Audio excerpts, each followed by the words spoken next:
Chapter 950. She's Kanace Natsuin? Kotori turned to Wu Yin with a pair of red eyes.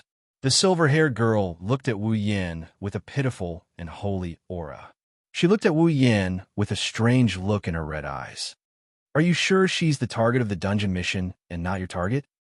Wu Yin's expression was heavy and serious, but when he heard Kotori's words, the serious expression on his face crumbled, leaving behind only a grumpy expression. She's really Kanace Natsuin. Wu Yin emphasized. Why would you think that way? Kotori pursed her lips and sneered. Who told you to choose such a beautiful girl for the dungeon mission? It's the system's choice. Wu Yin tried to prove his innocence. Then why are the targets of the dungeon missions always beautiful girls? Kotori seemed to be really puzzled by this. I remember you said you had a dungeon mission in our world where you wanted me, Toka, Yoshino, and Kurumi to equip the sealing bracelet, right? This time, it's to save Kanace Natsuin. Kotori paused and looked at Wu Yin suspiciously. Could it be that in every instanced Dungeon World's quest, there will be something related to beautiful girls? Wu Yin's lips twitched and his heart started beating like a drum. That seems to be the case. In the Whirlwind Butler world, he had a dungeon mission to enroll in the White Emperor College. In order to enroll in the White Emperor College, he had to meet with the student council president of the White Emperor College. In other words, he had to meet with Chuju. If that's the case, he did meet the president through that dungeon mission. In the Forbidden Book of Magic World, his first dungeon mission was to save his sisters. His third dungeon mission was to defeat 3 or more characters. That's why Shokuhun Misaki, Kinuhara Sai, Frenda, and Takitsubo Riku became his targets. As for the date battle world, there's no need to mention it. Kotori already mentioned it once, not including the world of the Saber and Sword Dominion. In every dungeon world, there would be at least 1 or 2 quests related to cute and beautiful girls. The only dungeon world that did not have any quests related to girls was the Celestial Dominion of Swords and Sabers. Furthermore, it was a dungeon world where the quests were mandatory. In other words, every time he entered a dungeon world, the system would give him a mission. At least one of them was related to a cute girl. When he thought of this, he blushed with shame, but at the same time, he felt immense gratitude towards the system who fused with his soul. It's a good system. Wu Yin gave the system a good system card without hesitation. However, he didn't say anything to Kotori. It's just a coincidence. It's a system mission. It has nothing to do with me. Is that so? Kotori looked at Wu Yin meaningfully before turning her head away. Isn't there a saying that goes like master, like system? Where did you hear that from? Wu Yin couldn't help but retort. She's been modified, right? Oomph. Kotori snorted and looked at Kanace Natsuin. So, what do you plan to do with her? Wu Yin's expression turned serious once more. He stared at Kanace Natsuin for a while before saying, the second dungeon mission requires me to stop the Ascension ritual. Save Kanace, who has been turned into a fake angel. If I can get rid of the modification spell on her, the mission should be complete. I see. Kotori muttered to herself before turning around. She looked at Wu Yin and said, if that's the case, it shouldn't be hard for you, right? Kotori knows that Wu Yin has all the spell knowledge from the 103,000 grimoires in his head. His understanding of spells is the best in this world. Even if the tactics in the 103,000 grimoires are from the Forbidden Tome of Magic, Wu Yin should be able to break Kanace Cannon's spirit evolution tactics with his vast knowledge of tactics. Even if he doesn't know Kanace Cannon's spirit evolution tactics, it shouldn't be a problem for him. However, Wu Yin shook his head. Perhaps it was simple in the past, but now Yi's body has gathered all the conditions to evolve into an angel. She's on the path of ascension. Strictly speaking, she's no longer a character of this world. She's an existence in a higher dimension. Wu Yin pointed at the flowing spell patterns on Kanace Natsuin's body. She's no longer the Kanace from this dimension. Since her evolution isn't complete, I can touch her. But if I attack her, my attack won't work. Getting rid of the spell patterns on Kanace's body is already within the range of my attack. Wu Yin shook his head with a bitter smile. Of course, it's not that I don't have a technique to deal with angels of a higher dimension. There are techniques in the 103,000 books of witchcraft specifically used against heaven, and even techniques used by angels themselves, the so-called angel techniques. If I spend some time, I'll definitely be able to get rid of the patterns, but I'm a little hesitating. Coterie furrowed her brows. What are you hesitating for? I'm hesitating if I should get rid of the spell patterns on Kanae's body. Wu Yin didn't mince his words. Kanae already has all the requirements to evolve into an angel. If she succeeds, she'll be as strong as you and me. It wasn't easy to get these conditions. It would be a pity to get rid of them just like that. Huh? Are you kidding me? Coterie looked at Wu Yin in shock. Let's not talk about whether or not you can complete the second mission. If you let Kanae Natsuan evolve into an angel, not only will her consciousness disappear, she won't be able to exist for long. She'll eventually leave this world. Are you trying to kill her by not getting rid of the spell patterns? Do I look like that kind of person? Wu Yin rolled his eyes and sighed. Since I said so, of course I have a way to keep Kanae's consciousness intact and let her exist in this world. Yes, Wu Yin has a way to keep Kanae Natsuan in her angelic form. She can remain in this world. In the world of the Forbidden Magic Tome, there are very few examples of humans summoning angels. But it's not like there aren't any. The method of summoning angels used in these limited examples was naturally left in the 103,000 books of witchcraft. Summoning an angel is very, very difficult.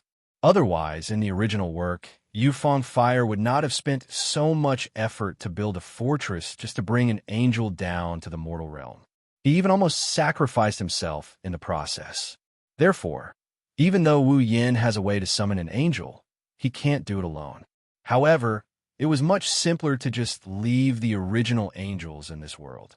After all, Kanae Canon's spiritual evolution had been completed and all the necessary conditions were in place.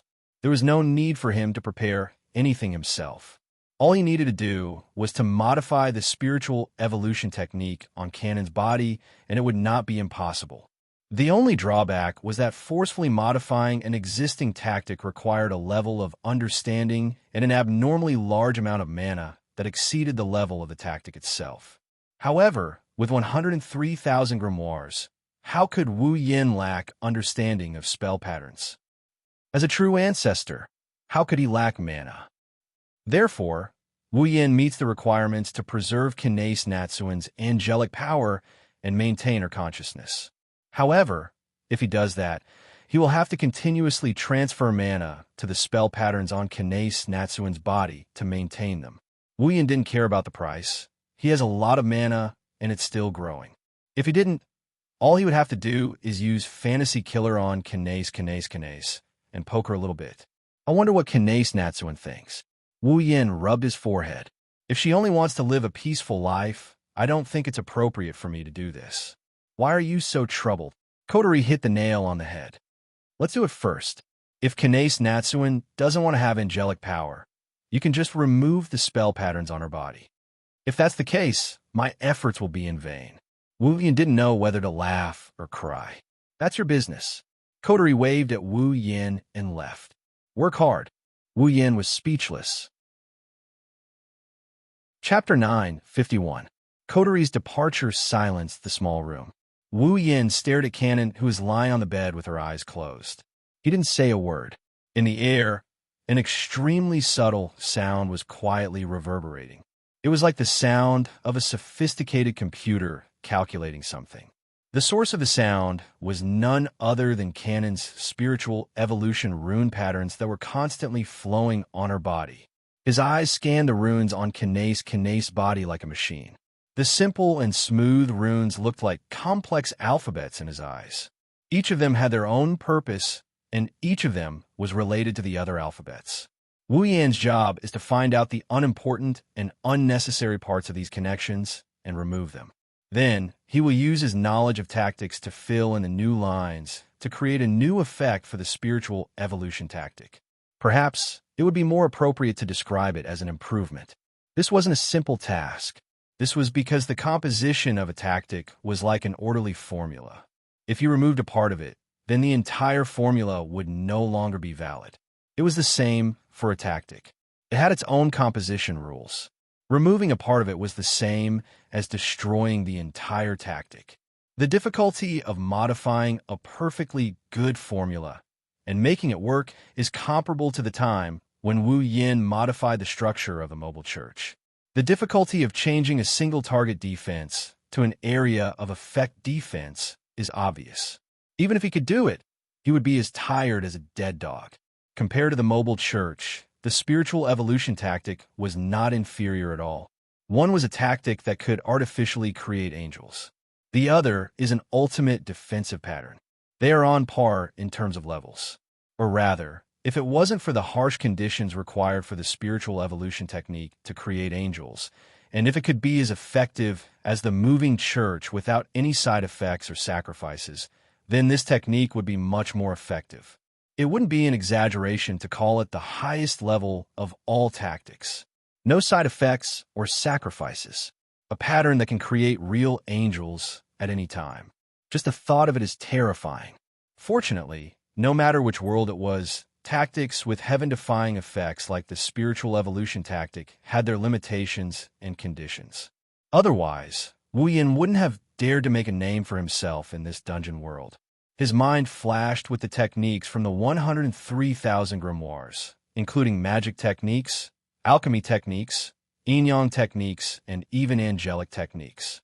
Wu Yin found the parts he needed from this vast collection of techniques and stored them in his mind. Phew, he took a deep breath. Wu Yin focused his mind and began to remove Canon's clothes. The spirit evolution tactic was still flowing on Canon's body as if it was engraved on her clothes. However, the spirit evolution tactic was actually engraved on her body. To modify the spirit evolution tactic, one had to touch the spirit evolution tactic directly. Wu Yin said he couldn't do it. He didn't have any evil intentions. Right now, his heart was also stirring with eagerness. Wu Yan's hands didn't even tremble during the whole process as he removed Canon's skin-tight clothes that looked like a night ranger's outfit. One can only imagine, when it comes to taking off clothes, just how high is his mastery of the art. When Natsuin appeared in front of Wu Yin, even Wu Yin couldn't help but be stunned by her beauty. Canon's body, how should he describe it? Very good. She might not be able to compare to Ikaros, Astria, Shokohon Misaki, Toka, and Takitsubu Riku, but her body is well-proportioned. Her body is large where it should be and small where it should be. Also, her breasts are bigger than a 14-year-old girl's. With Canon's age, it's already impressive that she has such a body. It won't be hard for her to reach Shokohon Misaki's level in the future. Wu Yin stared at her for a bit. He couldn't help but look forward to what Canon will look like in the future. She must be very tempting. After all, her appearance was no different from an angel. Wu Yin didn't know that this wish of his is about to come true. Taking another deep breath, he suppressed the restlessness in his heart. Wu Yin finally got serious, and his lips curled into a mocking smile. If Koju saw this beautiful scene, he would probably have a nosebleed. Wu Yin held his breath, and he pointed a finger at her. At the tip of his finger, traces of magic power appeared and entwined. Wu Yin's fingertip seemed to be on fire. A small flame appeared on his fingertip. However, it wasn't a real flame. It was pure mana. It didn't take long for the wisp of mana flames to distort slightly. Vaguely, an extremely small and profound mana array rippled out from within. As it undulated, an indescribable force seemed to surge out, causing the surrounding space to ripple a little. His wine-red eyes glimmered as he scanned the runes on Natsuin's body. Then, he reached out with his burning finger and he tapped one of the runes on her body. Wong! As if sensing danger, the spell patterns on Canon's body vibrated violently. The light that was flowing at a fixed speed increased in speed. A repulsive force rippled out and blocked Wu Yan's finger. That was the behavior of an existence of a higher dimension rejecting the attacks of a lower dimension. Modifying the runes of a tactic was equivalent to an attack. Therefore, as an angel from a higher dimension, Natsuin's body automatically blocked the attacks from the lower dimension through the runes. His fingertip seemed to have hit a wall as it was blocked just like that. Feeling the repulsion coming from the front, Wu Yin secretly praised the wonders of the spirit evolution tactic. He also sneered at the same time. Even if a real angel was lying defenseless in front of me, she wouldn't be able to stop me, let alone someone like you who has only met the requirements. The magic flames on his fingernails expanded and the magic formation started spinning. The magic formation started spinning and the magic formation started vibrating. Then, the magic formation collided with the repulsive field created by Knace Cannon's runes. Pung! A soft muffled sound rang out, clearly audible in the surroundings. In the next moment, the repulsive force released by the surgical pattern was disintegrated, dissolved without any suspense. Not long after, it disappeared without a trace. Wu Yin smiled. He controlled the magical power on his fingertip and compressed the flames to the same size as before. Then, he extended his finger and pressed it on Cannon's body. A soft sensation passed through his fingers and into his brain. Wu Yin's focused mind almost got distracted. His eyes couldn't help but wander towards Knace Cannon's boobs. He quickly averted his gaze. After calming himself down, Wu Yin smiled bitterly. She's only 14 or 15 years old. She's already so charming. When this seductress grows up, she'll ruin the hearts of many impure young men and women. What a seductress! Sighing, Wu Yin closed his eyes. He adjusted his breathing, his mind, and his mana. When he opened his eyes again, the only thing left in his mind was the seriousness and concentration of his mind when he modified the runes. It was as if he was drawing a picture. His fingertips, burning with magical flames, slowly slid across Knace Cannon's skin. Sometimes, he traced the lines of the spell patterns engraved on her skin. Sometimes, he bypassed them to create new parts. Sometimes, he erased some of the spell patterns. Sometimes, he added a few more lines to form a picture. The long and arduous work was still going on. Chapter 952. Sizzling sounds reverberated in the air, as if a burning flame was being extinguished by water, rising and falling rhythmically. In the entire room, strange ripples were moving back and forth in the air. Along with the chi-chi sound, the ripples formed a melody. Playing, this scene had been going on for more than 5 hours. Outside the window, the sky was already filled with white light. The night was quietly retreating, waiting for the opportunity to descend again. The azure color replaced the black curtain of the night, spreading across the horizon. Not long after, it would cover the entire sky, bringing dawn to people. The only thing left is the painful sunlight that is yet to appear on Itagami Island despite the 4 seasons of the island. The sky turned white. A new day has begun in Itagami Island. No one knows that Knace Cannon is lying on Wu Yan's bed, enjoying his caress. After a night, Wu Yan did not show any signs of exhaustion. His wine-red eyes were still glowing, and he appeared to be very serious. His fingertips slid over Knace Cannon's body more smoothly than the night before. Obviously, his master was gradually getting used to the task. At this moment, the runes on Cannon's body began to flow again. Along with the sizzling sound of its fingertips brushing across its body, its voice also started to work. At first glance, the surgical patterns on Knace Natsuya's body did not seem to have changed at all. However, upon closer inspection, one would notice that some of the surgical patterns had changed their original positions. They were connected to the surrounding surgical patterns and were gently flowing around them. Moreover, in some corners that couldn't be seen with the naked eye, there were also some patterns that were constructed from spell patterns. They hid in a secret corner of this extremely attractive body and played their role without anyone knowing. Their role was to make their master happy. He had the qualifications to exist in this world. In his hands, on his fingertips, the mana flame was already a bit bigger than before, which was proof of the amount of mana output of its owner. This was the amount of mana output every second.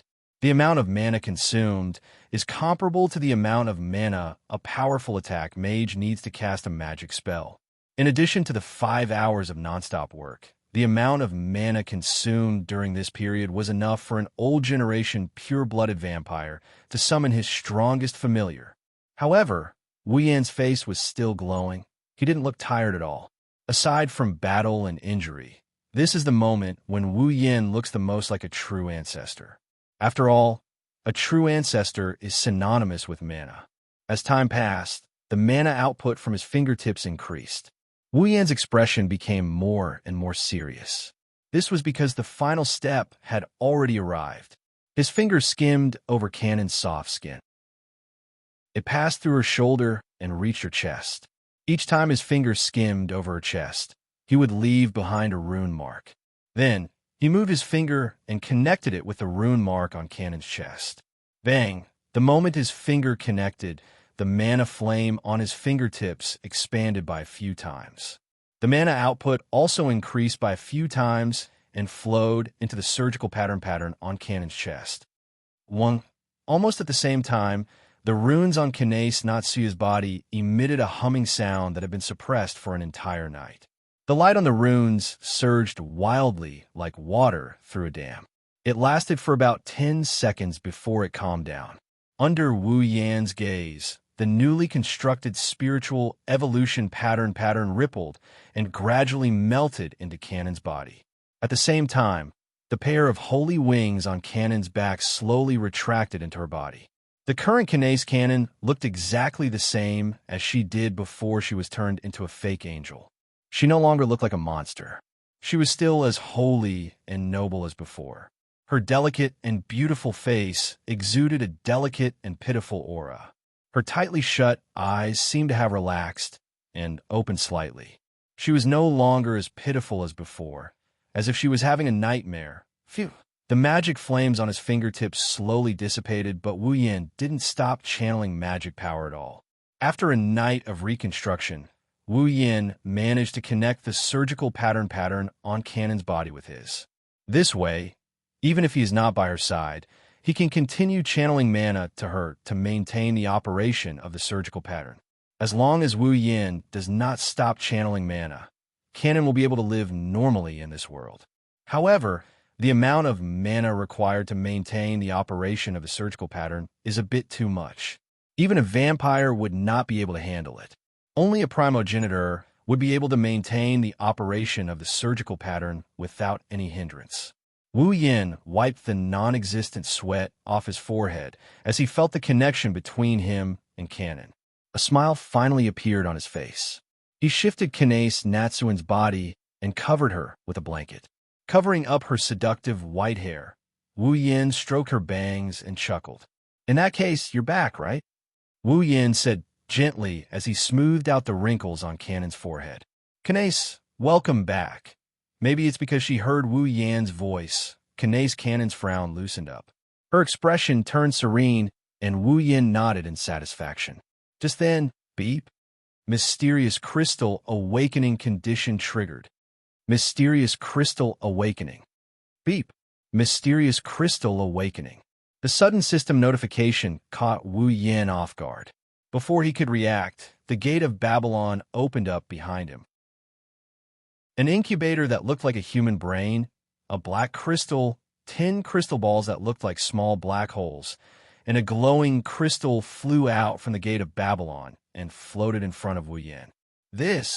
Wu Yan was stunned, but he quickly took a step back and observed the 4 items floating in the air. They are completely unrelated to each other. The mysterious crystal rotated, and the special items Wu Yan obtained from the dungeon worlds, the control brain, dark crystal, and dimension orb all exploded as the mysterious crystal rotated. Bang! After a series of explosions, the control brain, the dark matter crystal, and the space bead all turned into light spots and surged back into the mysterious crystal. When all of them had entered the mysterious crystal trembled and actually exploded as well. Wu Yan watched in astonishment as the mysterious crystal exploded into a ball of light and rushed into his chest like a hot knife through butter. He didn't even have time to react to the whole process.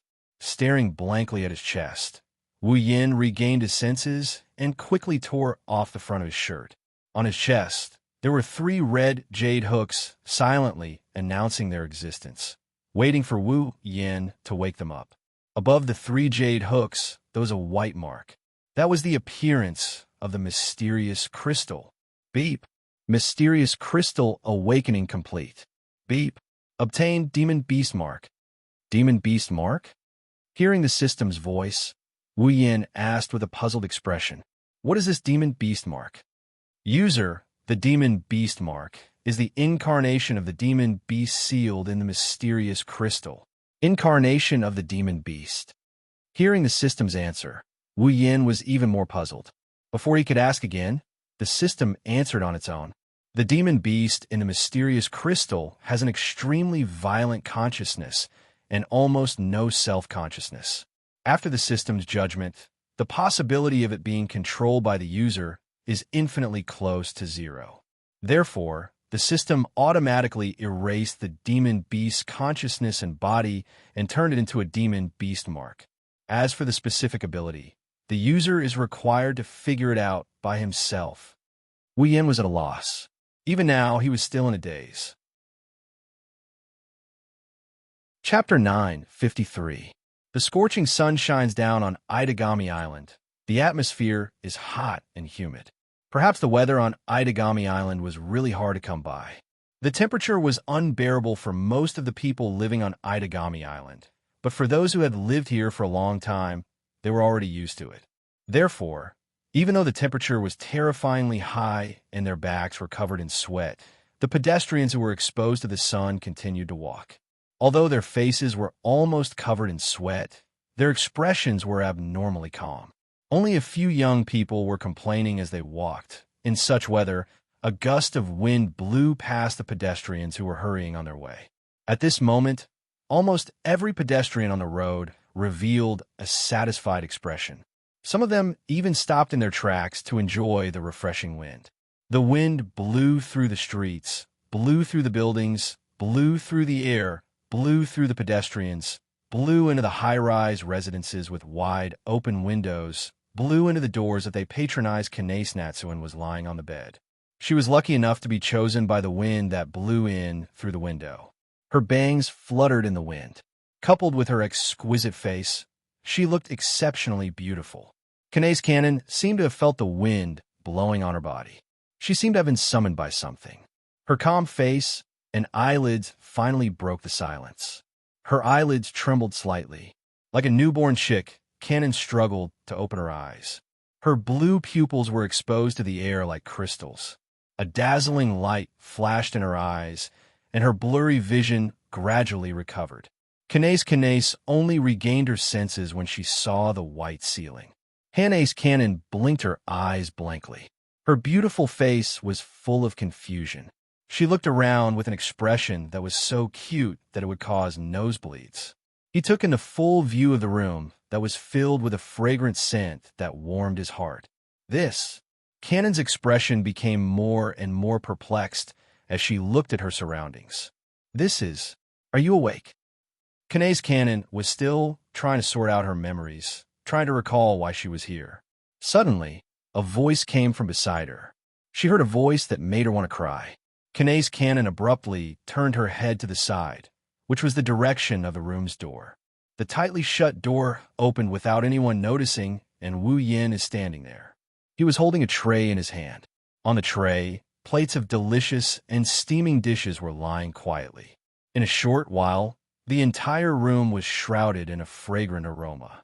Wu Yin quickly carried the tray to Kanase Cannon's side. He placed the tray on the bedside table and sat beside her. "How are you feeling?" Wu Yin asked with a faint smile. "Do you feel any discomfort?" Kanase Cannon stared blankly at Wu Yin from the moment he walked into the room until she heard Wu Yin's words. She subconsciously shook her head, then reacted. "Sensei?" Kanase Cannon looked around in confusion. "Where's this?" "This is my home." Wu Yin paused. He smiled and said, "It's also your home." My home?" Kanase Cannon was stunned. The blank look on her face turned into confusion. She didn't understand why Wu Yin would say something like that. Wu Yin hesitated for a moment. He looked at her eyes. "You don't remember?" Wu Yin looked at Kanei's cannon seriously. He said word by word. What I did. Things done. Kanei's Natsuya frowned. She lowered her head and started to recall the past. Her father said he would save her and turn her into a monster, flying in the sky. Using power that was unimaginable to him in the past, he fought against his fellow clansmen in the same form as him, disregarding the fact that he had swallowed a part of the bodies of his fellow clansmen that he had defeated.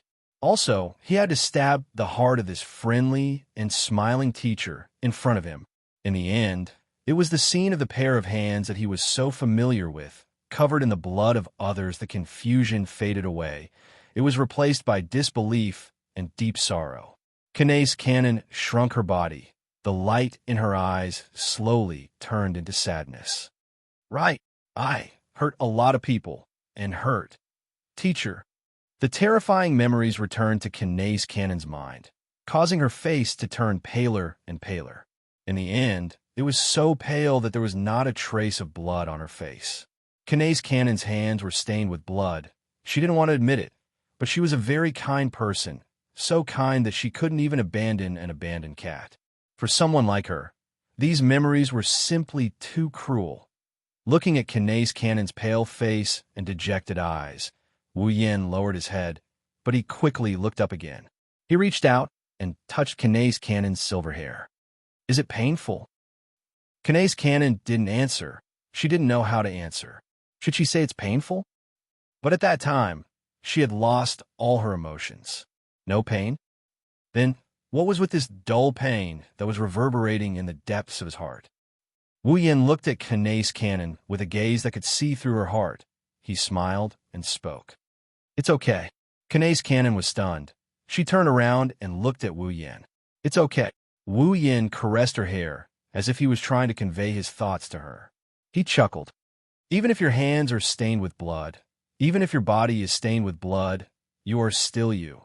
Wu Yin tilted his head. A smile that made Kanei's cannon lose her mind appeared on his face. If you feel that you have committed a grave sin, then let me bear it with you. The sin's on your body. Let's carry it together. Kanei's cannon fell silent. Her eyes flickered with an undetectable ripple, prompting her to blurt out the question. Why? Why? Wu Yin paused. He was stumped by the question. He scratched his face and sighed. I don't know why, but I just want to do this. After all, if I don't take you in now, you'll have to sleep on the streets. Not to mention that I am your teacher.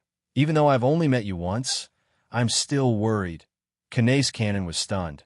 She looked at Wu Yin in a daze. Wu Yin felt uncomfortable. He turned his head away awkwardly. Kanei's cannon finally laughed. Like a blossoming white lotus, Kanei's cannon smile was exceptionally dazzling and regal under the light. She looked like a goddess. Wu Yin almost fell into a daze. He regained his senses after a while and smiled as well. Kanei, you look so pretty when you smile. No wonder you were called the saint of middle school. Shaking his head, he caressed Kanei's cannon's bangs and said in a gentle tone, Smile more often in the future. Kanei's cannon lowered her head in embarrassment. Wu Yin smiled again. Are you hungry? She picked up the tray of food from the bedside table and placed it in front of Kanei's Natsuya. Come, let's eat. I made this myself. I am quite confident in the taste. Wu Yin teased as he placed the tray on Cannon's lap. He then stood up. My sister went out to buy some clothes for you. Before the clothes are back, you will have to stay in bed. Of course, if you want to get up, I won't stop you. Kanei's Cannon realized she wasn't wearing anything under the covers. Her pretty face couldn't help but blush. Wu Yin laughed heartily and walked out of the room. Kanei's Cannon tightened the covers around her and looked at the tray in front of her. She reached out and picked up a bowl of clear soup. Kanei's Cannon's eyes sparkled as she felt the warmth from the bowl. Something in her heart melted. It's so warm. Chapter 9:54. She was wearing a white knee-length long-sleeve dress, a pair of white high boots, and a short-sleeved blue jacket. She looked very fresh. This is what Cannon is wearing right now. Wu Yin and Kotori looked at each other in surprise. They could see the amazement in each other's eyes. Kanon lowered her head shyly when she saw the two staring at her. She fidgeted as if she wasn't used to it. With Kanon's looks, it's normal for her to be the center of attention. She should be used to it by now. What she's not used to is what she's wearing right now. In Kanon's memory, she had never worn anything other than her uniform since she started school. Even if she did, she would just wear underwear and cover it with a uniform. She had almost forgotten how long it had been since she started wearing casual clothes. One has to admit that Kanon, who was already pretty to begin with, looked quite stunning in her casual attire. Even though Wu Yin and Coterie were prepared to admire her beauty, they couldn't help but be stunned by her beauty. At the same time, they smiled bitterly. Well, let's leave it at that for now. Coterie put her hands on her waist and tilted her ponytailed head to the side. But is this really enough? Looks like it's quite hot. Itagami Island is like summer all year round. The temperature is terrifyingly high. On this island, the only ones who would wear long sleeves were demons with strong heat resistance or attack mages with special skills. For ordinary people, in such a terrible temperature, it was better to wear as little as possible. There's no doubt about it. Kanon is just a normal person before she transforms into an angel. Even though she has a powerful medium constitution and her spirit body is strong enough to survive the fake angel ritual and become a real angel, her spirit energy hasn't been developed yet. She's still a normal person before she's used. It was very painful to wear long-sleeve clothes here. No, it's fine. Kanon smiled shyly. I'm used to it, so. Indeed, even if she's wearing her uniform. Kanon would also wear thick underwear under her uniform. Back then, she didn't complain about the heat. Rather than saying that it was a habit, it was more accurate to say that her undeveloped physique had some minor effects, such as resistance to heat and cold. I would like to say that you look great in this outfit, but you don't look like you're used to it. Wu Yin scratched his cheeks when he saw Kanon hesitating on the spot. Wear this for now. I'll apply for a new uniform for you when we get back to school. Coterie will take you to buy some daily necessities later. Don't hesitate to ask for anything you need, or we'll be trouble. It's fine. Kanon shook her head. A peaceful smile slowly appeared on her face. That's fine. I'm already satisfied. Kanon isn't just satisfied. She's extremely grateful to Wu Yin. Not only did he save her from that form, but he's also willing to adopt her and fulfill all her needs. Kanon, who almost lost everything not long ago, is overjoyed. As long as you're happy. Wu Yin walked up to Kanon and looked at her cute smile. He couldn't help but rub her head. As expected, Kanon should smile more. It's prettier. Kanon blushed, but she didn't avoid Wu Yin's hand. She shyly said in a voice as soft as a mosquito, Sensei, you can call me Kanon. Wu Yin was taken aback. Surprise flashed in his eyes. Calling someone by their name is a sign of intimacy in the 2D world. Even though he adopted Kanon, this is only the second time they've met, not counting the time she turned into a fake angel and the time she went to class. As if she could read his mind, Kanon tightened her grip on her chest. She lifted her head and flashed him a beautiful smile. Sensei is my family. Kanon's eyes sparkled as if she was looking forward to it. Family members have to be addressed by their names. Looking at Kanon's beautiful face, Wu Yin smiled as well. His smile was both helpless and joyful at the same time. All right, I'll be looking forward to your guidance, Kanon. Okay. Kanon squinted her eyes happily. Oh. Coterie smirked as she looked at Wu Yin. You're pretty capable, aren't you? Huh. Wu Yin raised an eyebrow and put on a fake smile. What you just said has distorted the entire reality. I know you're that kind of person. You don't know. You don't know at all. We can't quarrel. Ding dong. Just as the three of them were in a mess, the doorbell rang outside the door. Immediately after, the sound of the door being opened and a sweet and cheerful voice came from outside. Sensei, Kotori-chan, good morning. Are you up already? You're going to be late for school. Nagisa, Yakaina, and a lazy Koju walked in from the direction of the entrance. Nisha-chan, Kanon felt completely different when she saw her best friend again. She felt an impulse bursting out her heart. Nagisa was surprised to see Kanon here. Kanon-chan, why are you here? That Kinsei Kinase is too despicable. Nagisa yelled when she heard Wu Yan's explanation. Her cute face was filled with anger. How dare he treat his own daughter? Even Nagisa, who was the most cheerful of them all, reacted this way. Koju, who had a sense of justice, and Yakaina, who was meticulous, were even more so. Yakaina, in particular, was furious to the extreme. She's the sword shaman of the Lion King organization, but she's just a tool that the Lion King organization trained to help them do their job. They adopted a child with a strong psychic constitution and trained them with a purpose. Kanon and Yakaina had the same experience. Kanon-chan, don't be afraid. Nagisa's tone softened when she saw Kanon's sad face. She held her hand and comforted her. Sensei is very powerful. With him around, no one will be able to hurt you. Nagisa-chan. Kanon was touched and smiled, but she shook her head. I'm not afraid at all. I'm just worried that I'll get everyone involved. Don't worry, Kanon-chan. Nagisa puffed up her chest. She didn't know where she got her confidence from. Nagisa, I'll be fine. Oi, Nagisa. This isn't something you can meddle in. Don't meddle. Koju jumped out anxiously. Unlike him and Yakaina, who were true ancestors of vampires, Nagisa was an ordinary person. If she was involved in this incident, she would be in grave danger. What are you saying, Kojo-kun? Nagisa glared at Koju.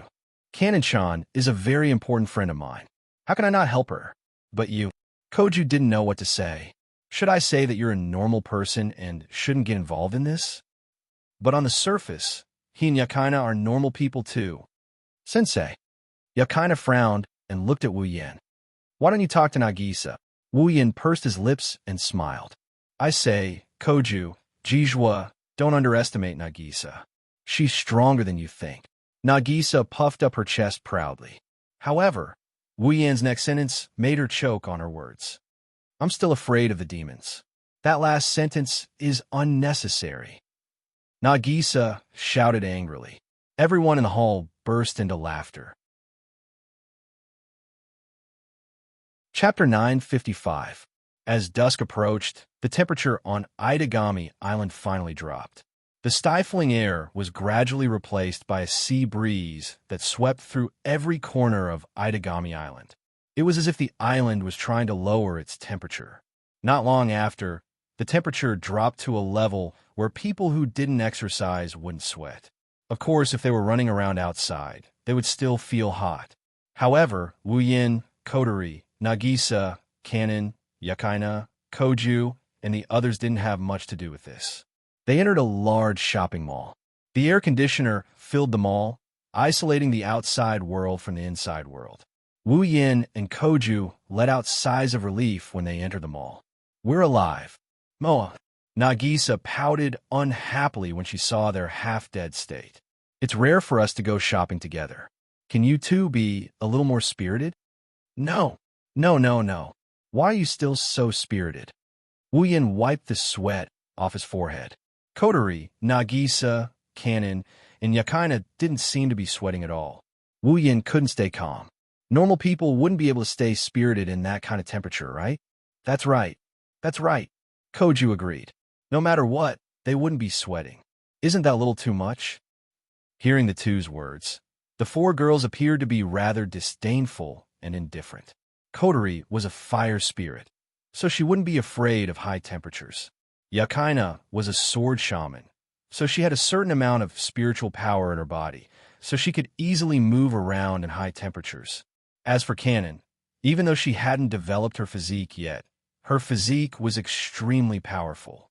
She was even stronger than Yakaina. A little bit of temperature wouldn't affect her. As for Nagisa, Wu Yan knows that she's the most ordinary of them all. It was inside her body. There was also a terrifying ice familiar. Even if Nagisa couldn't control or even sense the familiar, it was still Ice's familiar. It probably wouldn't even need to wake up from the heat. Apart from Nagisa, the other three girls were aware of their own condition, but they still looked at the two true ancestors lazily. No matter what, you're still two grown men. Isn't your performance a little too unbearable? Kotori was as merciless as usual. Those with weak mental fortitude would be ashamed to death. That's right. Nagisa put her hands on her hips in agreement. You can go shopping with so many cute students, juniors, and sisters. What's there to be unhappy about? If the boys in my class knew that they could go shopping with Yukina-chan and Kanon-chan, they might even fight for the seat. Isn't that a little too much? Koju, who had a negative EQ, couldn't understand what was going on, let out a sigh. Are all the boys in the middle school division? He's so stupid to go out and fight with a girl. Wu Yin chose to distance himself from Koju. At the same time, 3 cold gazes landed on Koju. Stupid. Yukina's expressionless face tightened. Her voice was emotionless. Is that so? Oh. Kotori raised an eyebrow and smiled mischievously. I'm surprised that such a slow-witted man still exists. Although, I really want to drag you out and roast you. Nagisa narrowed her eyes and announced as if she was announcing a death sentence. Kojo-kun, there's no dinner for you tonight. Hey. Guchong was stunned for a moment before he let out a sorrowful cry. What he got in return was the joyful laughter of the 3 girls. Wu Yin shook his head with a smile. Kotori was right. There's still such slow men around. If they don't have any skills, they'll be lonely for the rest of their lives. While shaking his head, Wu Yin noticed Kanon, who has been observing her surroundings without saying a word. He couldn't help but ask her, "What's wrong? Kanon, did you notice something strange?" Kanon opened her mouth in shock. Then, she quickly shook her head and lowered her head in embarrassment. And no, it's my first time here. I'm just curious. Wu Yin paused for a moment before remembering. Kanon was an orphan from a young age. Ever since she was conscious, she had no information about her parents. According to her, she was adopted by a monastery and spent her childhood there. However, an accident happened to the monastery 5 years ago. Other than Kanon, everyone else died in the accident. Even the monastery was damaged beyond repair and almost turned into ruins. If Kinsei didn't adopt her, it's hard to imagine how Kanon would have survived without a place to call home. She wasn't lucky to be adopted by Kinsei. She was transformed into a monster with the name of an angel. She was forced to participate in inhumane killings. Only when he rescued her was Kanon truly free from the abyss of suffering. In other words, before today, Kanon's past wasn't too bad, but it wasn't too bad either. Even so, she still has a kind heart that others can't compare to. Even though her life was tough and painful, she always had a saintly smile on her face. Really, no matter how you look at it, you can't help but want to hug her and comfort her. Looking at Kanon's pure smile, Wu Yin suppressed the pity in his heart and stroked her beautiful silver hair. If that's the case, then let's enjoy ourselves today. Buy whatever you want. Buy as much as you can in one go. Wu Yan's mood lightened up quite a bit after saying such bold words. Don't worry about my wallet. At least I'm richer than you think. Really? Kanon wanted to reject Wu Yan's suggestion. Just like he said, she was worried about Wu Yan's wallet. No, she didn't want to burden Wu Yan. After all, she's staying at his house and might have to be taken care of. If possible, Kanon didn't want to burden Wu Yan. Unfortunately, Wu Yan's suggestion was too tempting for Kanon. It was one thing that she had never been here before, but it was also because Kanon was also a girl. Almost all girls like to shop to their heart's content. Kanon didn't want to cause any trouble for Wu Yan, but her real thoughts came out of her mouth first. Of course it's true. Wu Yan patted his chest. Don't forget, I'm a teacher and an attack mage. I'm pretty rich with both salaries. Don't worry, I have enough to spend. Even if it's not enough, I can sell it for a few gold coins. Of course, Wu Yan wouldn't say that out loud like an idiot. However, Kanon was still as happy as a kitten. Her eyes narrowed into slits. Thank you, Sensei. You're welcome. Wu Yan wanted to reply to Kanon with a smile, but he felt a piercing gaze on his back. When he turned around, he saw Kotori, Nagisa, and Yukina staring at him with different expressions. Their gazes were especially oppressive. Weren't you listless just a moment ago? Kotori glanced at Wu Yan from the corner of her eyes. Why do you look so happy now? Teacher, Sensei. Yukina looked at Wu Yan as if she just got to know him again. I didn't expect sensei to be the same as senpai. My impression of you has changed, idiot. Nagisa scolded with tears in her eyes. She looked like she was bullied by Wu Yan. Idiot. Wu Yan's mouth twitched. He subconsciously took a step back. He wanted to cry, but no tears came out. This time, he really didn't do it to increase her favorability. Chapter 956. As everyone knows, Itagami Island is a demon special district. This island exists for the purpose of researching demons. Because of this, the most common buildings on the island are the research facilities, followed by the residences of the residents. Even though there are plenty of places like the commercial district that provide daily necessities, they're still lacking compared to the first two. After all, Itagami Island is a man-made island. Its surface area is only so big. Once all the buildings are built on it, there's no way to expand it. Because of this, there's so many man-made islands around Itagami Island for garbage disposal. This is to reduce the need for land on Itagami Island. Perhaps due to the fact that Itagami Island was a special demon zone, there were a few shopping malls that took up a lot of space. Basically, as long as it was necessary for daily necessities, such as clothes, food, entertainment, etc., it was very convenient to have everything. This time, Wu Yan's group came to the shopping malls not just to shop, but also to prepare daily necessities for Cannon. Even though she was adopted by Wu Yan, Cannon came to Wu Yan's house as a pauper. She didn't have any money on her. She didn't even have the daily necessities that she used to own. Otherwise, she wouldn't be wearing the casual clothes that she's not used to. She would be wearing her uniform. Therefore, Cannon's daily necessities had to be bought from scratch. For example, clothes, toiletries, bed, sheets, etc. It was quite a lot. Because of this, when Nagisa heard that Cannon needed a lot of things, she volunteered to help. She brought Yakaina and Koju along. Of course, a big part of the reason was that Nagisa also wanted to buy a lot of things. Moreover, after walking around the shopping mall for almost an hour, Nagisa's enthusiasm did not diminish at all. Along the way, other than buying necessities for Cannon, she also paid special attention to the snacks. From the moment they started shopping, her mouth did not stop moving. Not only Nagisa, but Kotori and Yakaina as well. Even Cannon and the other two girls showed a different level of enthusiasm. After walking around the mall for so long, the four girls did not rest for even a moment. They did not complain about being tired. Wu Yan couldn't help but feel suspicious. It said that girls love to shop, this he knows, but why would such thin and weak girls like them? Why did they have so much energy to use up when they were shopping? Especially Nagisa. Her physique was not good to begin with.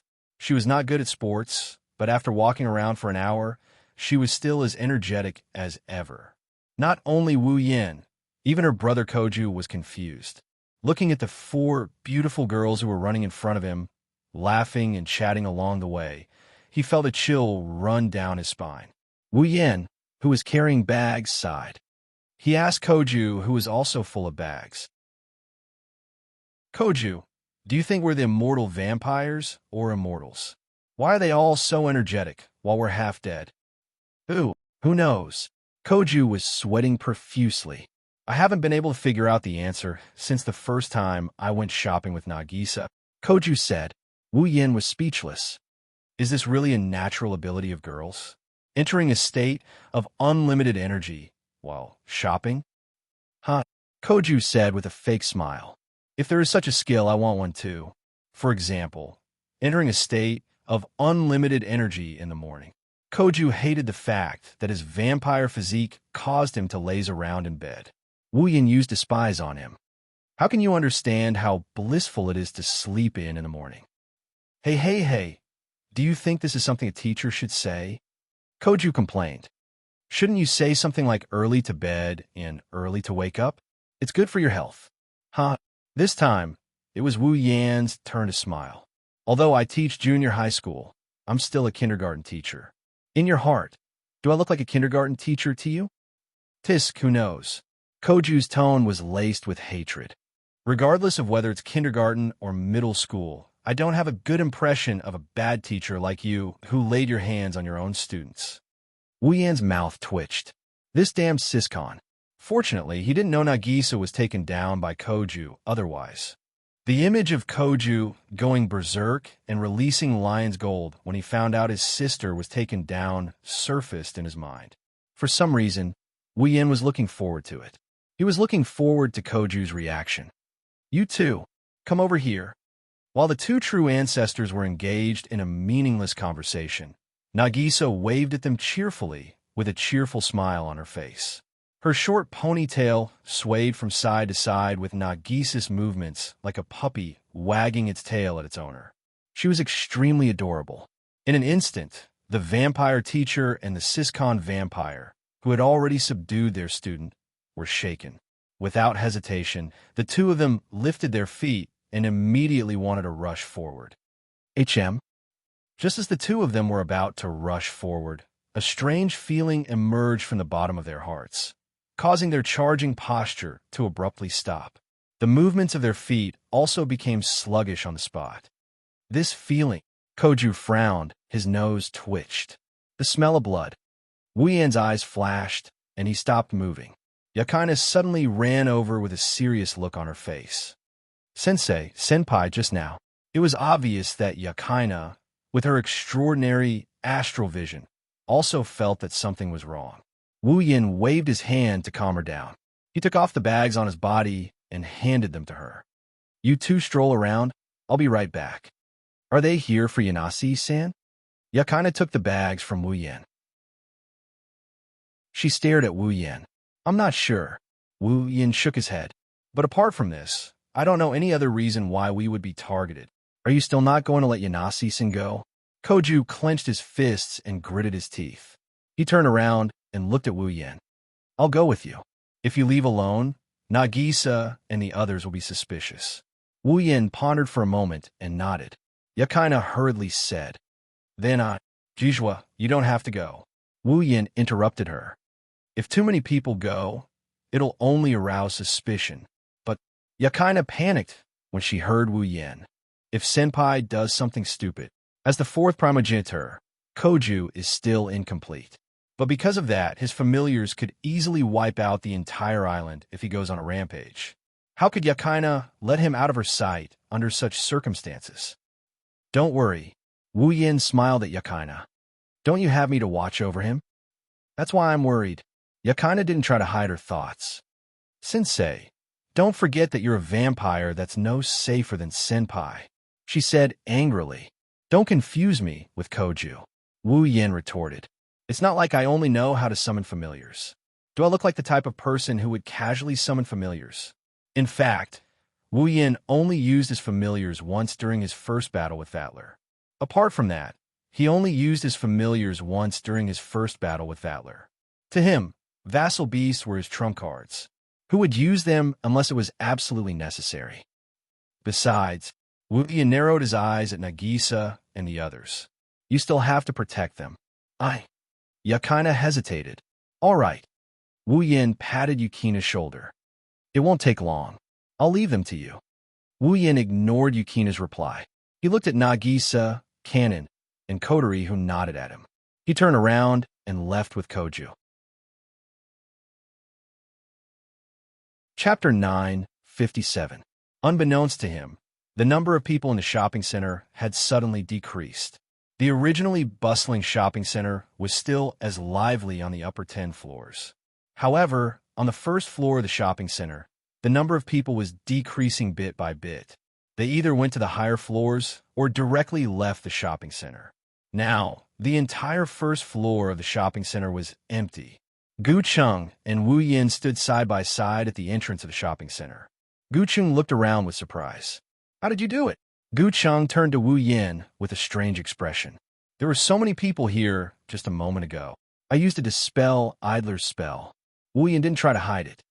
That's a tactic that can give a psychological hint to the people around it. With this tactic, all the ordinary people within the coverage of the tactic will leave under the effect of dispersing idlers. This is also a tactic that is specially used to prevent ordinary people from being involved in the battle. That's really convenient. Well, after all, things like battles can happen anytime and anywhere, and there are many things that are not suitable for ordinary people to participate in, such as this type of tactic. Some attack, mages who are proficient in magic should be able to do it as well. Wu Yin cracked a smile. By the way, I've set up a barrier around them all while I'm casting Dispel the Idlers. As long as you don't release 2 familiars or more, you won't be able to damage anything in them all. Wah! Gu Cheng was truly shocked. It wasn't that he hadn't heard of barriers before. However, barriers that could stop his familiars. He had never heard of such a thing. Even though he was the 4th primogenitor, he still had some basic knowledge. But at the very least, he knew how powerful his familiars were in this world. Barriers that could stop his familiars. They were practically non-existent.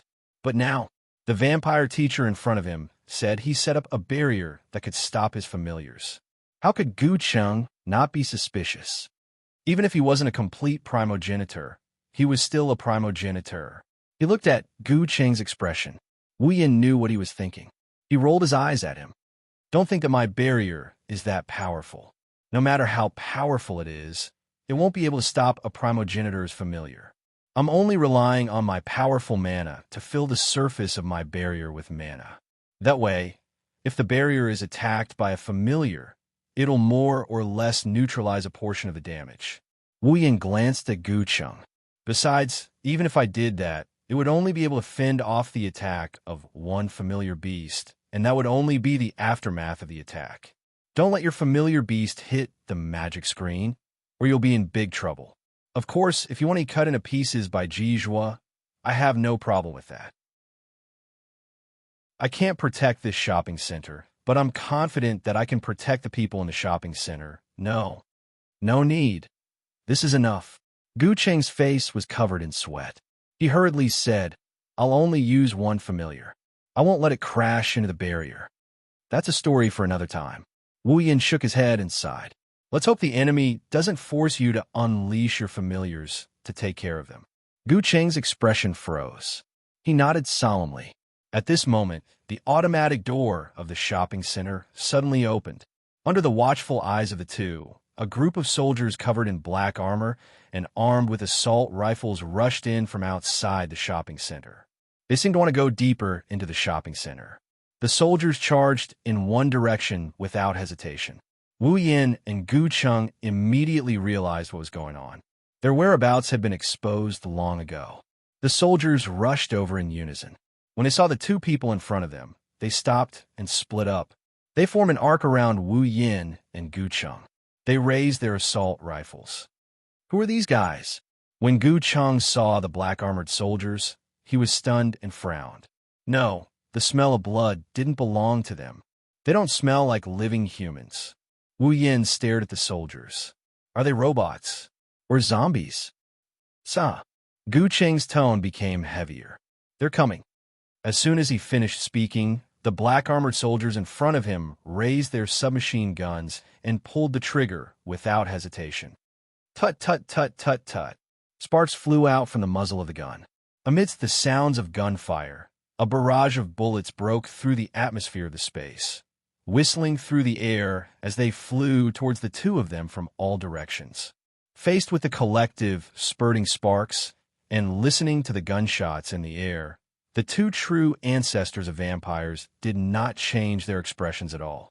They stood where they were without moving at all, but magnificent magic waves were spreading out of their bodies.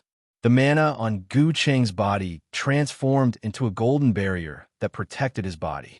When the bullets hit the barrier, they were either disintegrated by the electric current or bounced off the barrier. Wu Yin is even more direct. Pure mana surged around him, and he welcomed the incoming bullets head-on. The bullets collided with the flow of mana, and they all turned around and went back to where they came from. The black-armored soldiers in front of him fell to the ground. Immediately after, a huge crimson spatial ripple reverberated in the air and instantly expanded, covering the sky above all the black-armored soldiers. With a soft snap of a finger, black iron sand swords fell down like raindrops. Ding, ding, ding, ding. The iron sand swords directly pierced through the bodies of the black-armored soldiers on the ground. After a series of strange and crisp sounds, The black-armored soldiers were nailed to the ground by the iron sand swords. Arcs of electricity and sparks flickered on their bodies. Wu Yin and Koju finally got a good look at the soldiers in black armor. Their bodies weren't filled with flesh and organs. They were filled with wires and machinery. They really are robots. Wu Yin stroked his chin and sighed. It looks like the ones attacking this time should be from the High Mage's craft and plastic team. Is that the company that supported Kinsei Kanei's creation of artificial angels? Gu Chung frowned and said with disgust, "Hey, why don't you just take him in and shut down that company?" "You think I don't want to?" Wu Yin helplessly continued. "However, Natsuki isn't back yet. Why did the airship from Arietigia Kingdom disappear at this time? What does it have to do with the fake angel incident? We still don't know.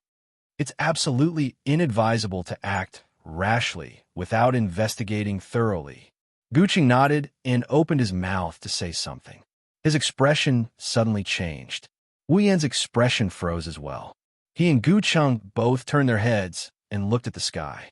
In their line of sight, strands of golden brilliance were circulating in the air. They were like circular ripples, moving back and forth at the center of the light.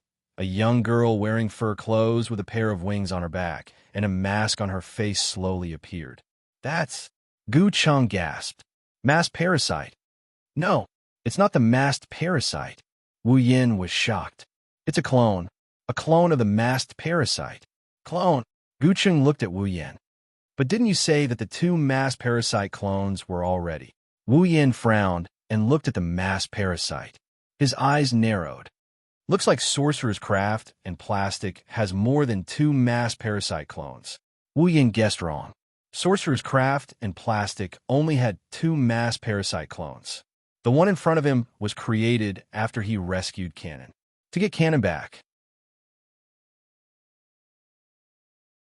Chapter 958.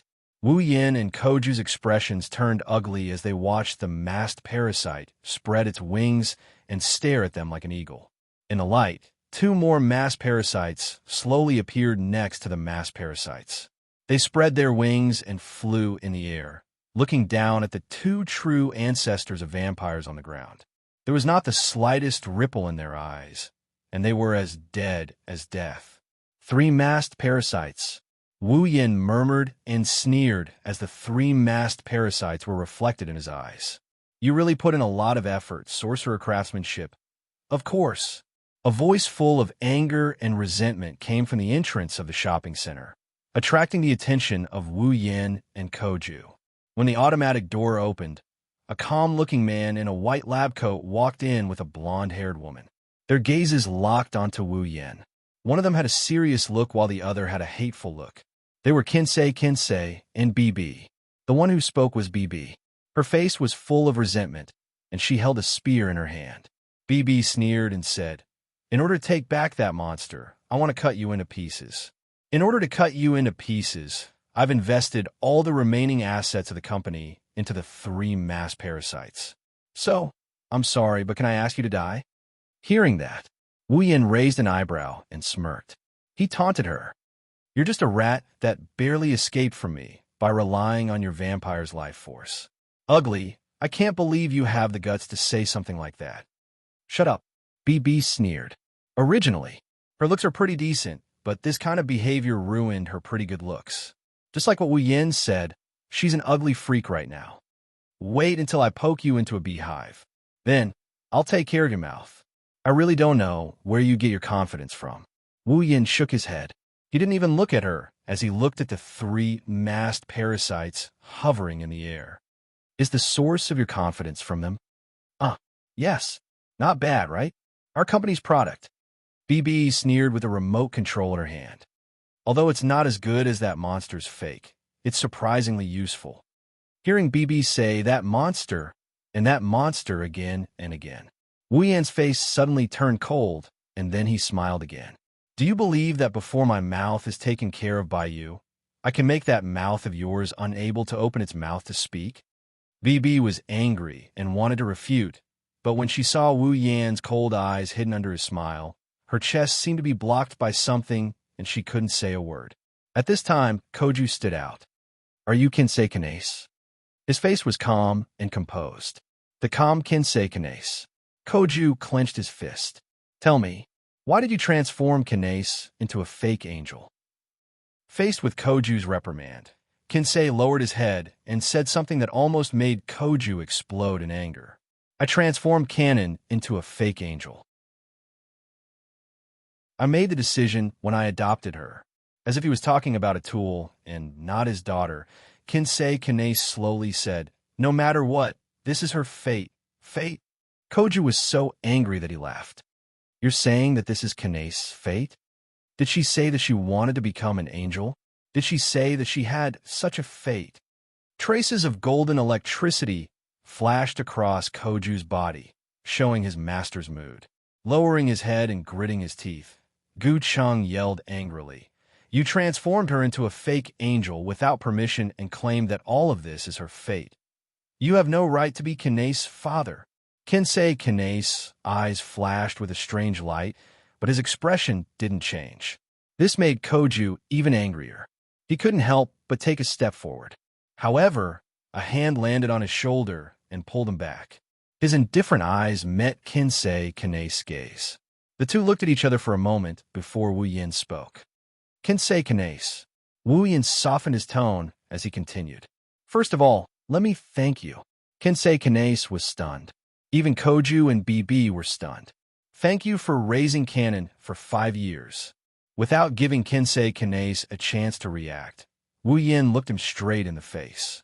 Although you brought nothing but pain to Kanon, if you didn't adopt her, she wouldn't have been able to survive until now. She wouldn't have been able to stand in front of me.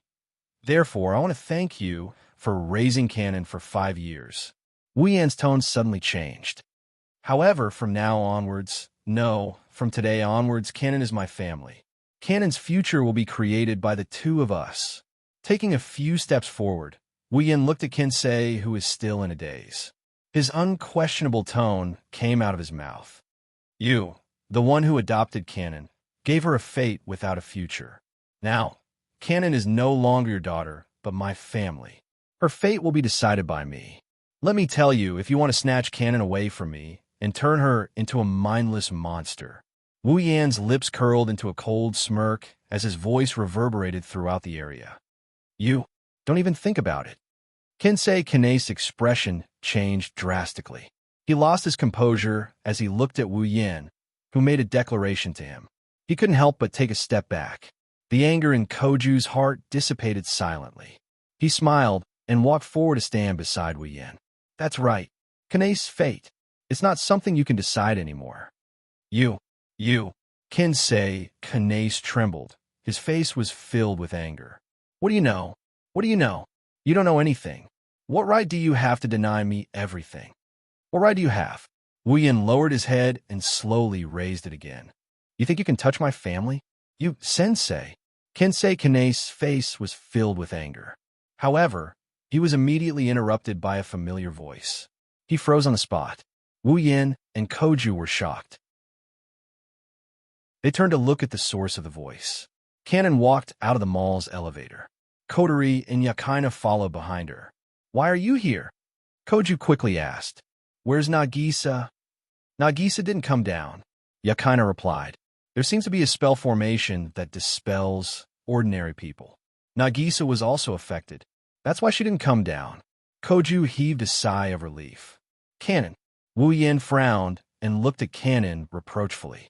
How did you come down? I'm sorry, sensei. Kanon apologized without hesitation. However, her face was full of smiles. She looked at Wu Yan emotionally. She clearly heard Wu Yan's words. But I don't want to run away anymore. Kanon looked at Wu Yan with determination. She said expectantly, At least let me face it. Okay? Sensei. Wu Yan was stunned by Kanon's resolute and hopeful tone. Wu Yan looked at the girl who exuded a holy aura. He suddenly felt that he had imagined her to be too weak. His monastery was destroyed and his body was transformed. Under such circumstances, how could a person who could still smile from the bottom of his heart be weak? Wu Yan couldn't help but laugh. Don't regret it. Kanon's eyes lit up and a dazzling smile appeared on her face. She put on a dazzling smile. Yes. Chapter 9:59. When he saw Cannon appear in front of him, Kinsei Kanase's restless heart strangely calmed down for some reason. A calm expression returned to Kinsei Kanase's face. His eyes hidden behind his glasses were fixed on Cannon. What? Kinsei looked at Cannon and gritted his teeth as if he didn't understand what was going on. Kinsei looked at Cannon and gritted his teeth. Why is Cannon able to regain her consciousness? The evolution of a fake angel can be divided into 8 stages. Every time a fake angel devours the spiritual core of another angel during a ritual, she will evolve and advance to the next stage. If a fake angel devoured the spiritual centers of the other 6 fake angels, she would be in the 7th stage. The artificial angel of the 7th stage will be the last artificial angel. Once she completely fuses the 7 spiritual centers in her body and reaches the 8th stage, which is also the final stage, she will be able to evolve into a real angel. After the battle, she will ascend and disappear. Cannon had already devoured 7 spirituality centers and was now at the 7th stage of the artificial angel. At this stage, the artificial angel was the closest to becoming an angel. It was only a step away from becoming an angel, and angels didn't have their own consciousness. Cannon should have lost all her consciousness after reaching the 7th stage. Even if she didn't lose all her consciousness, there shouldn't be much left. She can't even support the operation. But Cannon looked exactly the same as she usually did. Could it be that the spiritual evolution ritual was destroyed? Kinsei Kanase pulled out a remote control from his pocket and stared at the indicator light that was still on. No, I can still sense the spiritual evolution tactic. It hasn't been destroyed yet. But why? He turned back to Cannon. Kinsei was confused. Could it be that angels could also maintain their own consciousness? Realizing her inner thoughts, Kinji shook her head. But soon, she remembered something and turned her head abruptly. He looked at Wu Yan. It's him. He must have done something. While Kinsei was thinking about what Wu Yin did, Cannon shifted her gaze to him. There was a hint of sadness in her eyes. Father. Kinsei froze up, and he finally retracted his gaze from Wu Yin. Father. Cannon trembled when she saw Kinsei looking at her. Cannon shrank back a little timidly, but she quickly stood up resolutely. Father, please go back, Cannon said in a pleading tone. I don't want to hurt anyone anymore. Kinsei Kanase was silent. He stared at Cannon with an expressionless face. It's already too late. After you've chosen this path, there's no turning back for me. That's not the path I chose. Cannon's voice suddenly rose several times. Although her voice was soft, it sounded different to Kinsei Kanase, who was familiar with Cannon. Because to Cannon, this level of voice was no different from an angry roar. That wasn't the path I chose. Cannon's voice grew weaker. Her voice was filled with sorrow. So, Father, please leave. Wah. Looking at Cannon's pleading and sorrowful expression, Kinsei Kanase's expression shook violently. Wu Yin, Kotori, Yukaina, and Koju didn't say anything. They watched the scene in silence. At least for now. The scene belongs to the father and daughter. However, someone couldn't stand it any longer and broke the silence. Whoosh! The sound of something tearing through the air woke everyone up. By the time everyone reacted, a whip-like foreign object was already charging towards Kinsei Kanase, smashing him in the chest and sending him flying. Ugh! Kinsei Kanase let out a muffled groan as he was sent flying and smashed into a distant wall. The remote control in his hand fell to the floor. Father! Cannon cried out in alarm. Outsiders are unreliable. As if she was impatient, BB walked to the remote control that had fallen on the floor. She reached out and picked it up. It took you so much effort to create a monster like that, but you can't do it because of a few words from others. You're really useless. With a disgusting smile on her face, BB looked at Kinsei Kanase with disdain, then turned to Cannon and laughed again. As a monster, you should have the self-awareness of a monster. Be obedient and listen to me. She raised the remote control in her hand. While everyone was stunned by the sudden turn of events, BB grinned and pressed the button. Beep. Cannon, who was standing beside Wu Yin and Co., started glowing faintly. Kanase! Koju and Yakaina were shocked. They wanted to take a step forward, but it was too late. Kanen's face was filled with shock, confusion, and bewilderment. Lines of runes slowly appeared on the surface of her body, which glowed faintly. Then, 3 pairs of golden wings burst out of Kanen's back. Angel form. Ha ha ha. BB laughed maniacally and pressed the remote control in her hand again. Kill them all. No. No. Kanen's face was pale as she looked at the changes on her body. She felt her body starting to float uncontrollably. Despair appeared in her eyes. Was she going to return to her previous state? Kanase, Koju, and Yakaina rushed out. One rushed towards Kanase, while the other rushed towards the remote control in BB's hand. BB's face contorted as she raised the gun in her hand. Unfortunately, neither the crazed BB, the despairing Kanen, nor Koju and Yakaina noticed. Wu Yin and Kotori coldly observed the situation from aside. They were not at a loss at all. It's about time you did it. Kotori looked at the despairing Kanen and said to Wu Yin, Kanen is scared out of her wits. Wu Yin didn't answer. Instead, he closed his eyes and he started channeling his magic power. Kanen, who was floating in the air, closed her eyes and waited for her body to change again. Not long after, she sensed an extremely dense mana appearing in her body without warning. It rushed into the spell circuits on the surface of her body. Kanen felt that she was slowly regaining control of her body.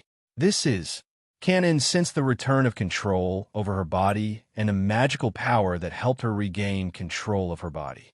She smelled a familiar scent. A figure appeared in her mind. Looking at the figure in her mind, Kanen's cold heart warmed up. Her pale face became rosy, and her heart was filled with excitement. I can feel Sensei. Sensei, Kanen called out, as if she was sleep-talking. A peaceful and holy smile appeared on her face. At this moment, Kanen's 3 pairs of glowing wings turned into pure white wings. A pure white halo appeared above her head and covered her head.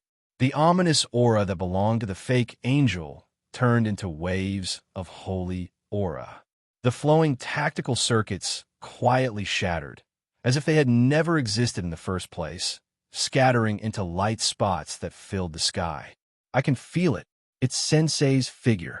Kanen repeated that heartwarming call in her heart over and over again. Her heart gradually calmed down.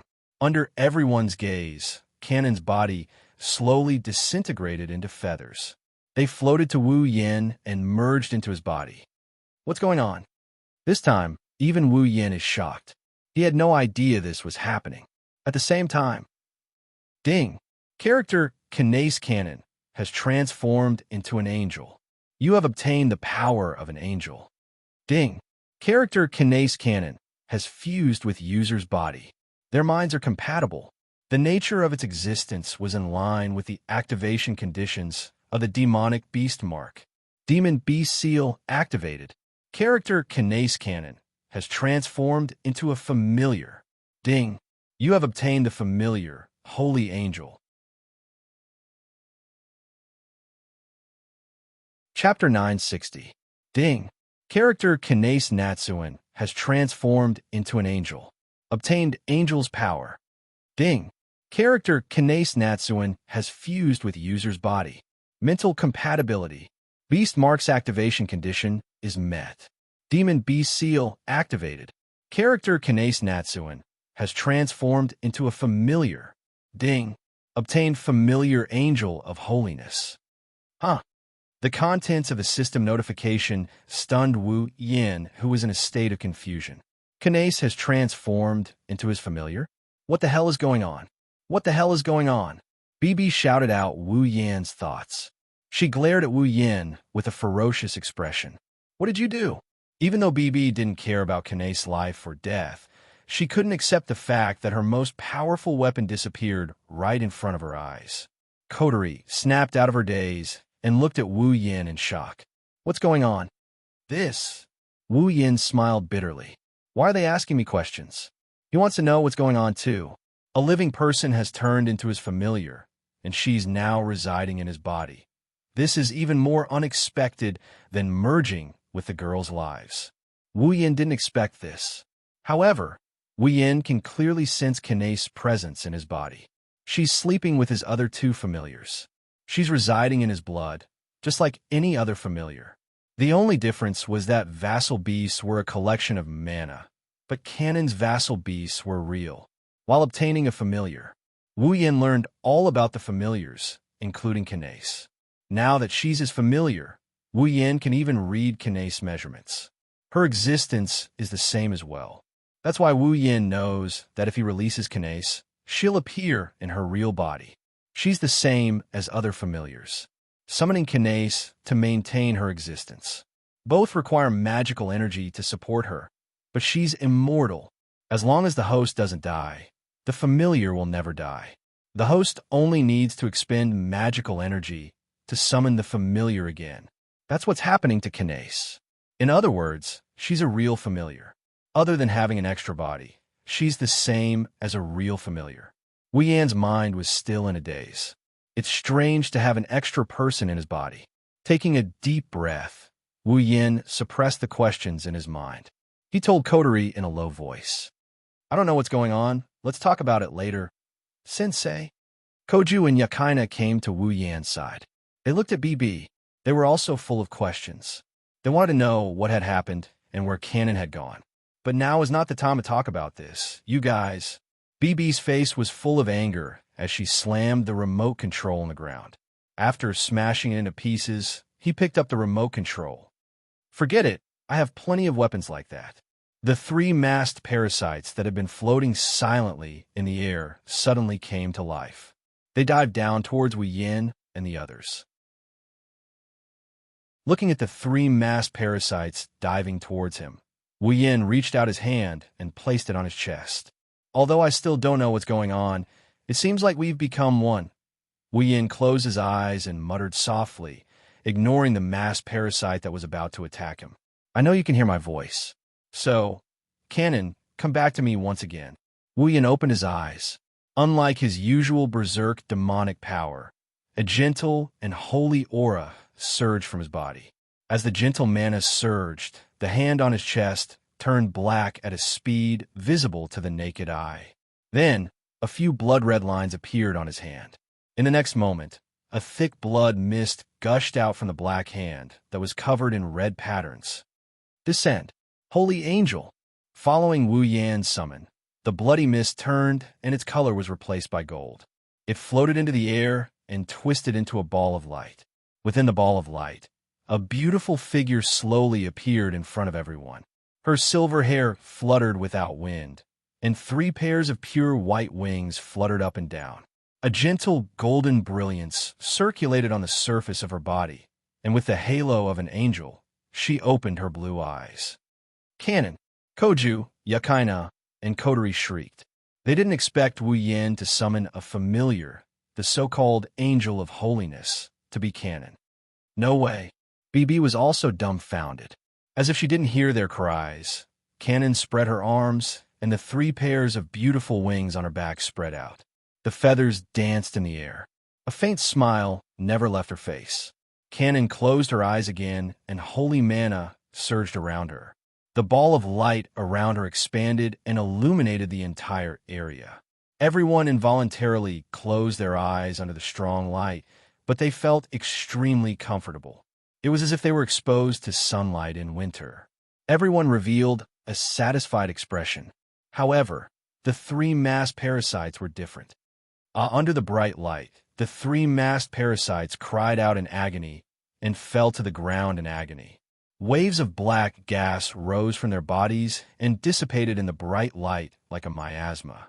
The wings on the masked parasites vanished abruptly, and the masks on their faces shattered into powder amidst the clear, cracking sounds. They had actually broken away from their fake angel's form and turned into humans. This was Kanon's ability. Or rather, it was the ability of Wu Yan's familiar, the holy angel. Purify. Purify all filth in the world. Heal. Heal all pain in the world. After transforming into a familiar, the holy angel, Kanon had completely lost her ability to fight. However, She now possessed unparalleled purification and healing abilities. It was an ability that suited Canon very well.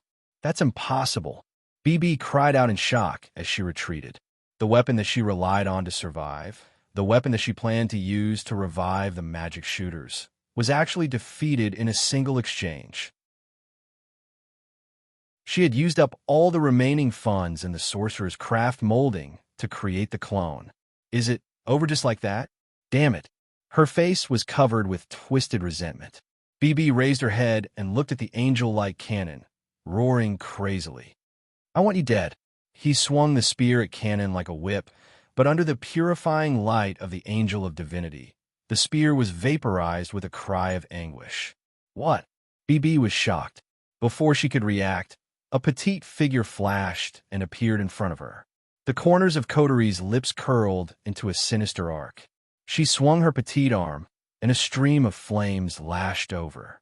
Under Coteries' control, it smashed into BB's chest. Amidst the wailing, the flames enveloped BB's body and started burning. Her clothes instantly turned to ashes, and her skin was charred black and smoking. BB's eyes rolled back, and she fell to the ground like a dead pig that had been scalded into boiling water. Her body twitched bit by bit. Phew. Koju and Yakaina breathed a sigh of relief and smiled. He glanced at BB before looking at Kinsei Kinase. He looked at the 3 mass parasites who were resurrected after fainting. Wu Yan's mood was unusually calm. Sensei. A soft voice followed by a golden light descended. Wu Yan looked up and saw Canon with 3 pairs of wings. She had a gentle smile on her face as she floated down. Wu Yan opened his arms, and the angelic girl fell into his embrace. He closed his eyes and enjoyed the warmth that he had been waiting for a long time. Wu Yan chuckled as well. They hugged each other for an eternity. Chapter 9:61. The sky was clear and cloudless for thousands of miles, and the ocean waves were rolling. The sunlight of the day mercilessly sprinkled down, and the scorching temperature caused those who were exposed to it to feel dizzy and dizzy. It's been a whole day since the chaos in the shopping center. With the passing of the day, the fake angel incident came to an end. Regardless of the world or place, the police will only show up after the incident to clean up the mess. Yesterday's incident was no exception. By the time Itagami Island's police arrived at the shopping mall, the battle had been over for more than half an hour. The instigators of the incident, Kinsei Yase and BB, were arrested by the police. Although the laws on Itagami Island are different from the outside world, there are still spells and abilities that can control people's consciousness.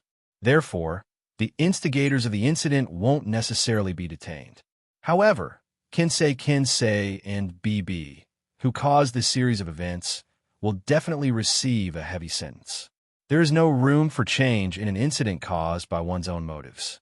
He was afraid that for a very long time, BB, this ugly vampire, would have to stay in prison for a long time. No matter what, she was an immortal vampire. She didn't have 100 or 80 years. She won't be released. As for Kinsei Yase, his punishment is a little different. Wu Yan only found out after the fact that this guy looks like a doctor or a doctor. He was actually a royal magician of the royal family of the Kingdom of Arietigia. He had once bought his life for the Kingdom of Arietigia with his magic knowledge and methods. He's one of the reasons the Kingdom of Arietigia sent an airship to Itagami Island. That's why he went missing. As a court magician of the Kingdom of Arietigia, Kinsei's magic skills required the power of the Arietigia royal family as a medium in order to be effective. Moreover, members of the Arietigia royal family were naturally very powerful mediums. In other words, the Kingdom of Arietigia. They all have powerful spiritualists. When the Kingdom of Arietigia's airship arrived at Itagami Island with a princess on board, he came up with a devious idea. Furthermore, the sorcerer Plastic covets the bloodline of the Kingdom of Arietigia. He planned to use cloning technology to create powerful spiritualists and sell them for profit.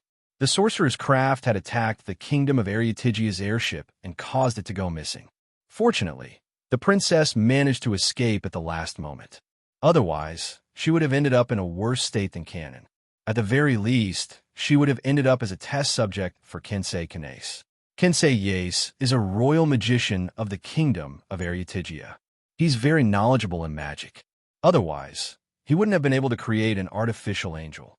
The higher-ups of Itagami Island seem to have taken a liking to his talent.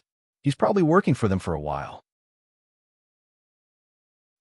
Of note, before Kensei Yase was taken away, he left behind a message for Wu Yin. Perhaps I'm an incompetent father. I don't have the right to be Canon's father. So, please make her happy. It's obvious that Kensei Yase cares a lot about his daughter. Wu Yin agreed to his request without hesitation. Canon is now his familiar and can't be separated from him. Even if she's no longer his familiar, he's already decided to treat her as his family. He won't let any harm come to her. This was a decision that he had made to himself at the very beginning of his extraordinary life. He won't let any harm come to the girls by his side. Wu Yin never changed his mind.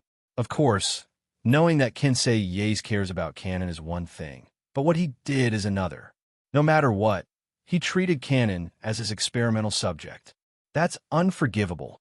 Canon, on the other hand, has already let go of this matter. Maybe it's because she's no longer a fake angel, or because she's become Wu Yan's familiar, but her smile has become more profound.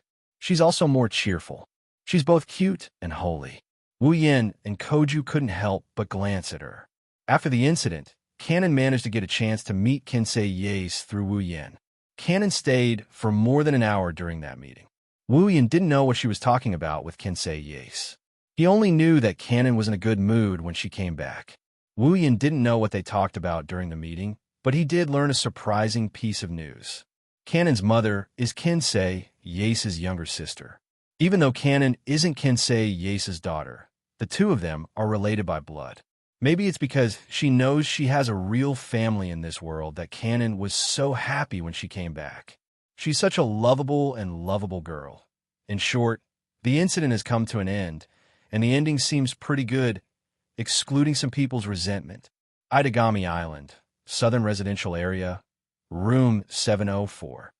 The sound of a kitchen knife chopping against a chopping board could be heard continuously from the kitchen. Not only was the sound extremely messy, every move was made with more than 120% strength. It made people wonder if the chopping board would be split in half just like that. It's obvious that the person holding the knife is in a bad mood. Wu Yin, Kotori, Canon, Yakaina, and Koja looked at each other and smiled bitterly. Nagisa. Koja looked like he's having a headache. He couldn't help but yell.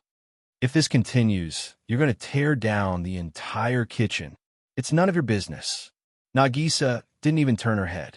She was wearing an apron, so everyone could only see her back. She angrily chopped the ingredients on the chopping board.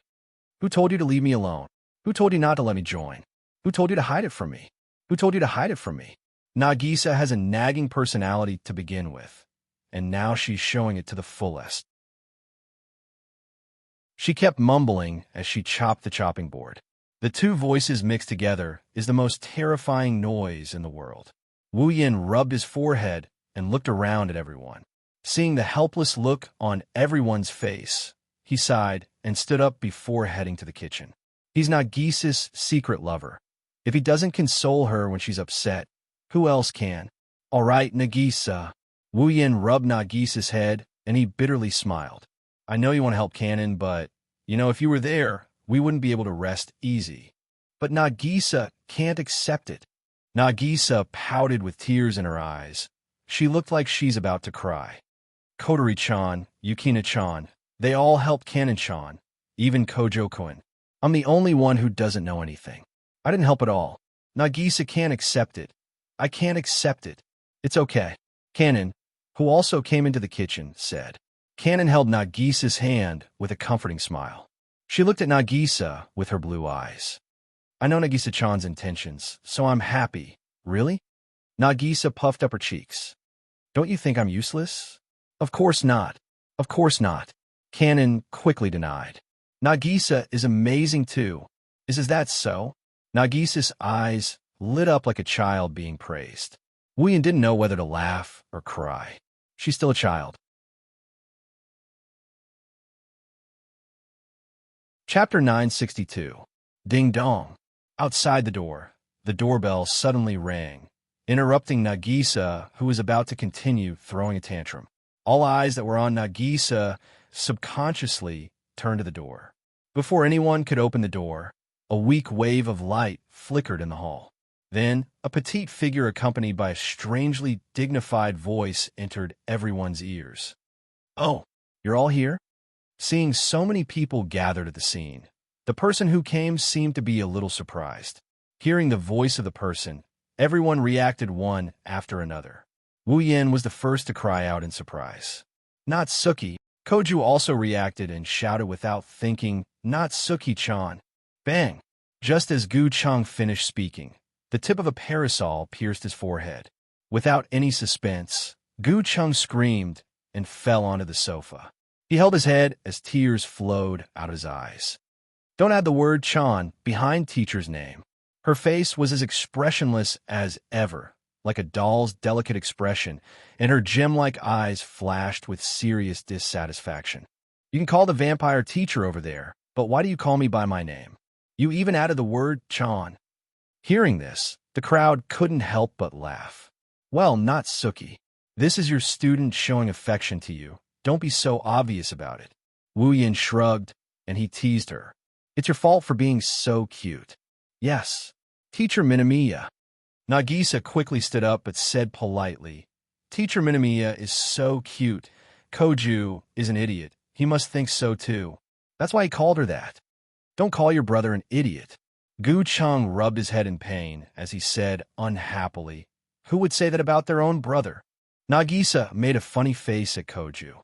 She looked at him with disdain. Koju was a bit annoyed, but Wu Yin found it funny. He turned to look at Natsuki. "Speaking of which, if you want to move in, why press the doorbell? I don't have the hobby of trespassing on private property." Natsuki had only pressed the doorbell, but had entered without asking for permission. "I couldn't find you at your place, so I came to see if you were here." "That's trespassing." Wu Yin's mouth twitched. Two trespassers at that. On the other hand, Jijua's face was serious. He said to Natsuki, "Is work done?" Natsuki and the others knew that Natsuki and Wu Yin were going to split up. One of them is going to deal with the fake angel, while the other is going to search for the missing airship of the kingdom of Arietigia. They want to find the connection between the two incidents. Now that the fake angel incident was over, the reason for the disappearance of the kingdom of Arietigia's airship had been found. It was understandable that Natsuki would come back. Surprisingly, Natsuki shook her head. Wu Yin frowned and poured a cup of black tea for her. Could it be that something went wrong again? Natsuki's face brightened up a bit when she saw Wu Yin pouring her a cup of black tea. She accepted the cup of black tea. She took a sip. "It tastes good," Natsuki praised before looking at Wu Yin. "I can't say that there's a problem. You've solved the mystery behind the disappearance of the airship from the kingdom of Arietigia. I've also found the surviving members of the Knights of the Holy Ring." Natsuki smacked her lips. "Including the princess who escaped. Isn't that great?" Kotori glanced at Natsuki expressionlessly with a lollipop in her mouth. "Or could it be that something has happened?" Natsuki shook her head once more. Soon after, she looked at Kanon, who was sitting beside Kotori. She seemed a little nervous. "The reason I'm here this time is for her. For Kanon-chan." Kotori, Nagisa, Yakaina, and Koju were stunned. "Kanon?" Wu Yin was taken aback. He looked at Kanon, who didn't know what to do because of Natsuki's words. Natsuki didn't explain. She just said something. "Akatsuki, open the door." Koju was confused by Natsuki's words. Natsuki hit him with her parasol again. "I told you to open the door, so open it." "Damn it." Koju's forehead turned red after being hit twice by Natsuki. "Is this my home or your home?" Koju complained, but he still stood up and walked to the door. He opened it. For a moment, the entire place was deathly silent. Gu Cheng, who had opened the door, had a blank expression on his face as he frantically retreated step by step. As he retreated, the sound of footsteps could be heard. Gu Cheng maintained a blank expression as he retreated to the main hall. At that moment, a figure walked into the hall from the corner of the hallway. Looking at that figure, everyone present was stunned. Canon was even more shocked. She was originally calm, but now her eyes were violently fluctuating. Her long silver hair swayed as she walked in the windless hall. She didn't look like a soldier, but she was wearing a military uniform that reminded people of a military performance. She was also wearing high-quality leather boots, just like a beautiful female knight in civilian clothes. However, her otherworldly temperament caused her knight-like attire to change into a princess in plain clothes. In addition to her breathtakingly beautiful face, the young lady who was dressed like a strong woman was completely transformed into a noble princess. Her eyes were a deep blue, like ice crystals that had been frozen for eternity. She glanced at everyone, and her eyes lit up when she saw Canon. A perfect smile appeared on her face. Looking at the beautiful girl who was smiling, no one present was able to react in time. The girl was indeed very beautiful. No, using the word beautiful was not enough to describe her appearance. It should be said that she was simply too beautiful. Of course, if it was only because of her beauty, the crowd would not have reacted so unbearably. The reason why they were collectively stunned was because of the young girl's appearance. If she cut her hair to shoulder length, her height to less than 1.6 meters, and her age to less than 4 or 5 years, she would be Canon's other side of the mirror. That's right, she looks too much like Canon. She looks like Canon's older sister. You. Canon pointed at her in disbelief, but she quickly realized that it was rude of her to do so. She quickly lowered her hand with a timid expression on her face, which made the girl burst into laughter. R.A.? Freya? Leah Vane. Calling himself R.A.? The girl named Freya tilted her head and smiled sweetly at the crowd. I'm the princess of the kingdom of Eriatigia. The princess that the Witch of the Gap mentioned just now was referring to me. Princess of the kingdom of Eriatigia? Everyone was shocked, but strangely, they didn't feel the slightest bit of shock in their hearts. Instead, they believed the other party's words. Looking at that extraordinarily beautiful face, if such an appearance could not be called a princess, then there really was no one in this world who was qualified to be called a princess. Princess of the kingdom of Eriatigia. Wu Yin pursed his lips. He looked at Natsuki with a questioning gaze. Her Highness is here for Kanace Natsuki. Natsuki said bluntly. She did not try to avoid arousing suspicion. Or rather, the reason why the kingdom of Eriatigia sent a flying ship to Itagami Island with this princess is because of Kanace Canon. Wu Yin had a feeling after hearing Natsuki's words. It seems like there's more to the fake angel incident than meets the eye. Chapter 963. It was as if time had stopped. Two young girls, one big and one small, looked at each other quietly. However, one of them had a weak and helpless expression, while the other had a big smile on her face. Everyone stared at the scene of the two girls quietly looking at each other. Then, they sized up their appearance and temperament. In the end, the conclusion was that they were similar. They were two alike. Both their appearance and temperament were very similar. Everyone would believe them if they said they were sisters. The only difference was that Canon's temperament was more holy and timid. Freya's temperament was different from Canon's. Noble, gorgeous, elegant, smart. No matter which one it was, they all showed her identity as the daughter of the king of Eriatigia. Only someone of such status could cultivate such a temperament. I finally get to meet you. The first to break the silence was R.A. Freya. Freya. She had a smile on her face. Freya's eyes, which were identical to Canon's, were fixed on Canon. The more she looked, the happier she felt. I've always wanted to meet you. Canon. It should have been very rude to be addressed by someone you met for the first time, but Canon didn't blame him at all. Freya didn't blame her. It wasn't just because of Canon's kind nature. It was also because she felt a sense of familiarity from this big sister who looked so much like her. She couldn't bring herself to blame Freya. She recalled her meeting with Kinsei the day before. Kinsei had mentioned that he had other relatives in this world. Canon couldn't help but feel hopeful. You, Cannon's mouth opened and closed, but she didn't know what to say. She didn't know if it was because she hoped that the person in front of her was her relative or because she was afraid of receiving bad news. In the end, Cannon couldn't form a complete sentence. She was so anxious that she almost died. Wu Yin could clearly sense Cannon's emotions. After all, Cannon was his familiar. Familiars were magical entities with their own consciousness. The host who provided them with a home could naturally sense part of their familiar's consciousness. Cannon might have a physical body, but she was still his familiar. Now, to maintain her existence, Wu Yin was still releasing his magical power. That's why, as the host, Wu Yin would be able to sense her mental state if her emotions fluctuate too much. Wu Yin sensed Cannon's anxiousness, and he stood up for her. Cannon! Wu Yin stroked Cannon's head. Let me do it. Cannon, who had a telepathic connection with Wu Yin, looked at Wu Yin gratefully. She then retreated to Wu Yin's side. Freya flinched as she looked at Wu Yin in surprise. She seems to be surprised by his actions. You are? Me? Wu Yin scratched his face, shrugged.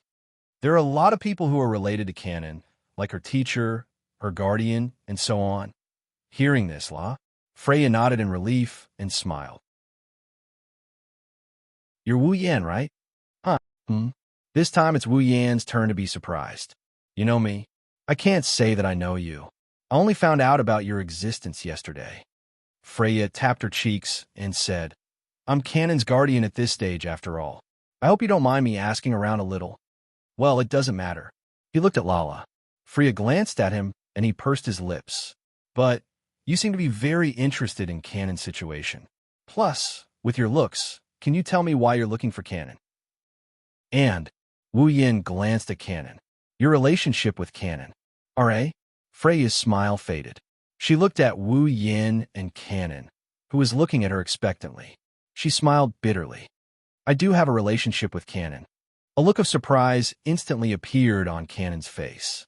But Freya, on the other hand, was unusually distressed, as if she had something that was hard to say and was too embarrassed to say it. But in the end, she still said it, and the moment she opened her mouth, everyone present was shocked. Cannon's father. I'm talking about her biological father, not Kensei Kanase. After a moment of silence, he paused. Freya lowered her voice. Her father is my grandfather. Everyone was silent.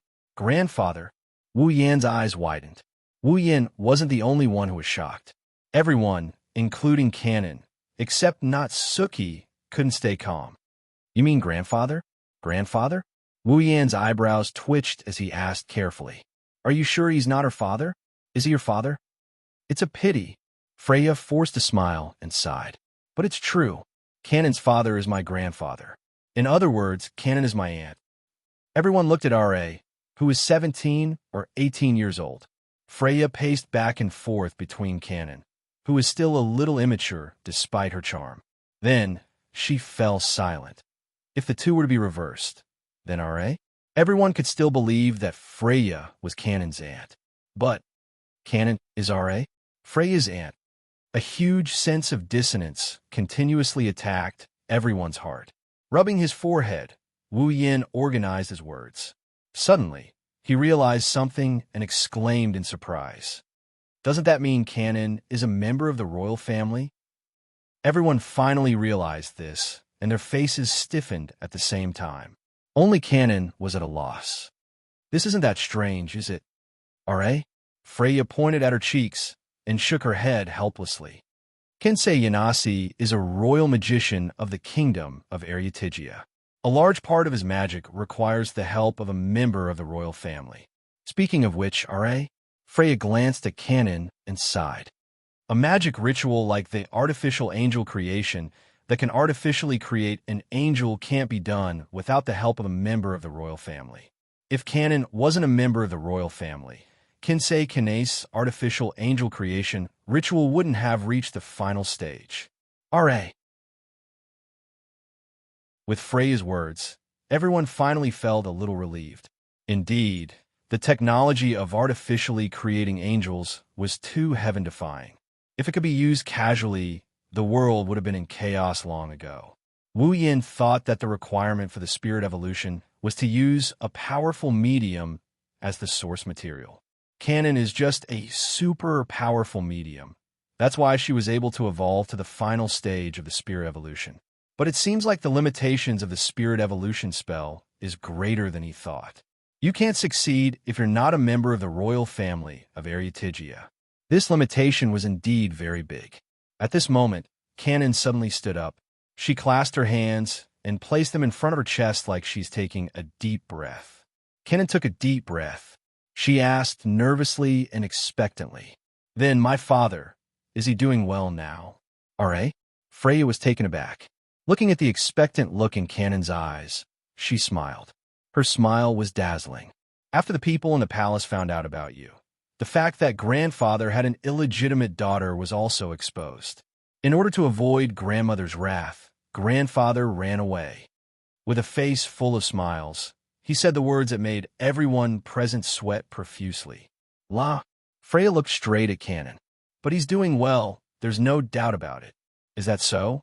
Canon heaved a sigh of relief. She put on a sacred smile. "That's good." Wu Yin, Kotori, Nagisa, Yakaina, Koju, and the others smiled as well. They looked at Canon with love. This kind-hearted girl would always think for others. She didn't even think about the fact that her so-called father had abandoned her and lived alone in the palace, a life that almost everyone envied. But Canon didn't even grumble. However, it was also because of this that Canon was the Canon in everyone's heart. She's so pure and kind.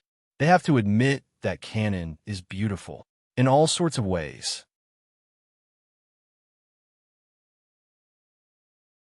Chapter 964. Before coming to Itagami Island, I did some research on you, Canon, and I know your personality. She walked to Canon's back. Freya reached out her arms and wrapped them around Canon's body from behind. "But now that I've met you, I feel like I really like you. You're such a good child." Canon lowered her head shyly and bashfully pinched Freya. Freya's embrace was indeed quite comfortable, and she did not struggle out of it. Freya smiled at Canon's shyness. Freya seemed to be very satisfied. She suddenly changed the topic and opened her mouth. "Canon, come with me to the kingdom of Arietigia." The air froze. Canon was stunned. She didn't realize what kind of situation she was in. She didn't even realize that everyone was looking at her. "Canon-chan." Nagisa stepped forward.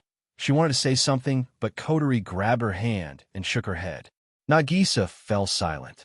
Following the silence of the crowd, the atmosphere at the scene slowly turned heavy. "Father is looking forward to meeting you. Grandfather is also looking forward to meeting your father. Although he hasn't come back yet, once you return to the palace, he will definitely come back." It was unknown if he had noticed the oppressive atmosphere in the air. "Pull." Freya continued with a smile. "Grandmother also wants to meet you. Even though she's mad at grandfather, she still cares about you. Everyone wants to see you." Hearing this, Canon fell silent. Her blue eyes scanned the room. She glanced at Kotori, Nagisa, Yakaina, and Koju. Finally, her gaze landed on Wu Yin. "Face R.A.?" Canon panicked when she heard Freya's suggestion. Canon was happy to know that she still had so many family members. She felt the same way as the others. She was looking forward to meeting her family. But in this place, she also had a tie that she absolutely could not give up. She couldn't give it up. Its crystal-like eyes met Wu Yan's wine-red eyes. It's Wu Yan's familiar. Canon could sense Wu Yan's emotions. Reluctance, pity, and hesitation. These emotions. At the same time, Wu Yan's thoughts flashed in his deep eyes. Canon could feel it, but she could feel more. He understood and supported her. Yes, if Canon chose to return to her family, Wu Yin would definitely support her. Even though it would be a joke if his familiar left him, Wu Yin didn't treat Canon as a familiar. She was a real person. Canon was a real human to begin with. She wouldn't have turned into his familiar if it wasn't for some unknown reason activating his monster mark. At the very least, Wu Yin won't restrict Canon's freedom, and he won't interfere with her decisions. Even though this extremely lovable and kind-hearted young girl had already made him like her a little. However, just when Wu Yin thought that Canon would agree, Canon suddenly stopped. When Freya spoke, Cannon's tender voice suddenly rang out, surprising him to the extreme. No. His voice was as soft as a mosquito, but everyone present could hear the determination in his voice. Cannon turned around and saw that she was facing R.A. Seiji. Freya opened her mouth to speak. I want to stay here. Why? Unexpectedly, La Rosa's expression changed. Freya didn't reveal any strange expression. Instead, she said regretfully, as if she already knew Cannon would make such a choice.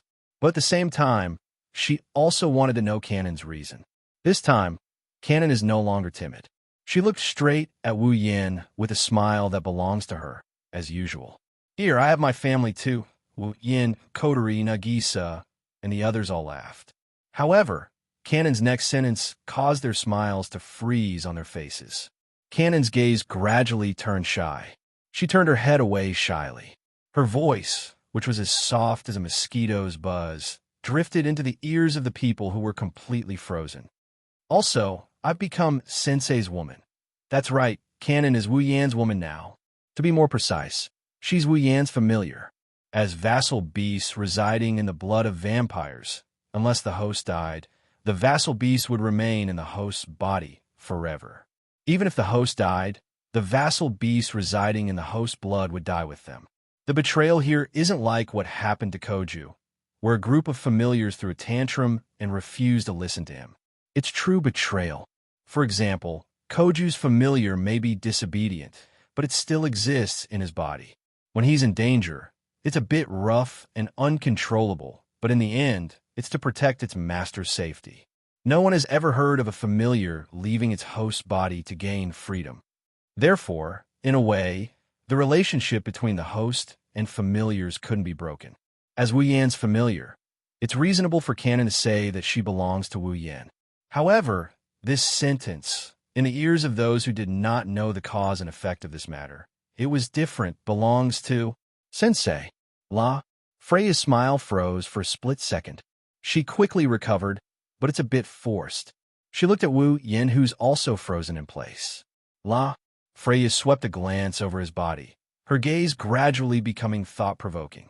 From the reports, you haven't known Cannon for more than a week, right? She's looking at him in a new light. La. Freya walked up to Wu Yin like she's getting to know him for the first time. She's smiling like a mischievous little girl.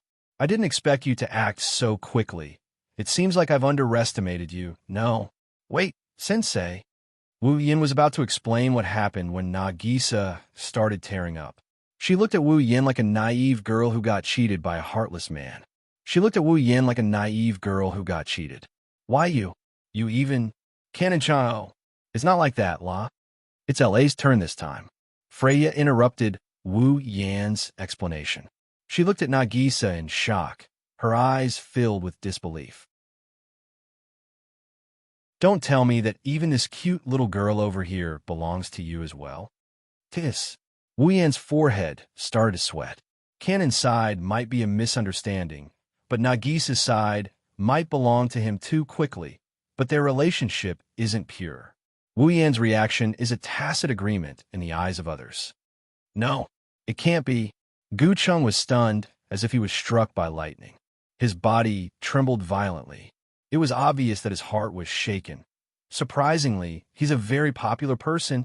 Her beautiful eyes closed as she smiled. La. Freya moved closer to Wu Yan. Her beautiful face enlarged in Wu Yan's eyes. Then she smiled. It seems interesting. Why don't you let me join as well? Ah, Wu Yan is dumbfounded. No. Nagisa couldn't take it anymore. She jumped up and hugged Wu Yan's arm. She rushed at R.A. Yen. Freya shouted, It's fine if it's Kanaon-chan, but you absolutely not. Nagisa. Gu Chang jumped up before anyone else could react. What are you doing? Let go of me. Kojo-kun. Nagisa, who was defending her rights, turned her words into arrows, piercing Koju's fragile heart. Shut up. What? Gu Cheng's body trembled and trembled again. Finally, he could no longer suppress the trembling in his heart as he roared and pounced over. Let go of me, bastard. Wah. No. Let go of me. It seems interesting. I'll join too. No. Let go of Sensei.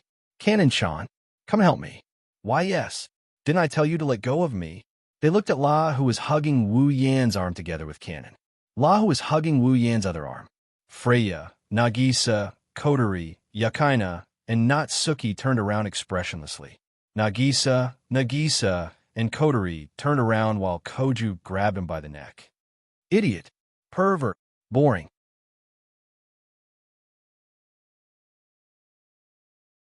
Chapter 965. Bang! Wu Yan collapsed on the sofa like a corpse. He stared at the ceiling with a lifeless expression. Tears streamed down his face. Wu Yan couldn't help but cry. Why am I always the one getting hurt? You're so noisy. Kotori walked in with Canon. She glanced at Wu Yan with dissatisfaction. You're being treated like that by a few beautiful girls. Do you know how many people would die for such treatment? What are you unhappy about? I'm not unhappy. Wu Yan retorted weakly. I'm just tired. Sensei. Canon lowered her head guiltily when she saw how tired Wu Yan was. I'm sorry, it's all my fault. No. Canon, this has nothing to do with you. Wu Yan couldn't bear to see the kind-hearted Canon upset. He got up from the sofa and forced a helpless smile. It's all because of that princess prank. I understand now. She looks elegant and noble on the surface. But pulling? Freya's hidden attribute is black-bellied. Canon blinked. She didn't understand what Wu Yan meant by hidden attribute. She nodded in confusion. Kotori rolled her eyes at Wu Yan. Wu Yan's words aren't wrong, though. Pull? Freya is indeed black-bellied. Kotori pulled Canon to the sofa and sat down. She glanced at Canon before turning to Wu Yan. All right about Canon. Did you figure out? Kotori asked.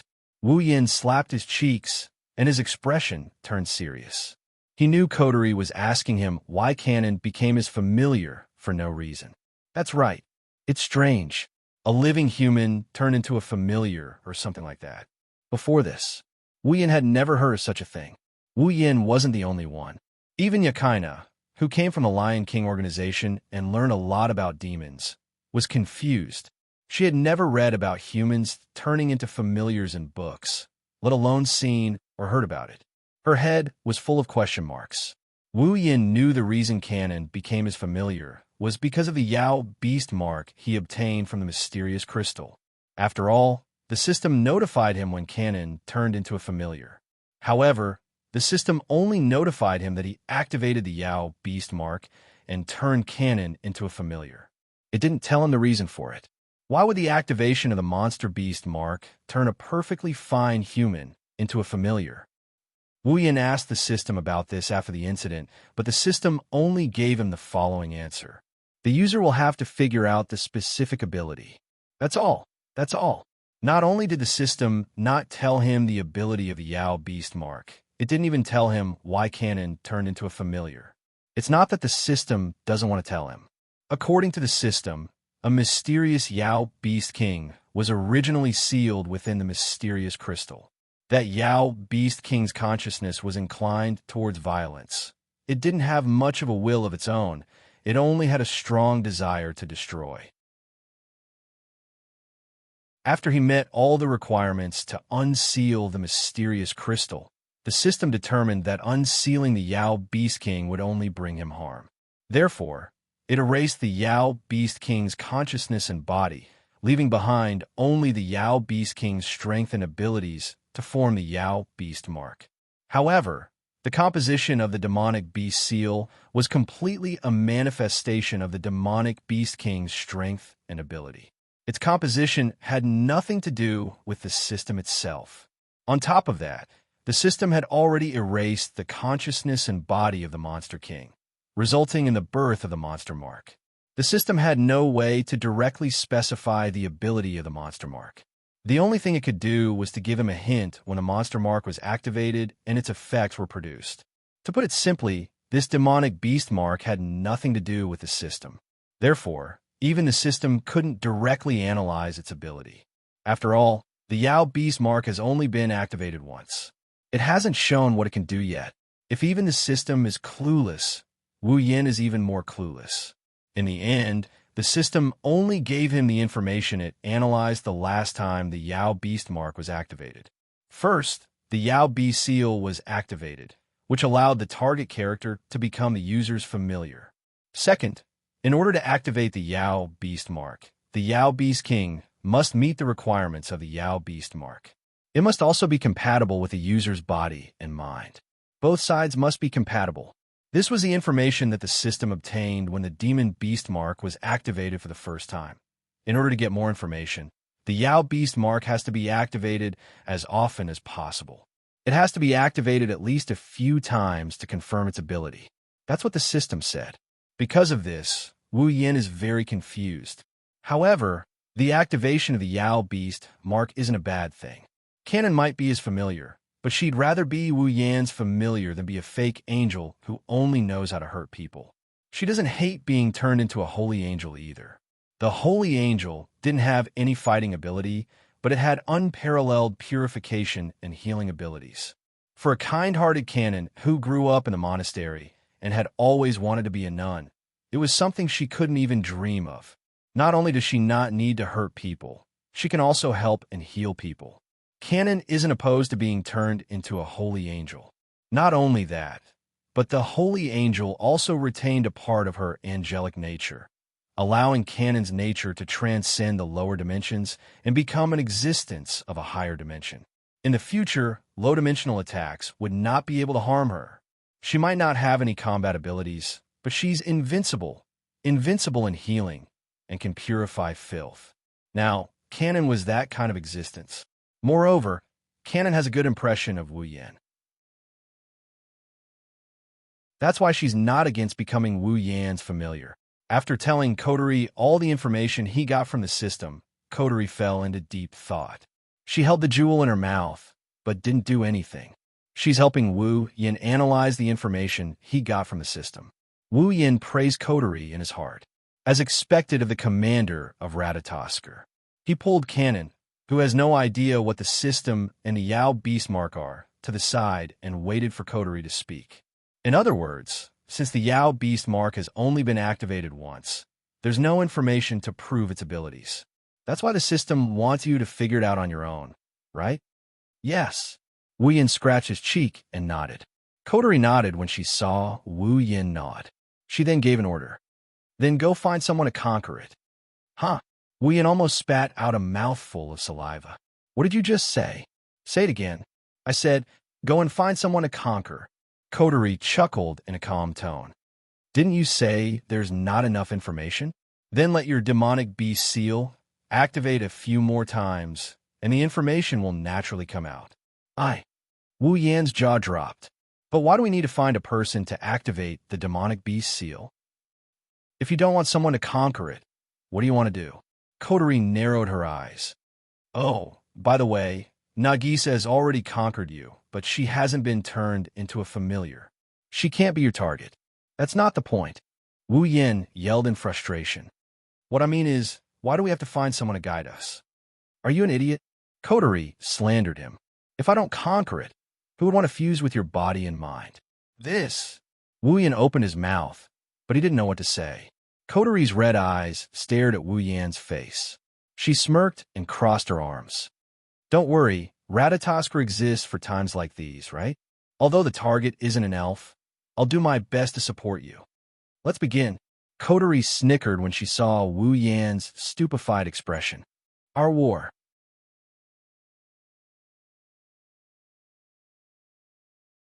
Chapter 966. Itagami Island, Saikai Academy. Wu Yin stood in the middle of the plaza, looking at the students greeting him. He responded with a smile, but if you look closely, you'll notice that his smile is a little twisted.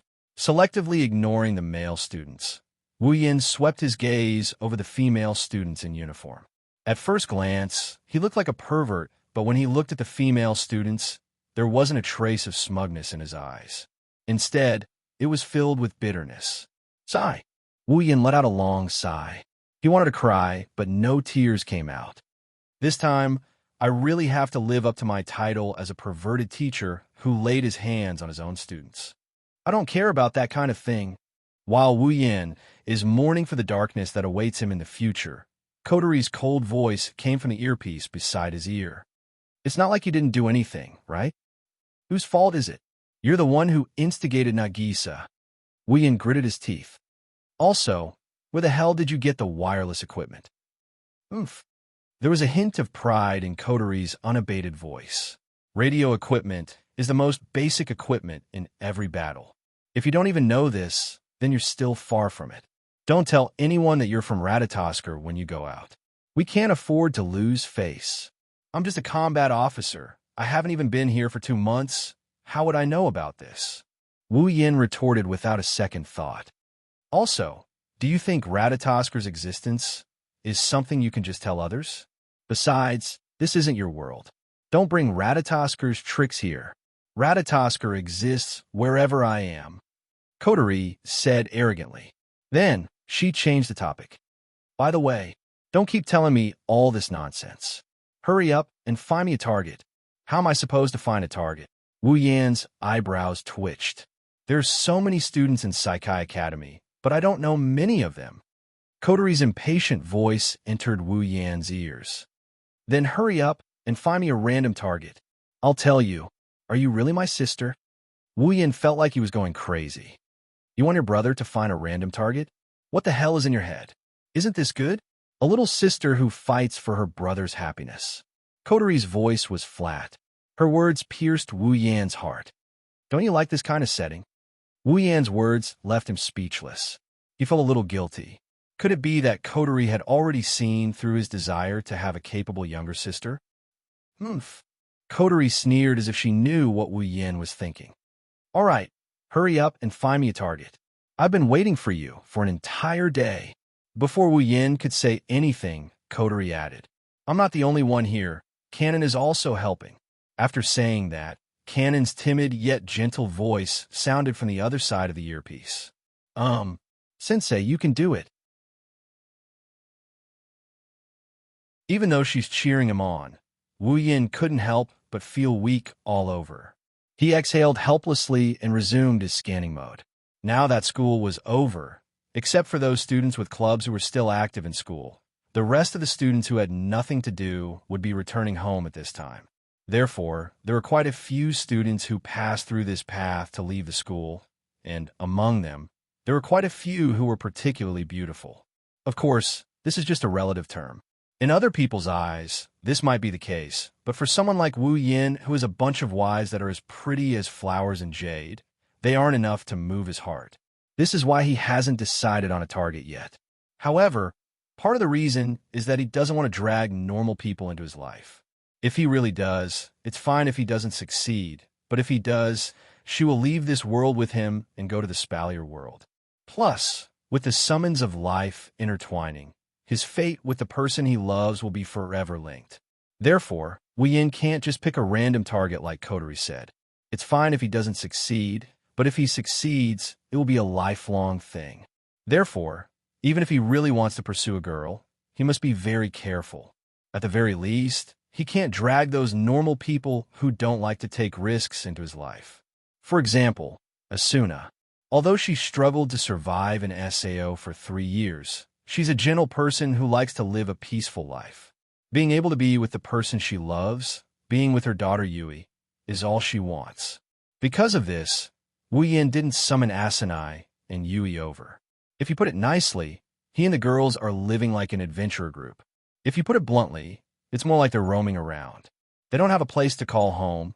They don't have a place to call home.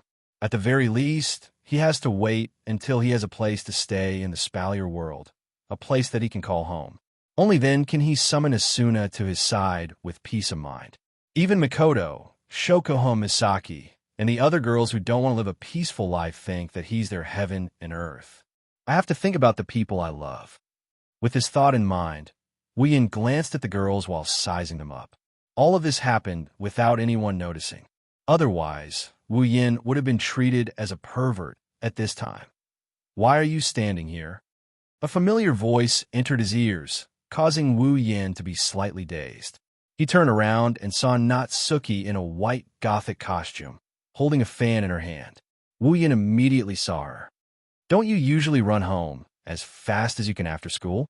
Natsuki crossed her arms in front of her chest. She stared at Wu Yan with those big eyes of hers that seemed to be able to talk. She looked confused. Why are you behaving so strangely? Are you planning something again? The more Natsuki spoke, the more she felt that it was possible. Her gaze on Wu Yin became more and more oppressive.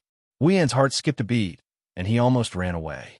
They say that a girl's intuition is accurate. Is Natsuki a girl? Isn't she a girl?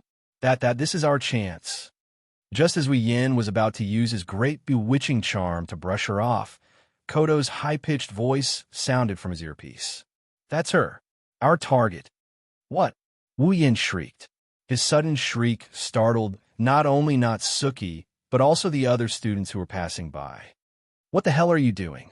Natsuki raised her beautiful eyebrows, and her voice was filled with dissatisfaction. You're already a teacher. Why are you making such a big fuss?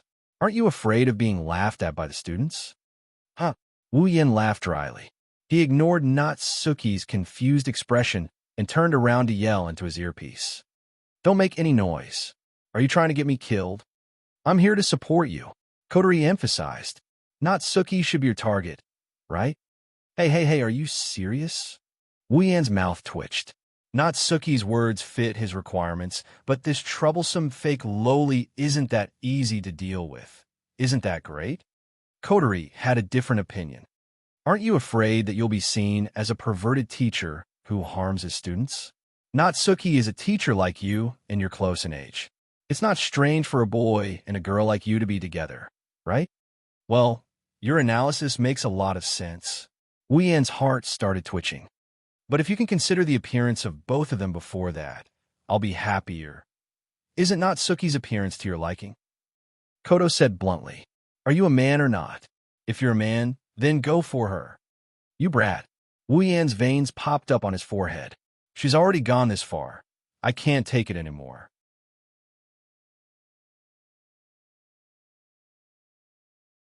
Chapter 967.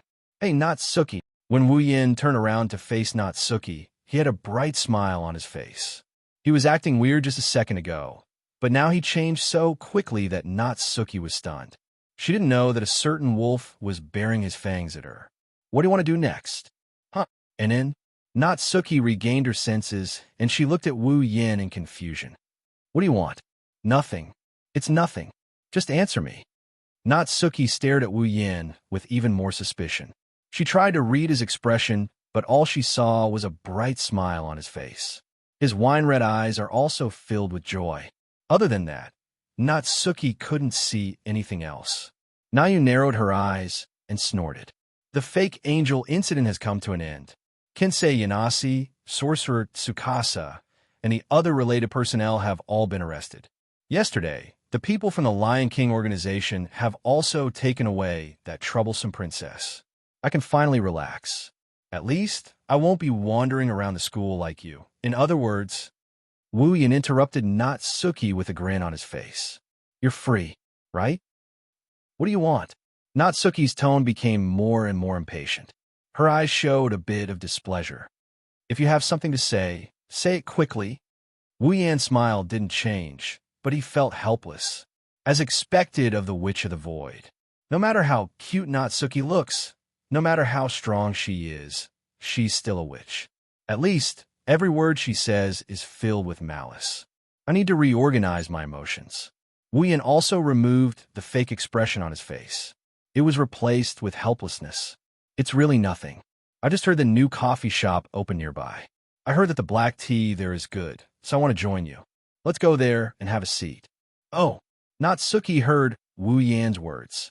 As expected, Natsuki, who loves black tea, was attracted. She glanced at Wu Yan. You actually invited me to drink black tea with you? That's really rare. I've always been like this, Wu Yin said in a matter-of-fact tone.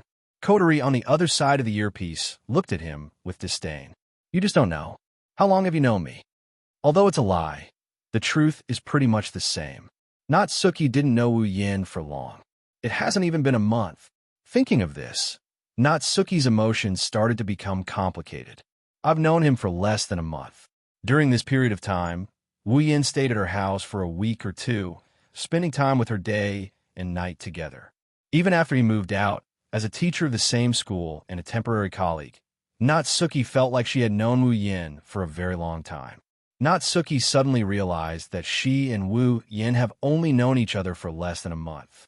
Natsuki let out a sigh and returned her attention back to the topic. A new coffee shop? Although I'm also very interested. But is the black tea there really as good as you say? Natsuki knows Wu Yan's ability to make black tea. It can be said that the black tea made by Wu Yan is the best black tea she has ever tasted in her life. Even now, even after Wu Yan moved out, she still extravagantly teleported to his house just to get a pot of black tea. If there really is a black tea that tastes better than Wu Yan's, Natsuki is looking forward to it, but at the same time, she doesn't believe it. Wu Yan chuckled as if he could understand Natsuki's thoughts. Well, in terms of taste, it's naturally not as good as mine, but it's also unique. Occasionally, I'll try different flavors of black tea. Although I only heard about it from the mouths of the students, since it's so good, it can't be bad, right? Originally, I wanted to find someone to accompany me. That's why I've been looking for people to accompany me. Wu Yan calmly said. Then he looked at Natsuki. You're free anyway, right? Why don't we go together? When Natsuki heard Wu Yan's words, she felt that something was wrong, but she couldn't pinpoint what it was. However, black tea is her only interest.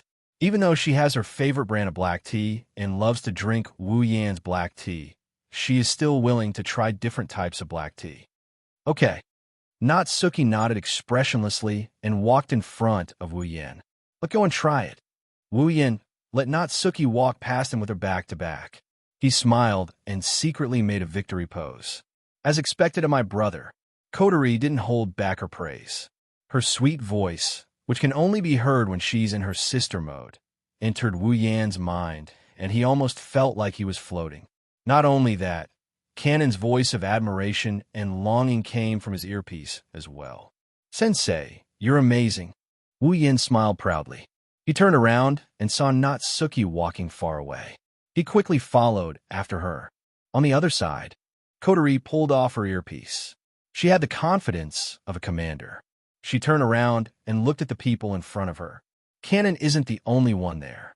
Nagisa, Yakaina, and Koju are also there.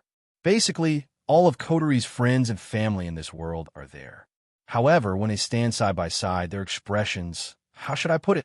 They are conflicted. Kotori glanced at everyone, ignoring their expressions. Are you all ready? Let's go if you're ready. Wait. Upon hearing Kotori's words, Koju couldn't hold back his anger and spoke with a twisted expression. Are we really going to help that vampire sensei conquer Natsuki? Kotori-chan, I don't think it's appropriate. Yakaina couldn't stay calm when someone spoke up for her. After all, she's already experienced it once. Compared to Koju, she's more agitated than him. Sensei, didn't she already? Are you and Nagisa there? Why did you attack Namiya's sensei? Also, why are you supporting him? Yakaina screamed in her mind, but she couldn't bring herself to say anything. In the end, she looked even more conflicted than before. Don't worry. Kotori acted as if she didn't see Koju and Yukina's reaction. Don't be fooled by that guy's harmless face. He's actually very good at this kind of activity. I'm not worried about that. Koju complained. Speaking of which, is that vampire sensei a pervert? Yakaina nodded in agreement. She labeled Wu Yan as a pervert, even worse than Koju. At least, Koju is interested in women with great figures. As for Wu Yan, Kotori, Nagisa, Natsuki, and even Kanon, they were all lowless. Kotori-chan, Nagisa said with a bitter expression. Are you sure it's okay? You don't mind at all? Of course. Of course I will. Not only did Kotori not show any displeasure, she even had a smile on her face. However, my brother does have a lot of difficulties. At this moment, as the people closest to him, shouldn't we help him? But, Nagisa didn't feel relieved. She felt even more conflicted. Nagisa couldn't get over the fact that her lover was trying to woo other women. Don't you want to use your own strength to help Sensei? Kotori tried to reason with Nagisa, but Nagisa started hesitating. Of course I want to help Sensei. Then it's fine. Kotori raised her head and puffed out her chest. I'm sure Sensei can feel how I feel, right? Canon. Seeing Kotori suddenly turn around, Canon froze for a moment and nodded reflexively. Kotori laughed, and Nagisa was speechless. Thus, the group that was filled with all sorts of emotions walked towards the door and walked out.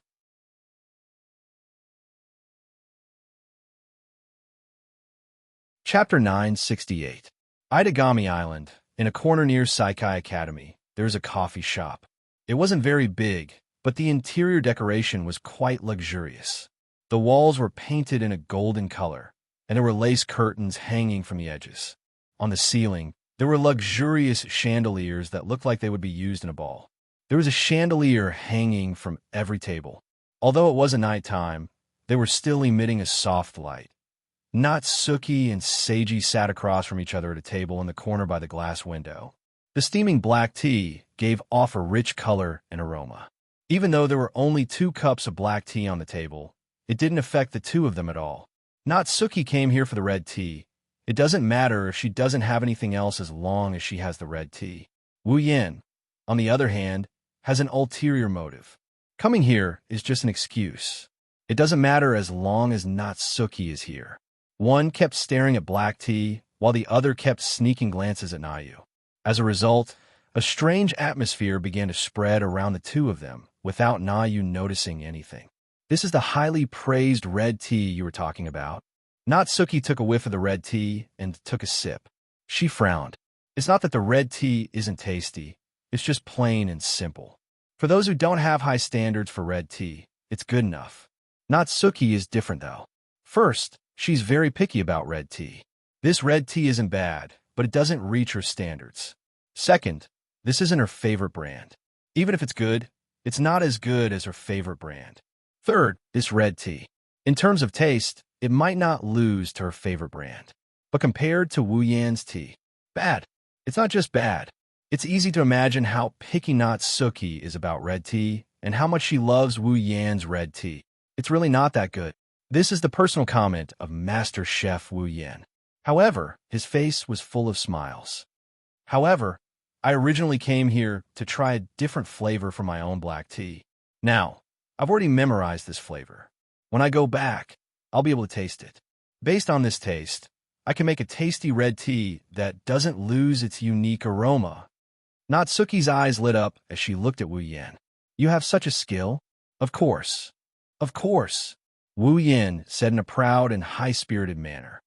The black tea you drank before is a taste that I created after continuous improvement. Other than that, according to the tea leaves. Based on the tea leaves, I can make at least 7 different types of red tea leaves. I should be able to make the 8th soon. I see. Natsuki lowered her head and smiled faintly. I didn't expect you to have so many secrets. No matter how good a chef who only knows one type of cuisine, he's still not a good chef. Wu Yan shook his head. Similarly, if you only know how to brew one type of black tea, that doesn't count as knowing how to brew black tea, right? You still think you're in the right. Natsuki couldn't help but laugh. She waved her fan in front of her, and a joyful smile appeared on her doll-like face. But for now, let me look forward to your new red tea and the other 6 types of red tea. Do you want to drink it? Wu Yan snickered like a big bad wolf seeing a little white rabbit, or a profiteer seeing a sucker for money. It's not that I can't make it for you, but how do you want to repay me? Natsuki paused for a moment before smiling meaningfully. I remember. Back then, I helped you apply for the position of attack maid for free, right? Wu Yan's smile froze. Now, you're asking me to repay you for a cup of red tea? Natsuki closed her eyes with a smile on her face. If you dare to accept it, I don't mind.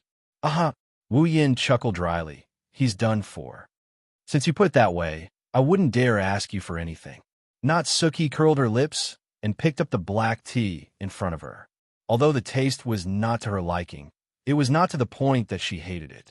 Moreover, she had come here to drink tea. If she did not drink a cup or 2, it would be too boring. She finished the rest of the red tea and pressed the bell on the table to ask the waiter to refill her cup. Wu Yan shook his head. He refilled his cup, and the waiter left with a big smile on his face. He went to get the black tea. Good chance. Kotori, who was hiding behind a pillar in the cafe, saw the waiter walking towards Wu Yin and Natsuki. She turned towards Koju.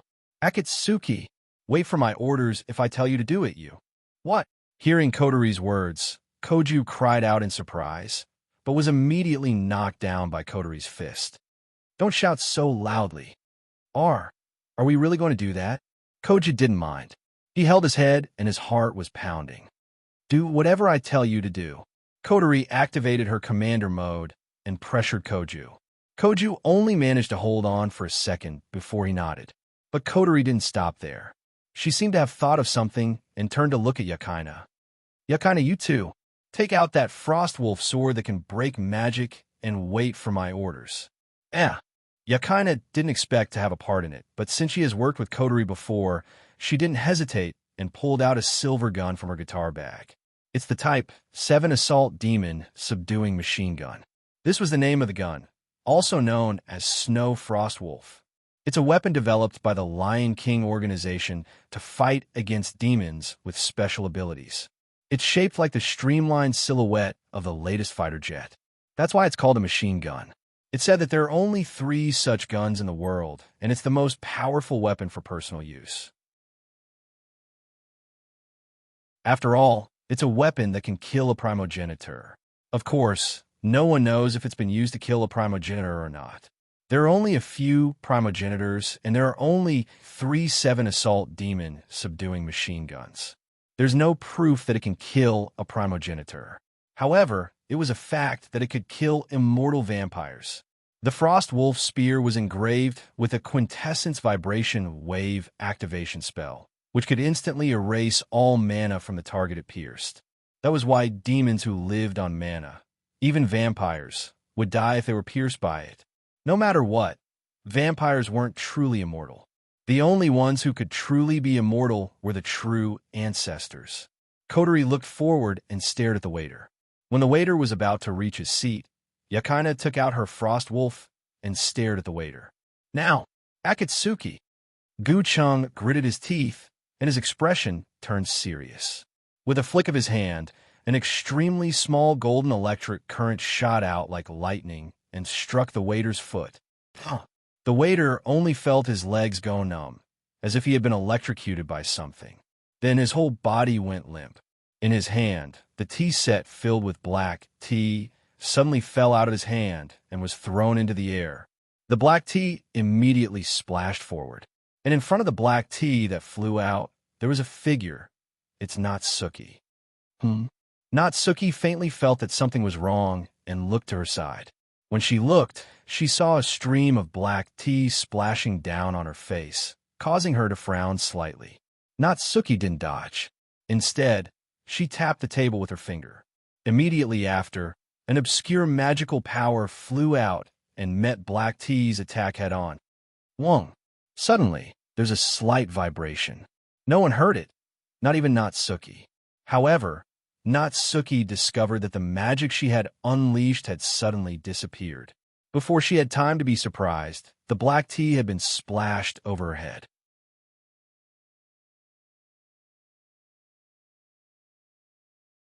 Chapter 969.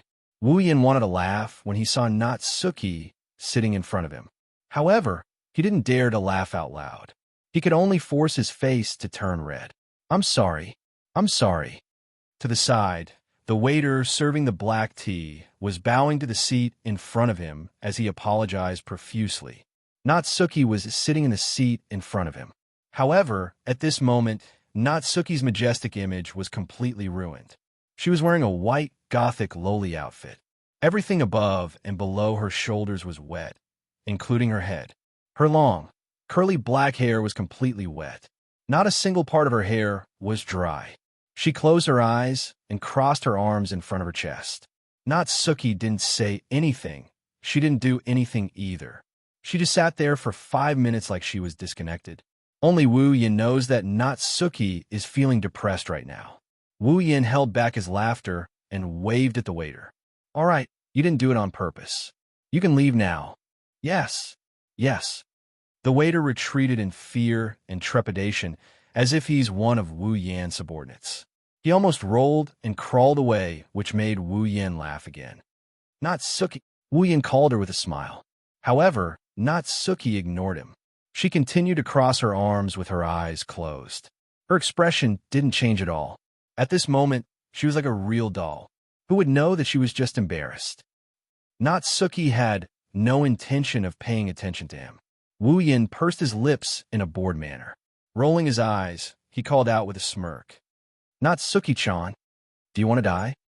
Just as he finished his sentence, a bone-chilling glare landed on him, causing him to shake his head and shake his head. Don't be angry. It's your fault for ignoring me. Oomph.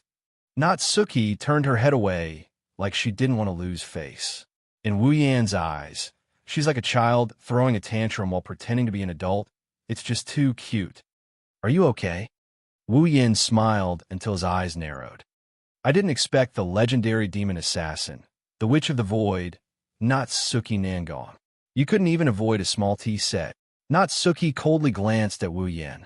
Wu Yan immediately shut his mouth. He zipped his mouth to show that he didn't dare to do it again. Natsuki looked away and frowned. Natsuki touched her wet hair and muttered to herself. This shouldn't be. I clearly stopped it just now. Why did my magic suddenly disappear?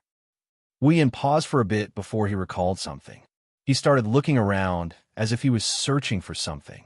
He quickly spotted a few blurry figures behind the pillar furthest away from the cafe.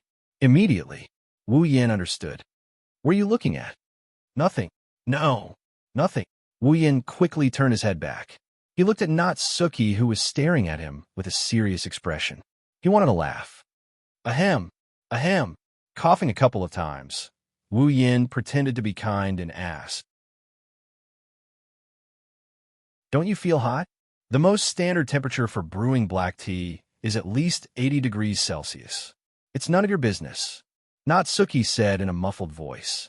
Wu Yan was angry and amused at the same time.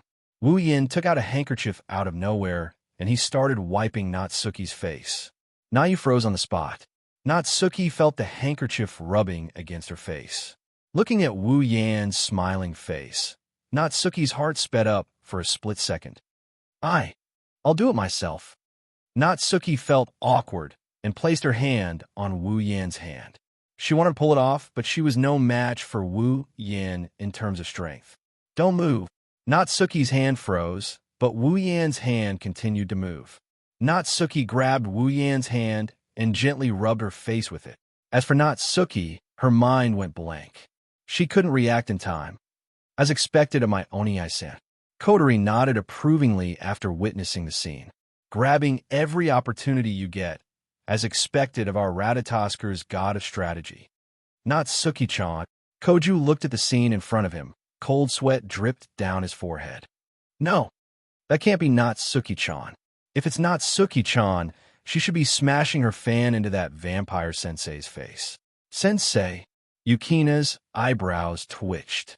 Her movements are so practiced, she really is a pervert. So amazing. Kanon blindly worshipped Kotori. As for Nagisa, she stared at the scene in front of her. Her cheeks puffed up until she couldn't puff them up anymore. She turned her head away, out of sight, out of mind. Natsuki waited for Wu Yan to dry her face and hair. She looked at Wu Yan strangely. I didn't expect you to be such a gentleman. Wu Yan rolled his eyes. He didn't want to bother with the arrogant Natsuki. He continued, I'll wipe your face and hair clean, but I can't do anything about your clothes. That's black tea. Even if I wipe it clean or use magic to evaporate it, there will still be traces left behind. Natsuki furrowed her brows, and she nodded in agreement. Wu Yan chuckled when he saw this. Then let's go to my house and change. Fortunately, it's not that far from here. Distance is meaningless to me. I can teleport. Just do as I say. Wu Yan interrupted her domineeringly. Natsuki raised an eyebrow and glared at him. It was as if she wanted to slice off a piece of flesh from his body. However, Wu Yan ignored her. He finally understood. For a girl like Natsuki, if you wanted to gain her favor, you either had to be patient and slowly grind her down, or you had to be more domineering than her. Unfortunately, Wu Yan is the impatient type. He can only be more domineering than Natsuki. He has an immortal body anyway. Tui. Wu Yan tossed the thoughts of turning into a masochist out of his mind. He grabbed Natsuki's hand and pulled her up from her seat. Let's go. I don't think you want to sit here like this anymore, right? Wu Yin pulled Natsuki's hand and walked out of the cafe. Let go. Natsuki struggled. I can walk on my own. I told you, just do as I say. Let go. No, you. The two of them walked out of the coffee shop while cursing at each other. Follow them. Kotori jumped out from behind the pillar and gave the order. The group of 5 followed Wu Yin and Natsuki's direction. Itagami Island, southern residential area, apartment. Wu Yin walked out of the bathroom and saw Natsuki drinking tea on the sofa. He shook his head helplessly. You were drenched in tea and you're still drinking it? Do you really like tea that much? Wu Yin walked up to Natsuki. The hot water is ready. Go and take a bath. Don't leave the smell of black tea on your body. I've also prepared your clothes. Before you wash them, wear them first. Natsuki glanced at Wu Yin and sighed.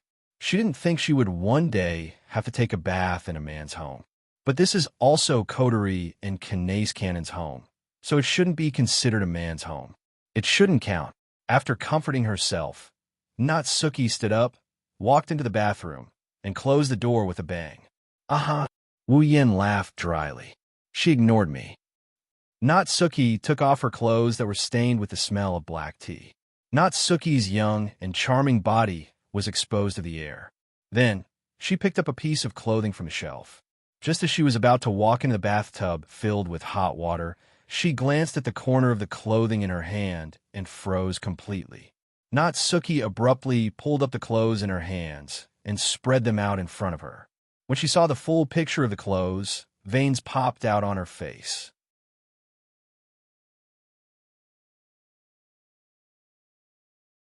Chapter 970.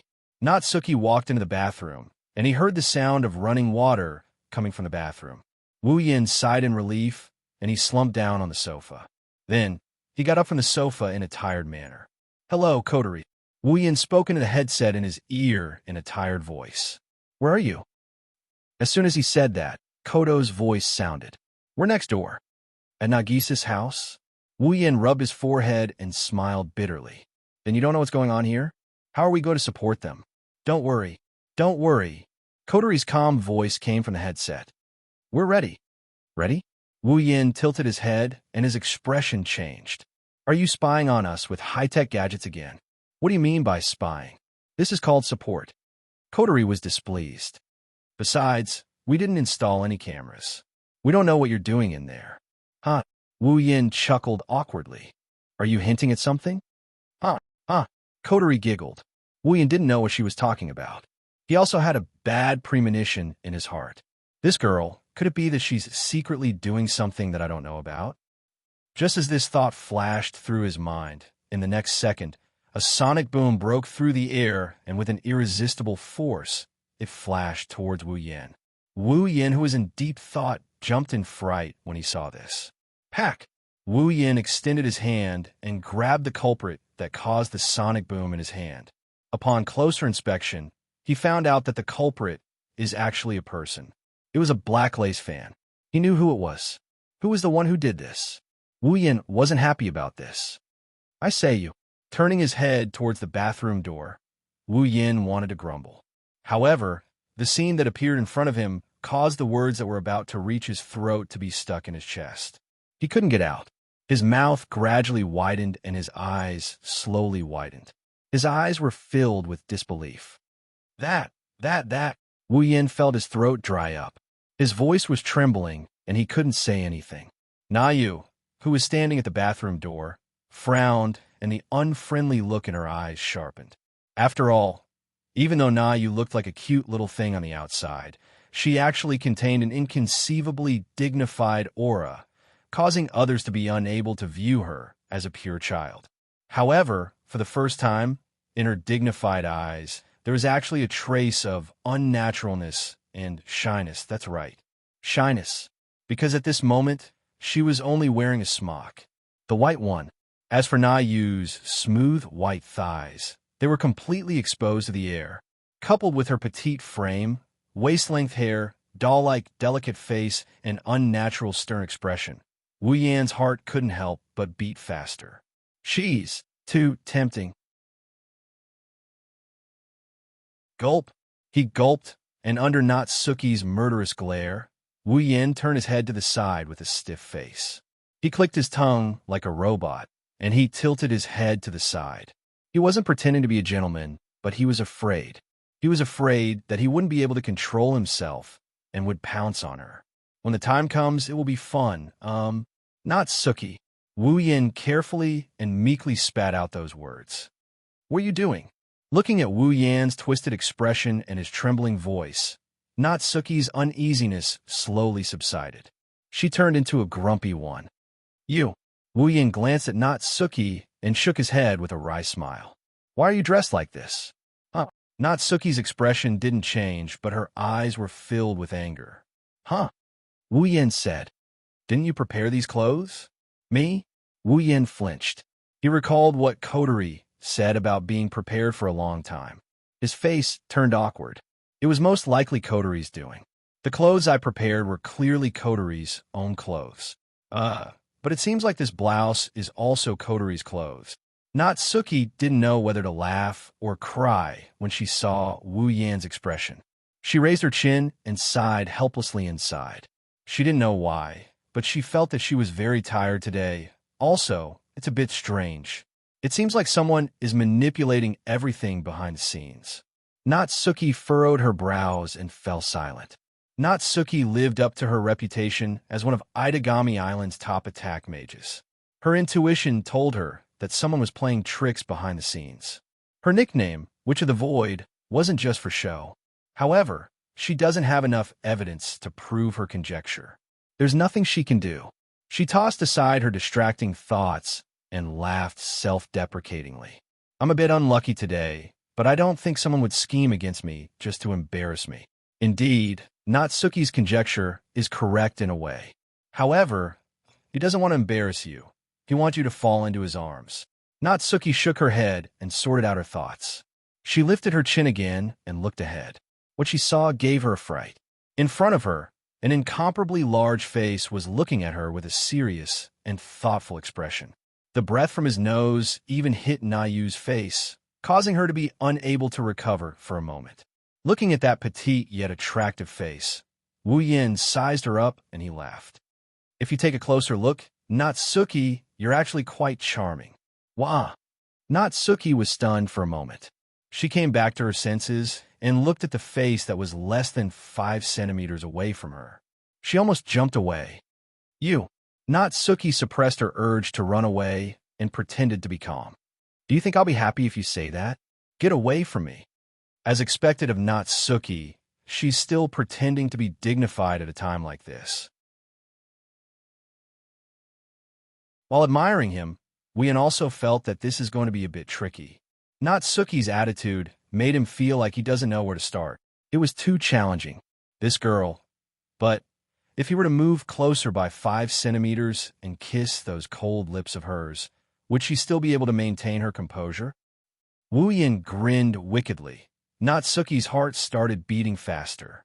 Wu Yan's lips curled into a mischievous grin. Natsuki's intuition told her that if she didn't leave at this time, something unpredictable would happen. But she doesn't want to admit defeat here. Natsuki was in a dilemma. Thus, the two faces, one big and one small, just stared at each other. Neither of them spoke, causing the surrounding atmosphere to become strange. At this moment, a small pushing force suddenly appeared behind Wu Yan. This pushing force can only push down a vase. If it's used on Wu Yan, who is not vigilant, it can only make him lose his balance for a second. But this 1 second is enough to reduce the distance by 5 centimeters. Natsuki, who was staring at Wu Yan, saw Wu Yan's huge face got even bigger in his vision. Whether it's Wu Yan or Natsuki, both of their eyes widened. The strange softness on their lips caused them to enter a dazed state. They couldn't react at all. They looked at each other and remained in this state for a full 10 seconds. Wu Yan, who came back to his senses first, felt the suffocating sensation on Natsuki's petite lips. His heart couldn't help but ripple. For some reason, he reached out his hands and hugged Natsuki's small body. Yu. Wu Yan's actions woke Natsuki up from her daze. She realized her current situation, and her heart was in a mess. She wanted to break free, but Wu Yin had already pulled her into his embrace. A thick breath pounced into the tip of Na Yu's nose. That warm embrace that was neither hot nor cold caused Na Yu to become absent-minded once again. Taking advantage of this moment, a soft tongue pushed open her pearly white teeth. Ew. Ew. In the hall, Natsuki Yu's confused and helpless whimpers echoed in the hall.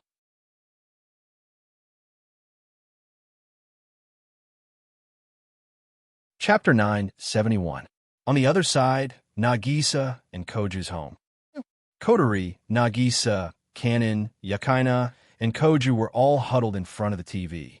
They were watching the show in silence. Their reactions were different from each other. Not bad at all. Kotori tossed the pearl into her mouth, as if she had just won a competition. A smile hung on her face. I just wanted to create an ambiguous scene. Who knew Oni Ai-san would seize the opportunity better than I thought? Unlike the smiling Kotori, Nagisa stared at the TV with a stern face. Her eyes were filled with anger. She was almost spitting fire. She kept mumbling something as if she was cursing someone. Nangong, you really kissed him. You actually kissed Sensei Nangong. Sensei is not a good person. Nagasha will ignore you from now on. No, wait a month. That's a bit long. Then I'll ignore you for a week. Ooh, it's still a bit long. All right, I'll ignore you for an entire day. Kanon and Yakaina forced a smile as they listened to Nagisa's machine gun-like mumbling. However, when they saw the TV, they blushed and opened their mouths. Perverted. How dare you? The four girls surrounded the TV that was broadcasting the kiss between Wu Yin and Natsuki. Although their reactions were all different, their eyes were still fixed on it, not moving away for even half a second. Koju was the only one who was lying down not far behind the four girls. His back was dark. It's over, it's over. If Natsuki-chan finds out I'm the one behind this. Gu Cheng's body trembled as he recalled Natsuki's terrifying revenge. His back view became even darker. It was obvious that he was the one who pushed Wu Yin. That was exactly what he had done, even though he was only following orders. Of course, Koju had no idea what Kotori was planning. He just listened to her like an idiot. He secretly tricked Wu Yin. He was just a scapegoat. However, compared to this, if Wu Yin was here, he would definitely complain loudly. Didn't I say there were no cameras? Like hugging a doll, he hugged Yu Xiaoxiao's soft body. He kept capturing the little tongue that was twining around in her mouth. It was a real little tongue. At this point, the battlefield had shifted. At first, Wu Yin was still hugging Natsuki.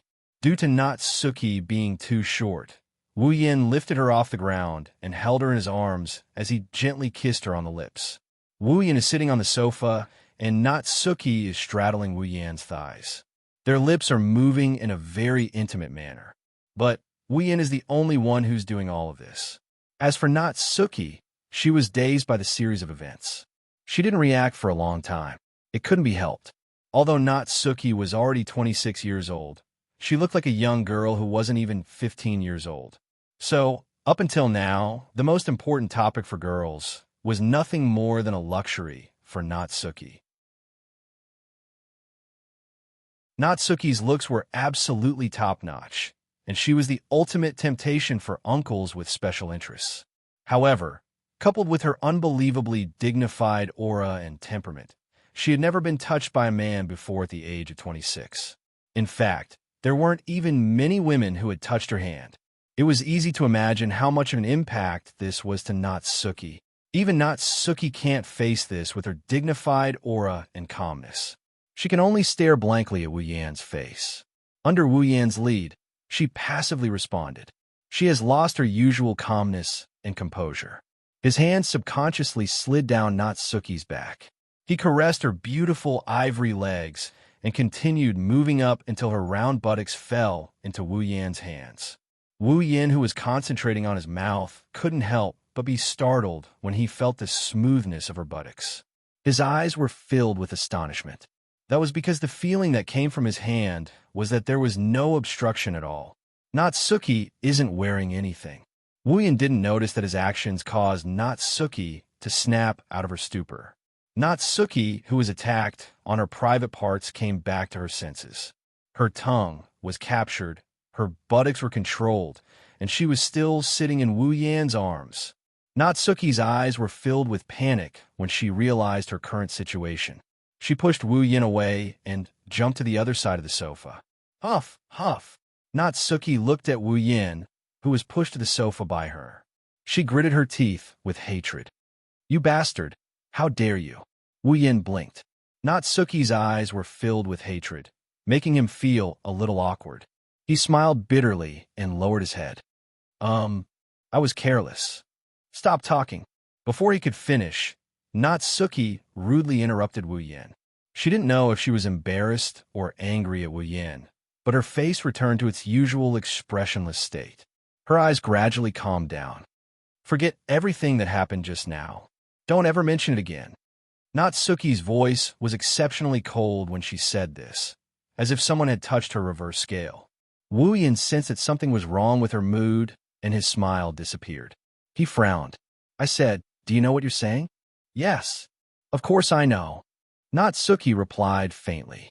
She stared straight at Wu Yan. You just need to tell me yes.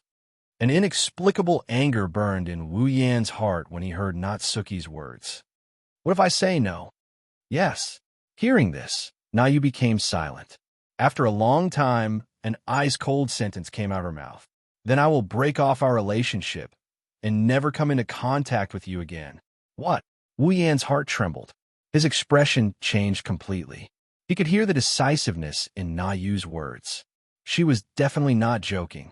He stared at Natsuki with his wine-red eyes. Natsuki met Wu Yan's gaze, and she didn't show any signs of softening her heart. Instead, there was only determination in her eyes. Wu Yan clenched his fist when he saw the determination in Natsuki's eyes. Do you hate me that much? Natsuki lowered her head and turned around. Her back was facing Wu Yan. No, it's the opposite. You're the only man I've ever seen in a different light among all the men I know. Then why did you say those words? Wu Yan didn't understand why. Natsuki didn't answer immediately. Not long after, a voice filled with sadness and melancholy came from Natsuki's back. Wu Yan's heart ached when he heard that voice. I don't have the right nor the opportunity to touch these feelings. After saying that, Natsuki turned around and left. Only a faint ripple of mana lingered in the air. Wu Yan remained silent as he watched Natsuki disappear into the distance. Oni-chan, Sensei, Kotori, Nagisa, Kanon, Yakaina, and Koju walked in from outside. They came to Wu Yan's side. None of them had the same expression as before. All that was left was a heavy expression. Sensei, Nagisa, and Kanon each grabbed one of Wu Yan's hands. Their faces were filled with worry. They saw what happened just now as well. Kotori silently walked to Wu Yan's side. Her eyes were also on the spot where Natsuki disappeared. Her voice was as calm as ever. According to Natsuki's words, rather than saying that she doesn't have any feelings for you, it's better to say that. She has her reasons. Wu Yan abruptly finished Kotori's sentence. His expression was unusually calm. With Natsuki's personality, she wouldn't say something like that for no reason. There must be something we don't know about her that's affecting her freedom. What could it be? Koju and Yakaina looked at each other before turning their attention to Wu Yan. Who knows? Wu Yan shrugged. He finally smiled. But it's worth it, isn't it?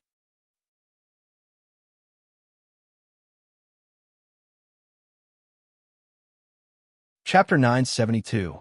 Itagami Island, Saikai Academy Middle School Division. Wu Yan pushed open the office door. He didn't go straight to his seat. Instead, he looked ahead and stopped at a certain spot. Without hesitation, Wu Yan walked in front of desk. Nasasaki-sensei. HM. Sasasaki-sensei, who was busy with something, turned around. When she saw Wu Yan, she smiled. Era, Wu Yan-sensei, what a rare guest. Sasasaki-sensei said with a teasing tone. She seemed surprised, but her eyes were smiling. It seems like it's lunchtime right now. Normally at this time, shouldn't Wu Yan-sensei and his middle school girlfriend be lovey-dovey in the classroom? How come you have time to come to the office? Did you get dumped? Hearing this, Wu Yan's serious expression instantly melted away, leaving only helplessness in its place. Nasasaki-sensei, please don't tease me. I came here today because I have something important to discuss with you. Something important? Sasasaki-sensei tilted her head in confusion. What's so important that you abandoned your cute girlfriend and came here to find me? That's what she said. Sasasaki-sensei put down all her work. She turned around and faced Wu Yan. On the surface, Nagasaki Misaki didn't seem reliable, but no matter what, she graduated from the same university as Natsuki and had been with her all this time. She was also an attack mage who wasn't as famous as Natsuki, but was extremely famous in her own circle. What was important and what was not, Sasakazaki Headland naturally had a ruler in her heart to measure. Perhaps she felt that what Wu Yan wanted to say was important. Sasasaki-sensei still had a smile on her face, but the smile in her eyes was gone. Tell me, no matter what, you're still my junior. If I can help you, I'll definitely help you. Wu Yan smiled, nodded. He thought about what to say. Then he spoke. Hey, Nasasaki-sensei, is Natsuki under some kind of restriction? Restriction? Sasasaki-sensei paused. She didn't understand what Wu Yan meant, but when she realized what he meant, the smile on her face disappeared. Wu Yan narrowed his eyes when he saw Sasasaki's reaction. He thought that he had a chance. I have a feeling that Natsuki has a very important reason that is restricting her freedom. Wu Yan hesitated. He lowered his voice. Like a relationship. Why would you think that? Sasasaki-sensei smiled. Wu Yan noticed Sasasaki-sensei's attitude changed. Scratching his cheeks, Wu Yan shrugged. Well, why would I think so? That's one thing. You should tell me the truth first. A relationship. Sasasaki-sensei looked Wu Yan up and down. She smirked. Wu Yan-sensei, the students aren't enough to satisfy your appetite. So, you want to make a move on the teachers? That would be very troublesome. Nasasaki-sensei. Wu Yan didn't know whether to laugh or cry. Don't change the topic. Tell me, is Natsuki. I won't tell you. Sasasaki interrupted him before he could finish his sentence. Her expression turned serious, and Wu Yan furrowed his brows when he heard what she said. Why? Because you shouldn't ask me this question. Sasasaki-sensei shook her head. Since you already know there's something going on behind Nasasaki-sensei, why didn't you ask her directly? Sasasaki didn't wait for Wu Yan to answer her question. She started talking on her own. Because you know that even if you ask Nasasaki-sensei, she won't tell you, right? Wu Yan lowered his head. He fell silent. Nasasaki-sensei didn't choose to tell you. That's why I shouldn't ask you. Sasasaki-sensei sighed. She looked at Wu Yan. It's not a secret. In fact, many people know about it. But since Nasasaki-sensei didn't tell you, I won't tell you either. I can only say that Nasasaki-sensei is under some kind of restriction. A lot of restriction. Sasasaki-sensei said to Wu Yan with a complicated and sympathetic tone. Nasasaki-sensei is a very pitiful person. After saying that, Sasasaki-sensei didn't say anything else. She turned around, lowered her head, and started working again. Wu Yan knew that Sasasaki-sensei wouldn't tell him anything else. She doesn't seem to be on good terms with Nasasaki-sensei, but everyone knows that they are closer than real sisters. If there was something going on behind Nasasaki-sensei's back, Sasasaki-sensei should have stepped forward. But she didn't. That's because compared to stepping forward, she was more inclined towards Nasasaki-sensei's choice. In other words, Sasasaki-sensei can't solve the problem behind Nasasaki-sensei's back. Wu Yan has a feeling that things aren't as simple as they seem. Suddenly, ding! Mission 2 completed. Obtained 10,000 equipment points, item points, ability points, summoning points. Character, Wu Yan equipment points. 17170 item points. 1275000 ability points. 16,000 summoning points. 17300 level. 80. This. Wu Yan pulled himself back from his train of thought when he heard the system notification. He's surprised by the system notification. Whether it was rescuing Kanon from Kensei Yace, changing the spell on her, or even turning her into his familiar, he had failed to complete the second quest that had been giving him so much trouble. Yet, he was able to complete it just like that. He checked the contents of the system notification in a daze, and after confirming that it wasn't an illusion, he quickly opened up the system list. World Bloodlust Rampage. Mission Redemption.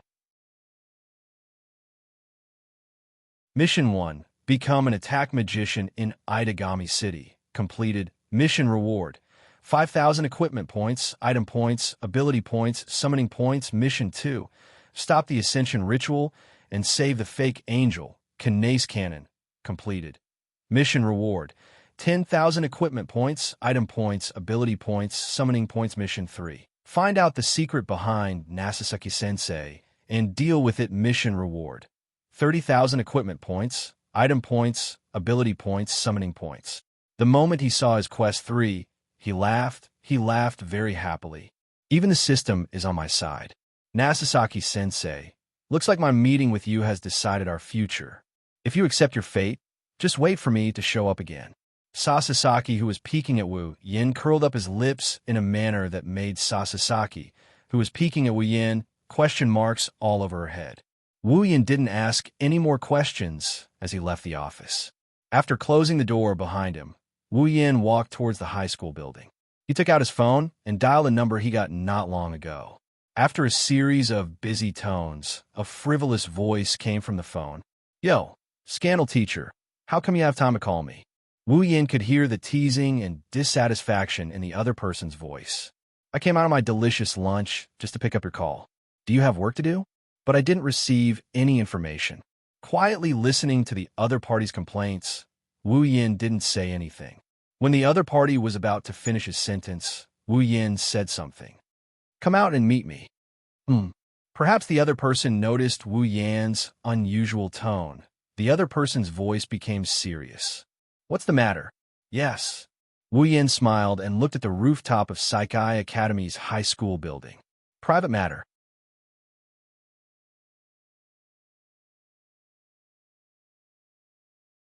Chapter 973. Itagami Island, Saikai Academy High School rooftop. A gust of wind blew across the exposed rooftop, blowing some trash left behind by the students who had lunch here into the air. It also took away some of the smell of the dishes. Thanks to the gust of wind, the rooftop was much cleaner. Wu Yin stood at the edge of the rooftop. His clothes and hair fluttered in the wind. Some of the dust even landed on his body. Wu Yin didn't move an inch. He looked down at Saikai Academy from afar. The only thing he could see at the rooftop is his back. After an unknown amount of time, the door to the rooftop that had been closed all this time suddenly opened. Then, a figure walked in. The person is wearing the Saikai Academy high school uniform. He has a spiky hairstyle and a pair of headphones around his neck. At first glance, he looks like an incompetent delinquent. He has a playful smile on his face, but he looks like he's on a business trip. This person is Motoki Yace, who is in charge of dealing with the fake angel incident with Wu Yin. "Yo," he greeted Wu Yin with a smile. "Sorry to keep you waiting, Gossip Sensei." His back is facing the person.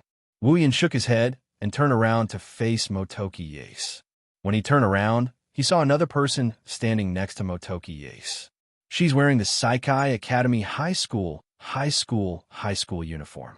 Her long hair was tied into 2 braids in front of her. She has a pair of glasses on her face. She looks calm and collected. The first impression she gives is that she's a very knowledgeable person. However, Wu Yin doesn't think she's only knowledgeable. It was impossible for Motoki Yace to bring someone with only knowledge to this place. Frowning, Wu Yin looked at the girl with glasses. "You are? Well, let me introduce you." Motoki Yace stepped forward and tilted his body slightly. He revealed the girl with glasses in front of him. Koyama. He was a third-year student from Kaihai Academy High School. "She's my senior, and she's also my girlfriend." When he said this, Yace Motoki's face showed a trace of pride. On the other hand, Koyomi's expression didn't even change. It was as if Yace Moki didn't introduce her. What a weird couple. In all sorts of ways, Wu Yin immediately made such a conclusion about Yace Moki and Koyomi. Are you trying to say that the reason you brought her here is because she's your girlfriend? Of course not. Motoki Yase shook his head. He put his hands in his pockets and smiled. I brought her here because she wanted to see you. See me? Wu Yin pursed his lips and looked at Xian Gaiyong. What's your reasoning? Because of her other identity, Yase Motoki said bluntly. She is one of the 3 saints of the Lion King organization. Wu Yin narrowed his eyes. He looked at Koyomi with a thoughtful expression. The 3 saints of the Lion King organization. That's quite a name. It's just a title. It's nothing compared to yours. Koyomi raised her head slightly and finally spoke. Duke Arudiaro has a lot of praises for you, Vatler. Wu glanced at Koyomi. You're here because of him. You can say that. Koyomi's magnetic and intellectual voice slowly came out of her mouth. It's normal for a vampire to be curious since he can defeat Duke Arudiaro. Does the Lion King organization do things on a whim? Wu Yin shook his head with a chuckle. Just tell me why you're here. Koyomi was silent for a while before she spoke again. I'm here to ask you a question. Sure. Wu Yin agreed without any hesitation. Motoki and Koyomi, who had been calm all this, were flabbergasted by Wu Yan's response. While they were surprised by Wu Yan's decisiveness, Wu Yin changed the topic. But at the same time, you have to answer a question of mine. Only then did Xian Gaiyong regain her composure. After pondering for a moment, she nodded. Then, please allow me to ask. She lowered her head slowly. Her glasses covered her eyes, making it impossible to see what she was thinking. However, what she said made the atmosphere tense all of a sudden. Sir, who exactly are you? Or rather, what kind of existence are you? That's right. As one of the 3 saints of the Lion King organization, Koyomi was concerned about this question. You should be a vampire, right? Despite bringing up such a heavy topic, Xian Gaiyong's tone did not change at all. Duke Arudia is undoubtedly the strongest vampire below the true ancestor. But as far as I know, he seems to have lost to you more than once. Xian Gaiyong paused and said, with Duke Arudia's character, he wouldn't be so happy if you used some underhanded means. However, other than the true ancestor, there shouldn't be any other vampire who can defeat him. So, please tell me what kind of existence you are. The atmosphere froze. Looking at the man and woman in front of him, locking their gazes on him, Wu Yin laughed. His laughter was very sarcastic. You already know the answer. Why do you have to confirm it again? Motoki's expression changed. Koyomi also raised her head to look at Wu Yin. So you're really, yes. Wu Yin ignored their reaction and said, I am a primogenitor. That's impossible. Motoki refuted without hesitation. There should only be 4 primogenitors. There shouldn't be a 5th. I don't know what kind of existence the primogenitors of this world are. Koju is the first one I've met. Wu Yin shook his head. So, I can't give you an answer to the question you raised. This world? Koyomi caught the main point of Wu Yan's words. Wu Yin nodded without hiding anything. Is it strange? Familiars and fairies are creatures from another world. It shouldn't be strange for me to come from another world, right? Hearing this, Yase Motoki and Koyomi fell silent. Wu Yan's words were beyond their expectations. All right, it's my turn to ask you. Wu Yin waved his hand. His tone became heavy. As one of the 3 saints of the Lion King organization, you should know the secret behind Natsuki, right? Natsuki-chan. Motoki frowned. He didn't expect Wu Yan's question to be related to Natsuki. Koyomi looked at Wu Yin, and she enunciated each word clearly. Prison barrier. Prison barrier? Wu Yin turned to look at Koyomi. You're talking about the rumored prison barrier used to imprison criminals? The secret behind Natsuki is related to it. Do you know about witches? Koyomi suddenly asked. Witches are those who form a contract with a devil and become a guardian of the devil's kin. Their magical power is comparable to that of a superior demon. Wu Yin didn't say anything. He waited for Koyomi to continue. Of course, he knows that Natsuki is a witch. If Koyomi mentioned this, it must be related to Natsuki. As expected, Koyomi continued. However, There is a price to pay for forming a contract with a devil. The devil won't give you power for no reason. The Witch of the Void, the price Natsuki paid to become a witch, is to become the guardian of the prison barrier. She hibernates alone in the prison barrier and guards the entrance to the prison barrier. Until death. That's impossible. Wu Yin followed Motoki's lead and declared the same thing. You said Natsuki will guard the prison barrier until death. Then who is this Natsuki? It's just a magic doppelganger. Xian Gaiyong expressionlessly replied. Nangong Natsuki is sleeping in the prison barrier. She projected her 5 senses and most of her power into a doppelganger to act in her place. That doppelganger is the current Nangong Natsuki. Wu Yin clenched his fists when he heard Koyomi's words. His heart was in turmoil. No wonder Natsuki said she didn't have the right to love. It's just a doppelganger. Her real body has been imprisoned. How can she fall in love with others? How can she get married and have children? Wu Yin looked up at the clouds in the sky. He couldn't calm down for a long time.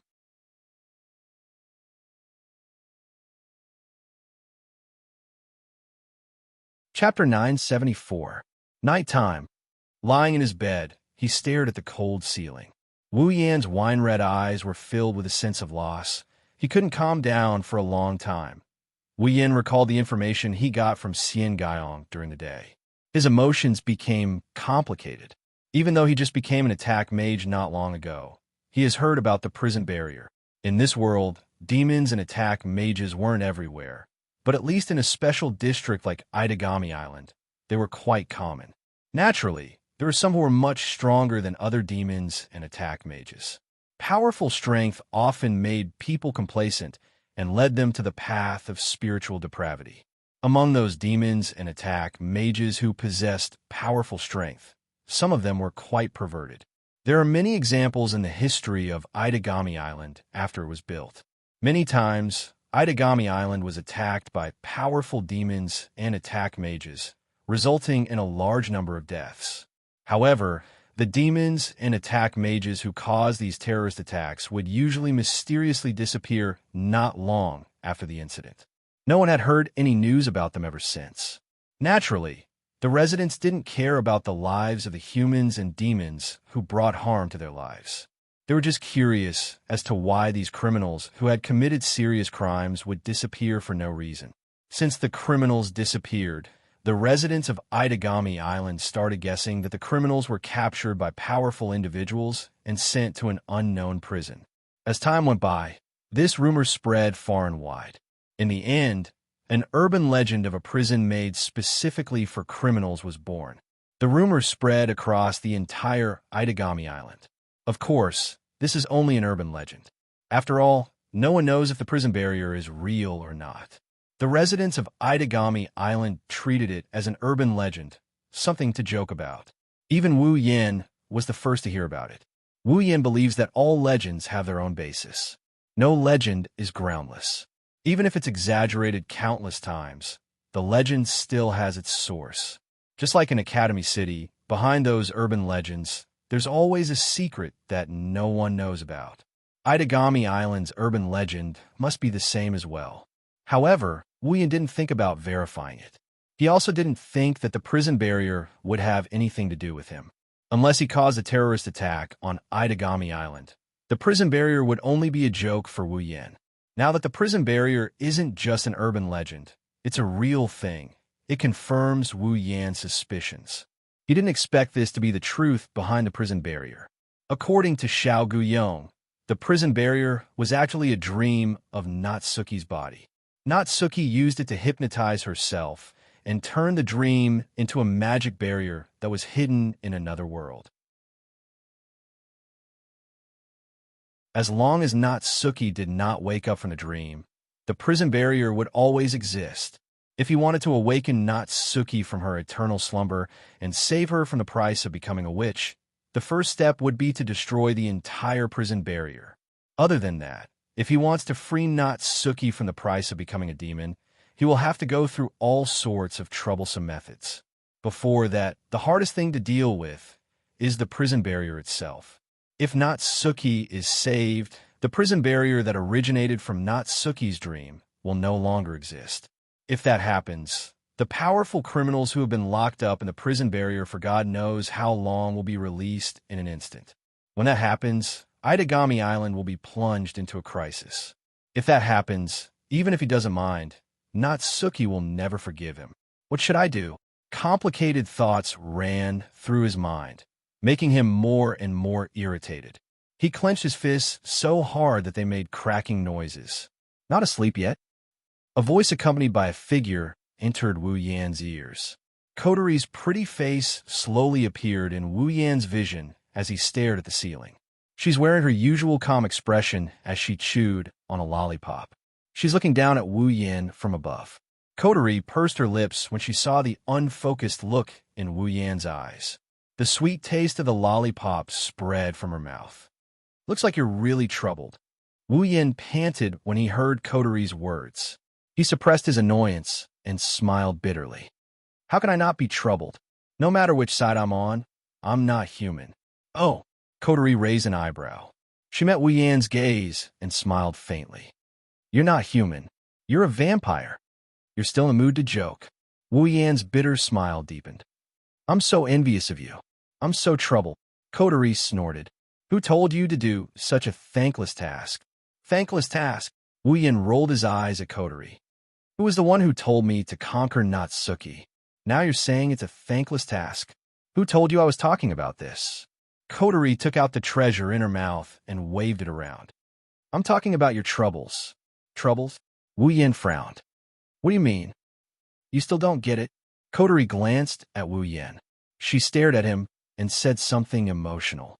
I don't understand why you're thinking so much. You're not suited for this kind of delicate work. Delicate work? Wu Yan paused. Kotori's eyes softened when she saw Wu Yan's blank expression. My big brother is the kind of person who would risk his life to protect a piece of pure land in his heart. He won't give up easily due to various reasons. Kotori muttered with an unusually soft and sweet voice, as if she was in a daze. Even though he's lazy to the point where he needs someone to wake him up in the morning, he'll still do what he needs to do. Kotori regained her calmness and tapped her chin. So, instead of worrying about something that doesn't exist, why don't you just work hard in the direction that you want to go? Wu Yan paused and looked at Kotori. But, no buts. Kotori turned around and walked towards the door, leaving him with her last words. You just need to know what you should do. As for the consequences of doing it, you just need to think about it while you're thinking about it. Believe in yourself. You can do it. If you can't, you still have me. With that, Kotori disappeared from the room as if she was never there in the first place. Wu Yan stared blankly at the direction Kotori left. After a while, he smiled. As expected of my cute little sister. Wu Yan patted his cheeks and sat up from his bed. The hesitation on his face disappeared. Only determination remained. That's right. I just need to know what I need to do. As for the consequences, I'll take responsibility for them. The one who was hesitating here was the worst. With that thought in mind, Wu Yan's eyes trembled. No one knows what he's thinking. Wu Yan reached out and pulled something in the air. A system list appeared in front of him. Wu Yan tapped a few times, and something appeared in front of his eyes. Talisman of 10,000 spells. Grade C, a dagger that can break all kinds of magic. It is the ultimate magic weapon. It can restore objects strengthened with magic and life created with magic back to their original state. Its attack power is weak. It only has the same lethality as a normal dagger. However, it is very effective in breaking contracts. Equipment points, 1,000. Wu Yan smiled when he saw the words, very effective in breaking contracts.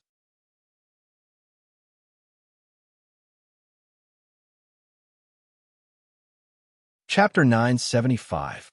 Itagami Island, Saikai Academy High School Division. Wu Yan walked up the long flight of stairs and opened the door to the rooftop. For students, the rooftop of a school is a very special place. This was because this kind of place was usually a place where couples would go for a rendezvous or have a heart-to-heart talk with their sweethearts. Therefore, if a man and a woman appeared on the school's rooftop, unless there were some special reasons, there was a high chance that they were not in love with each other, or they were a real couple. It was the same for Kaihai Academy. Although there was only one rooftop in the high school section, it was fortunate that it was quite spacious. Many couples could eat and chat here during their lunch break. As for their free time, it was too short. Very few people would come to the rooftop. However, when Wu Yin arrived, there's already a beautiful figure waiting for him on the rooftop. At this time, if an outsider were to come here, then the man and woman present would be misunderstood as a couple regardless of whether they were related or not. However, the two people here clearly knew that their meeting was much more complicated and serious than a couple's tryst. The one waiting on the rooftop is Xian Gaiyong, whom he met yesterday. At this moment, Xian Gaiyong was hugging a book in her arms. Coupled with her calm and intellectual appearance, others' impression of her would be reduced to an honest scholar, an excellent student, the class's disciplinary committee member, and other harmless characters. Only those who truly understood her would know. How scary is she? The three saints of the Lion King organization weren't something that anyone could become. After all, the Lion King organization was an existence that maintained the peace of the entire world. Although their methods weren't very presentable, it didn't mean that they weren't brilliant. To be able to become one of the three saints of Lion King organization while still a student, Xian Guiyong's ability, be it strength or scheming. She's not to be underestimated. That's why Wu Yin brought Xian Gaiyong here. Wu Yin stopped when he was 3 meters away from Xian Gaiyong. His calm voice echoed in the quiet area. Sorry to keep you waiting. It's our honor to be able to wait for you here. Xian Guiyong's tone was flat. A voice that was filled with magnetism slowly rang out. No matter what, you are the noble fifth primogenitor, the pinnacle of existence in the world. I'm flattered to be praised by the three saints of Lion King organization. Wu Yin said without a trace of flattery on his face. He then looked at Xian Gaiyong. Let's stop with the pleasantries. I believe that with your intelligence, you should have guessed the reason why I called you here, right? The demoness of the gap. Huh? Xian Gaiyong raised his head. There was finally a slight change in his calm tone. Do you want to free her from the prison barrier? Wu Yin glanced at Koyong, and he didn't answer her question. Instead, he said this. Lend me Itagami Island for 3 days. What did you say? Even with Xian Guiyong's temperament, she couldn't help but be shocked when she heard this. She didn't even bother to use the honorifics that she always used. One can only imagine how shocking Wu Yan's words are. Lend me Itagami Island for 3 days. Wu Yan ignored Xian Guiyong's shock and continued with his request. With the three saints of Lion King organization, it shouldn't be hard for you to do that, right? You think too highly of me. Xian Gaiyong smiled bitterly. Even if the three sages of the Lion King organization are here, they still wouldn't be able to fulfill your request. Aside from the higher-ups of Itagami Island, there are also powerful attack mages and demons here. If the Lion King organization had the authority to order them around, a lot of magical disasters wouldn't have happened. Don't bother with what those guys are saying. Wu Yin waved his hand, and he turned around. I only need the citizens and demons of Itagami Island to disappear from the island for 3 days. Just tell me if you can do it or not. Xian Gaiyong fell silent. Following Koyong's silence, Wu Yin didn't say anything either. One of them lowered her head and used her spectacles to hide the change in her expression. The other one stared at Koyong as he waited for her reply. The atmosphere in the room turned a little weird. 1 week later, Xian Gaiyong lowered her head and spoke. Due to unknown changes to the dragon vein on Itagami Island, Lion King organization will conduct a thorough investigation of the island in 1 week. To prevent unnecessary casualties, we will contact the higher-ups of Itagami Island and have them evacuate the citizens and demons of Itagami Island in 1 week. Are you satisfied with this arrangement? All right, that's good enough. Wu Yan's expression softened. He turned around and walked out of the rooftop. I owe you a favor. Xian Guiyong's expression softened after hearing Wu Yan's words. A favor from a primogenitor is very useful. Itagami Island Harbor. Beside the pool on the top deck of the Oceanus grave, there was a beach chair and a large parasol. Vatler was wearing a pair of sunglasses and a pair of swimming trunks. He was lying on a beach chair, leisurely enjoying the leisurely time after swim. Vattler was about to fall asleep, but the appearance of an aura instantly dispelled his drowsiness. A joyful smile slowly appeared on his face. It's still as sudden as before. Standing up from the beach chair, Vattler looked behind him and shrugged helplessly. If you can come to me in a normal way, I'll be happier. Well, I'll still welcome you. Ian didn't want to waste time with Vattler. His words made Vattler's smile freeze. Have you been bored lately? Vattler. Vattler raised an eyebrow and lowered his hands. Yes, a little. Why? Does our fifth primogenitor want to beat me up again? I don't have that much time to play games with you. Wu Yin smirked. But if you want to pass the time, I have a good idea. Oh, Vattler's interest was piqued.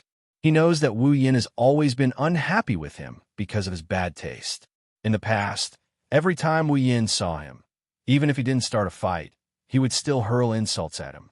Vattler thought Wu Yin was here to teach him a lesson. It seems like something interesting is about to happen.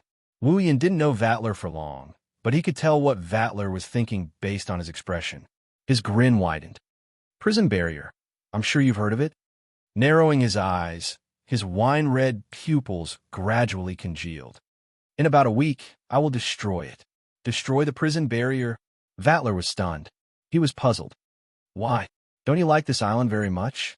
Why? It doesn't matter what the reason is. Wu Yin muttered before his voice turned cold.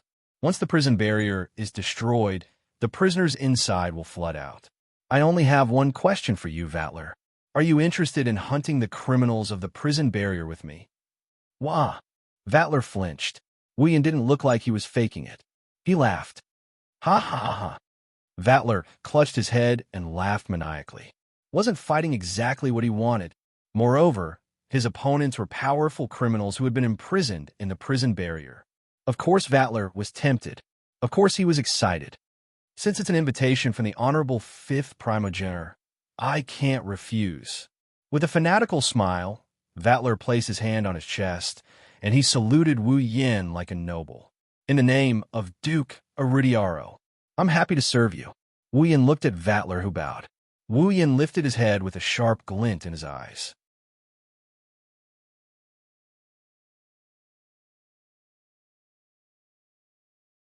Chapter 976. Itagami Island is in an uproar because of the following news. The dragon vein on Itagami Island is undergoing an unforeseen change.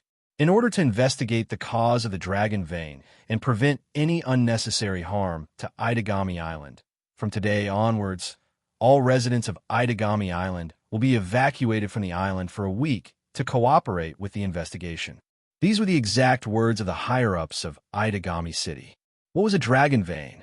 The so-called dragon vein was actually another name for the spirit vein. In this world, there were some places where the land was naturally filled with very strong spiritual power, so strong that it was absolutely impossible for human beings to have it. The source of this natural spiritual power was the spiritual veins, the so-called dragon veins, the existence of the huge spiritual power flowing on the surface of the earth. As the spiritual energy on the dragon vein was far beyond people's imagination, and to a certain extent, it protected the place on the surface where the dragon vein was located like a geomancy shelter. People believed that the spiritual energy emitted from the dragon vein would become the vitality of the city built on the land where the dragon vein was located and lead the city to prosperity. Therefore, if someone discovered the area where the dragon vein flowed through, then that area would be very dangerous. Normally, they would be robbed clean and used to build large and prosperous cities. And Itagami Island is a man-made island built on the surface of the sea where the dragon veins intersected. The land built on the dragon vein would be filled with spiritual power, and whether or not it could bring prosperity to the city, there was no absolute evidence to prove that it was true. However, people were certain that they were able to cast spiritual spells and magic spells that were much more powerful than usual when they were above the dragon vein. In fact, some magic rituals that were difficult to cast could be cast smoothly with the support of the dragon vein. They were conducting research on the demon race. Speaking of the special region of the demon race, that would be a great help, Because of this, Itagami Island was built far away from the mainland in order to gain the blessing of the dragon vein. It wasn't just Itagami Island. Basically, all the famous special districts of the demon race were built on the dragon vein. Only some special regions of the demon race that carried out unimportant research would casually find a place to build one. Of course, being able to gain the blessing and protection of the dragon vein was one of the reasons.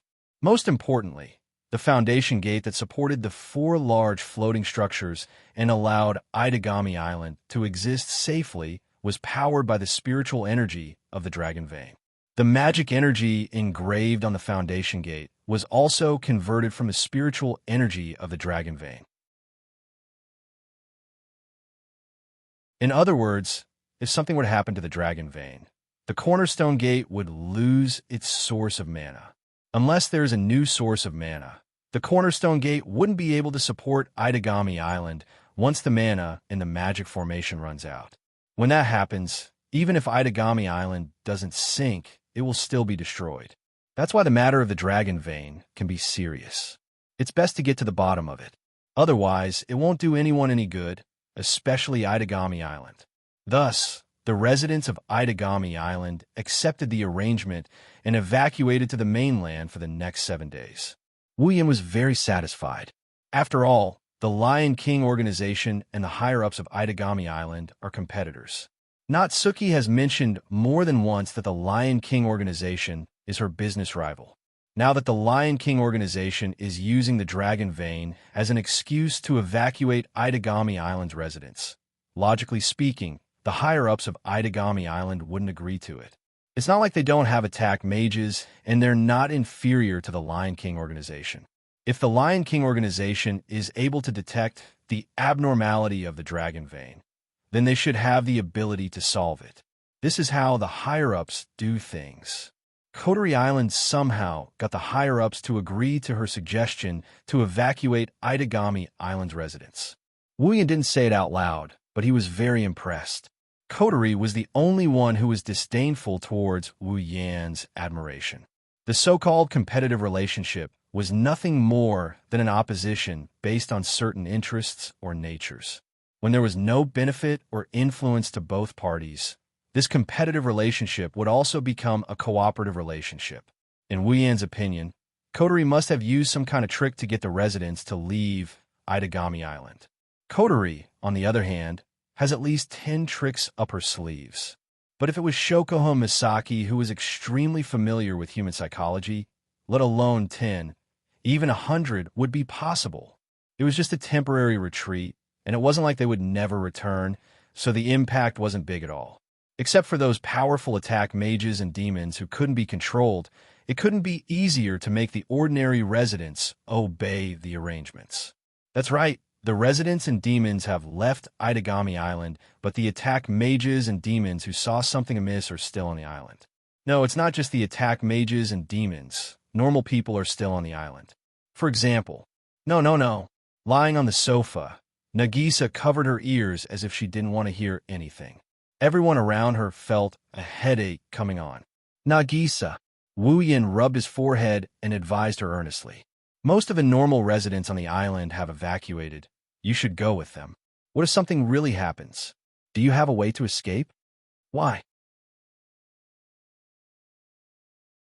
Then why is Kotori-chan allowed to stay? Nagisa puffed up her cheeks. Kotori didn't know whether to laugh or cry. Don't look down on me just because I'm a human. Of course, I have my own abilities to be able to stay with this vampire brother. What about Kojo-kun and Yukina-chan?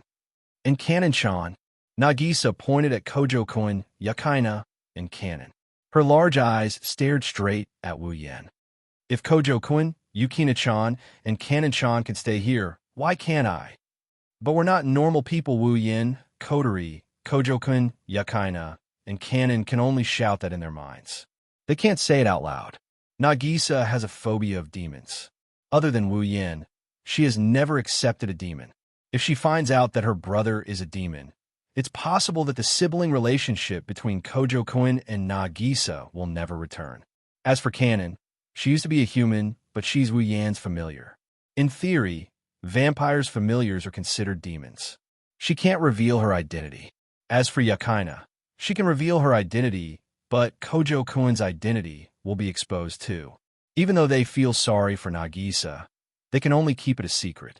According to Wu Yan's original plan, Kojo-kun, Yakaina, and Kanon were supposed to leave the island with Nagisa.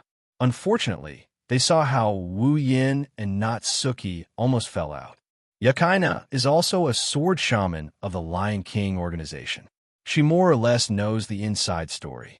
The excuse of the dragon veins abnormality can't be kept from them. After knowing that they're going to save Natsuki, the three of them wanted to help as well. Wu Yan had no choice but to agree. The three of them have their own special abilities. Even if they're facing the criminals in the prison barrier, it shouldn't be a problem. The problem lies with Nagisa. In Nagisa's eyes, the three of them are normal people. Since they're willing to stay, Nagisa doesn't want to leave. Nagisa was one of the witnesses to Natsuki's incident. Wu Yan didn't want to hide the truth from her, so he told her the truth. But he didn't expect trouble to appear. With a bitter smile and a sigh, Wu Yan turned to Kojo-kun and the others. Why don't you all leave the island with Nagisa? The three of them shook their heads without hesitation. Kojo-kun shook his head the most resolutely. Natsuki was his homeroom teacher, and she was also his benefactor who protected his true identity in the dark. How could he not help her? But Nagisa, I don't want to listen. Kojo-kun wanted to persuade her, but Nagisa cut him off. Since you're not leaving, I'm not leaving either. After speaking, Nagisa lay down on the sofa and refused to listen to another word. Seeing this, everyone looked at each other helplessly.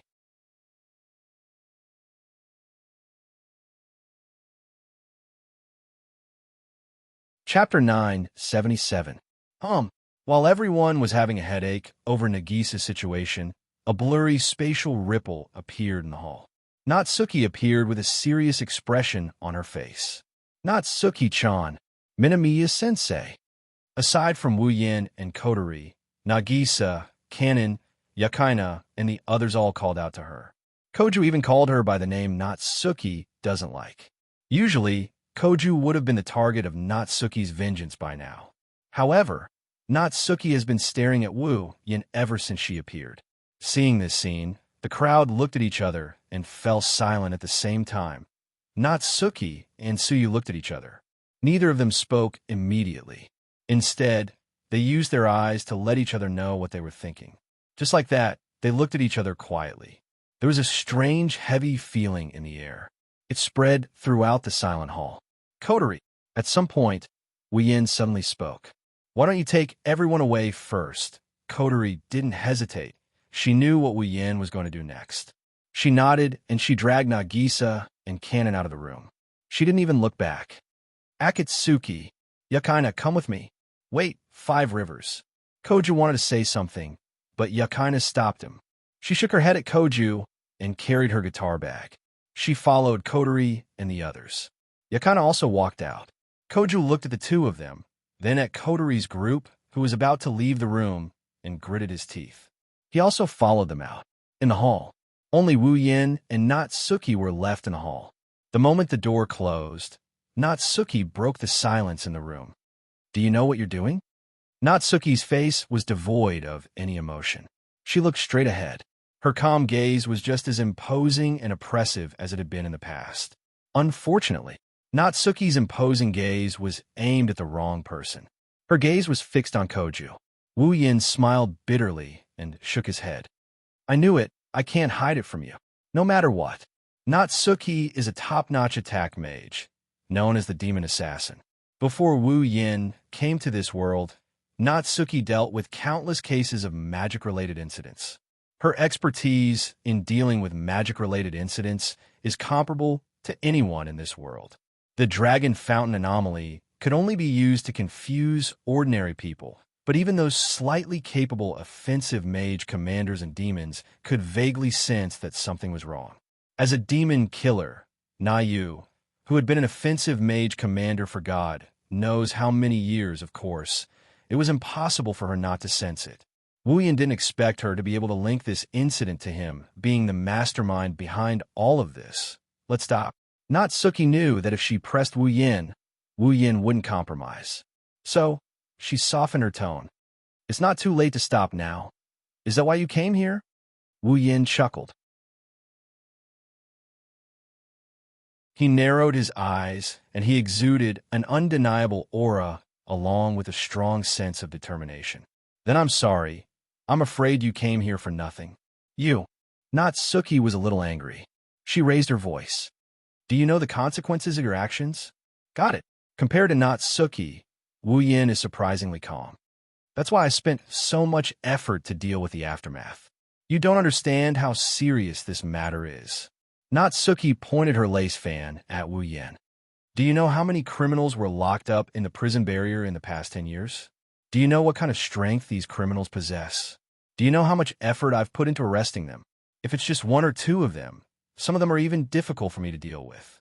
Some of them were even captured before my real body went into hibernation.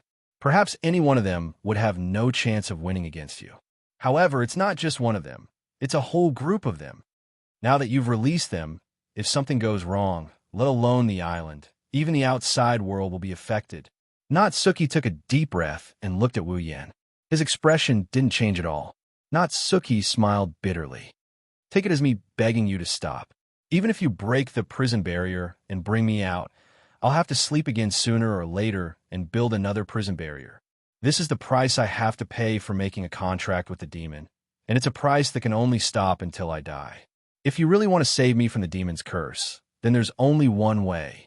Natsuki raised her head and met Wu Yan's eyes. She continued, Kill me. Wu Yan's wine-red eyes trembled a bit before he laughed. He laughed at himself. I say, aren't you underestimating me? Huh? Natsuki was stunned. I have to say, Natsuki, your suggestion is really stupid. I can't believe you would say something like that. Wu Yan sneered as his gaze sharpened. Death, that's the way to escape. Then don't cause so much trouble. Natsuki's tone started to become a little impatient. It's not my first day knowing you. I don't believe you don't know the seriousness of the situation. It's because I know that I'm doing this. His wine-red eyes turned golden under the influence of his emotions. In an instant, Wu Yan's strength was exposed to Natsuki's senses. Natsuki's expression changed when she sensed Wu Yan's terrifying aura. In your eyes, am I someone who doesn't know the severity of the situation? Wu Yan stared at her eyes.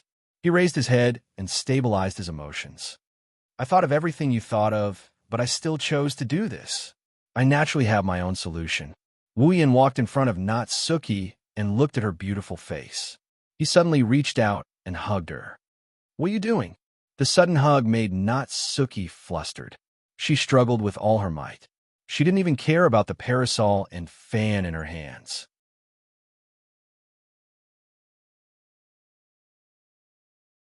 She pushed Wu Yan's shoulders with both hands. Let go of me. You just need to trust me. Wu Yan straightened Natsuki's cheeks. Under her panicked gaze, he lowered his head, and the lips he tasted a few days ago were once again under his control. Woo-woo. Natsuki's body stiffened, and she struggled even harder. However, it was useless. Based on physical strength alone, 100 Natsuki were no match for Wu Yan.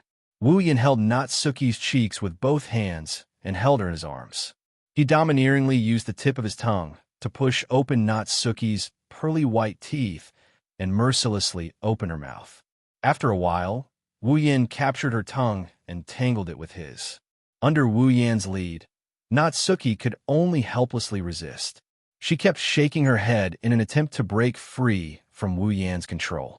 However, Wu Yan seemed to be able to read her mind. Just like last time, he picked her up like a doll and lifted her feet off the ground. Then, he carefully tasted her softness. For some reason, Natsuki felt her strength gradually disappearing. Her struggling slowed down, and she couldn't even summon her mana. She couldn't teleport. This has never happened before. Natsuki was at a loss. In this situation, Wu Yan took advantage of her. After a long time, their lips parted.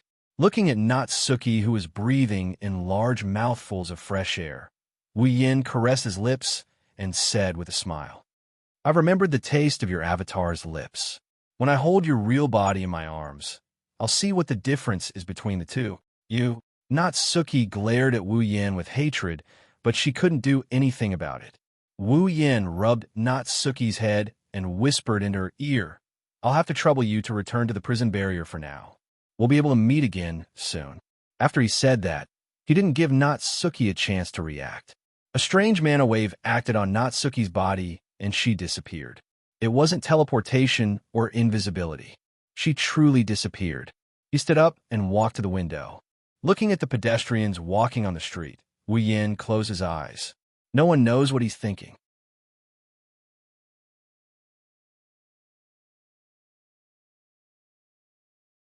Chapter 978.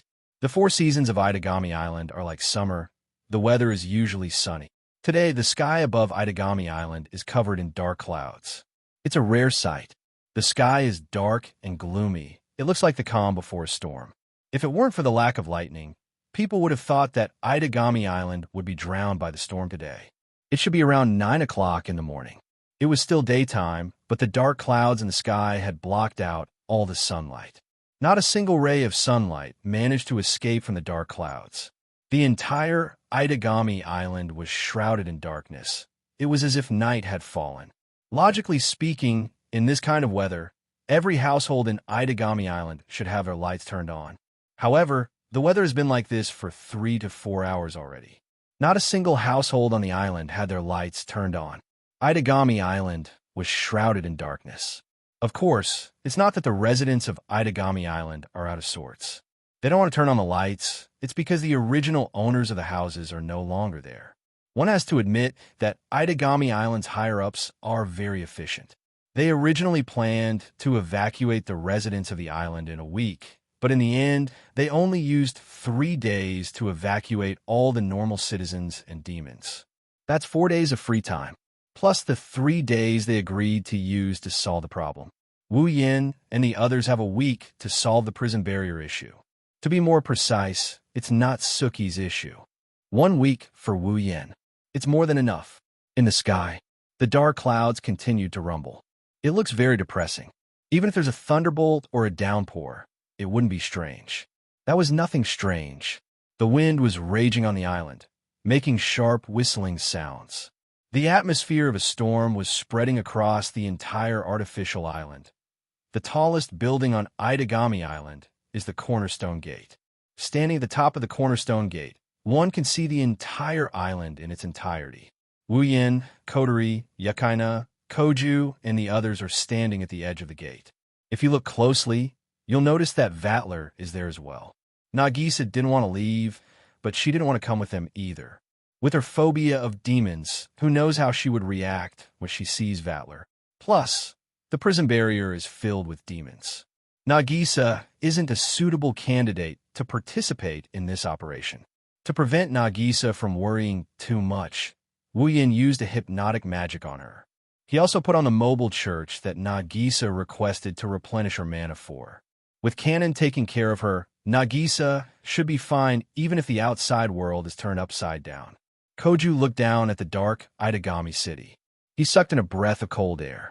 He glanced at Vatler, and he whispered to Wu Yin, "Is it really okay to let this guy participate?" From Koju's expression, Wu Yin could see the reluctance in his eyes. Vatler doesn't know how to hold back when he fights. If something goes wrong, Itagami Island. Koju's worries weren't unfounded. Vatler might seem weak, because Wu Yin easily defeated him, but he's a vampire who is invincible under the true ancestor level. How can he be so easy to deal with? To put it bluntly, Vatler could sink Itagami Island at any time if he wanted to. Wu Yin said that if he doesn't summon his familiar, it'll be hard for him to beat Vatler. The first time he fought Vatler, Wu Yin had to summon his familiar to defeat him. The second time, he caught Vatler off guard and caught him off guard. The third time, he had to borrow the power of the Enchantress Ashenfrost to defeat him. Excluding the abilities of the familiar, the Enchantress Ashenfrost is on the same level as Wu Yan's familiar. Only a primogenitor can control a familiar. Vatler is a Tier 9 fighter. Wu Yin was able to defeat Vatler in the first 3 fights due to their lack of familiarity with each other. If there's a 4th fight, Wu Yin is confident he can defeat Vatler. But It's not going to be as easy as the first 3 fights. Era, Koju, it's rare for me to participate in something so interesting. Can you not take it from me? Vatler closed his eyes and smiled elegantly. Otherwise, even if you're the one I love the most, there's still a chance you'll make me angry. Who's your favorite? Koju shuddered, goosebumps popping up all over his body. Sensei. Yakaina came to Wu Yan's side and said worriedly. Sensei's worries are reasonable. Duke Iridiaro's power is too much of a burden for Itagami Island. I'm worried that. Don't worry. Before Yakaina could finish, Wu Yan's nonchalant voice came from the crowd. It's not like I've been doing nothing for the past 3 days. I've already set up a barrier around Itagami Island. It's a barrier of the highest level that took me 3 whole days to complete. With a calm expression, Wu Yan confidently smiled. With the protection of the barrier ritual, unless 3 or more primogenitors unleash their strongest vassal beasts at the same time to attack the island won't sink. Of course, I can't guarantee that the buildings will remain intact as well. Wu Yan glanced at everyone before looking down at Itagami Island. So go ahead and cause a ruckus. Koju and Yakaina heaved a sigh of relief. Especially Koju. His familiars were extremely dangerous. He had to be careful when he unleashed them. He was worried that he might lose Itagami Island if something went wrong. Wu Yan's words put Koju's mind at ease. He's telling him that he's willing to give it his all to save Natsuki. Even Vatler joined in the laughter. That's great. There's so much fun to be had on this island. We can't just let it sink like that. Vatler looked at Wu Yan as he brushed his golden bangs aside. It's about time to start, right? I'm getting a little impatient. Wu Yan glanced at Vatler, and he didn't answer. He stepped forward, and he arrived at the edge of the cornerstone gate. What should I do then? Vatler licked his lips as he stared at Wu Yan. He had an evil grin on his face. The prison barrier is a secret facility located on Itagami Island. Not even the higher-ups of the island know its exact location. That's why the residents call it an urban legend, because no one knows where it is and no one has seen it with their own eyes. Natsuki is the only one who knows where the prison barrier is. The prison barrier was an imaginary world that Natsuki created by making herself fall into a deep sleep. The person who was imprisoned would not be able to destroy it. The only way to destroy it would be to invade from the outside. Before that, finding the location of the prison barrier formation is an important problem that must be solved. Wu Yan scanned Itagami Island as if he's trying to find the prison barrier with his naked eyes. He didn't turn around, and he opened his mouth. The prison barrier exists in an artificial world created by Itagami Island's dragon vein energy. I don't know the exact location of the prison barrier, but I'm sure it's somewhere on Itagami Island. His wine-red pupils turned slightly, and a golden luster filled his eyes. A monstrous amount of magic power surged out of him, stronger than the wind around him. Since it knows that it's on Itagami Island, and it exists in a distorted alternate world, then if we destroy the entire island, it will have no choice but to reveal itself.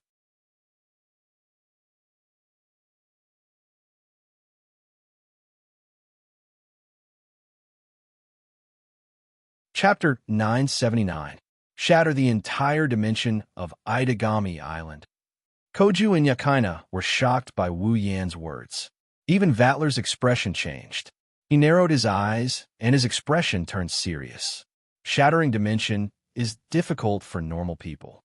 However, for those with great power like Koju and Vatler, as well as attack mages who specialize in space magic, such as Natsuki, it's not difficult. However, shattering the entire dimension of Itagami Island? Forget Koju and Vatler. Even the other 3 peak true ancestors might not be able to do it. Yet Wu Yan boasted that he could shatter the entire dimension of Itagami Island. Standing behind Wu Yan, they looked at the back of Wu Yan, who stood tall in the midst of the raging winds. They didn't say anything. They couldn't say anything. Without giving them a chance to question him, the terrifying magical energy that was surging crazily from his back had already shocked them to the spot. Boom! With a muffled sound, the surrounding gales were replaced by a flow of mana, bringing with it an explosive pressure that swept in all directions and soared into the sky. A whirlpool-like hole was blasted open in the dark sky by the violent flow of mana. Such powerful demonic energy had already surpassed the level of a true ancestor. Koju, Vatler, and Yukina's pupils shrank, their hearts filled with shock. After such a long time, how could Wu Yin, who can cultivate his magic power by himself, not improve at all? When Shi attacked with his full strength, a true ancestor, a vampire who was invincible below the true ancestor level, and a sword wizard from the Lion King organization who had a super powerful weapon that could kill true ancestors became the first people to face him. In their minds, they were filled with shock. Only Kotori. She calmly looked at the scene in front of her. Her ponytails danced wildly in the mana surge. Her lips curled up. She mustered all her mana. Wu Yin closed his eyes and exhaled. He exhaled softly. One of his hands was raised high above his head. Then, his hand was dyed black at a speed visible to the naked eye. The red lines extended upwards and covered his entire arm. It was as if a ghostly hand had reached out from the depths of hell. That's...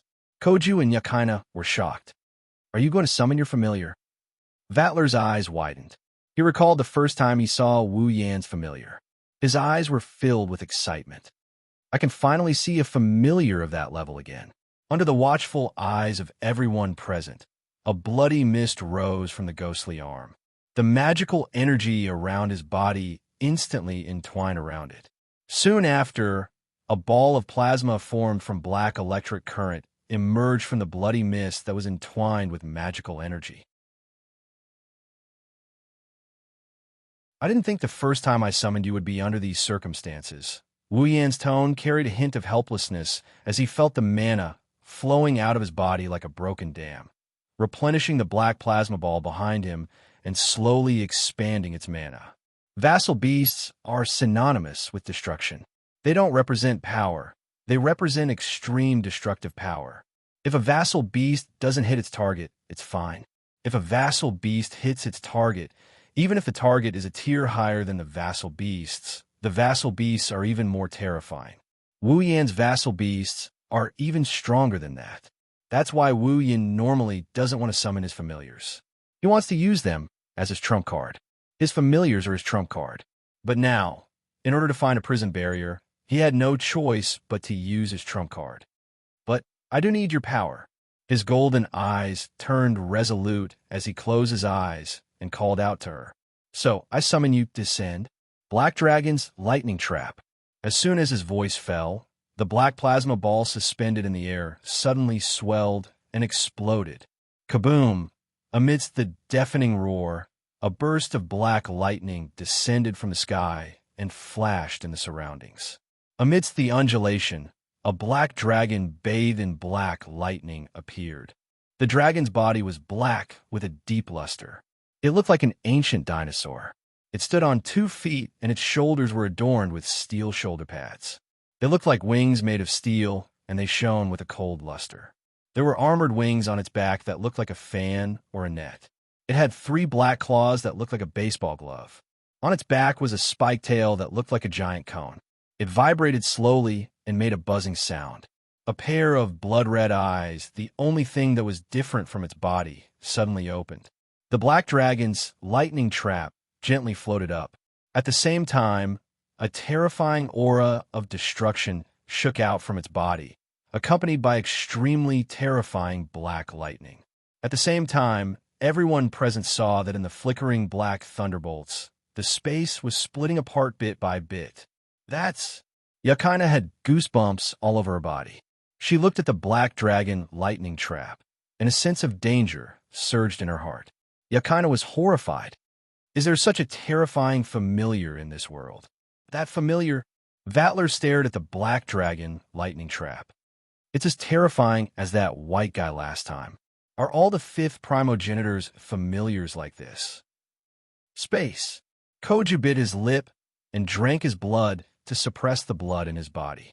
The reason for this is because the familiars in his body felt a terrifying presence and wanted to break out of his body to destroy the threat.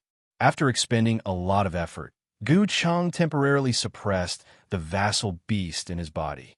However, his gaze was fixed on the flickering black lightning in front of him. Because he saw the space within the black lightning was shattering bit by bit. That's right, the black dragon lightning trap's ability is to destroy space. The black lightning doesn't attack an individual, it attacks space itself. With the support of Wu Yan's endless demonic energy, the black dragon lightning trap soared into the sky and floated under the black sky like the king of the world. Beep, beep, beep.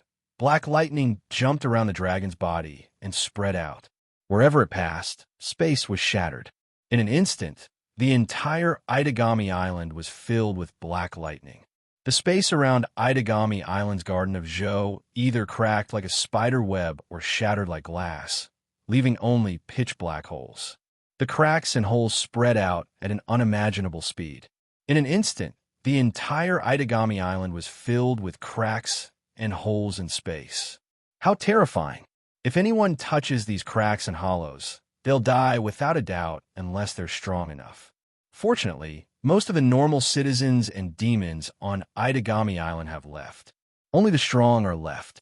Otherwise, this scene would have brought about an unimaginable disaster.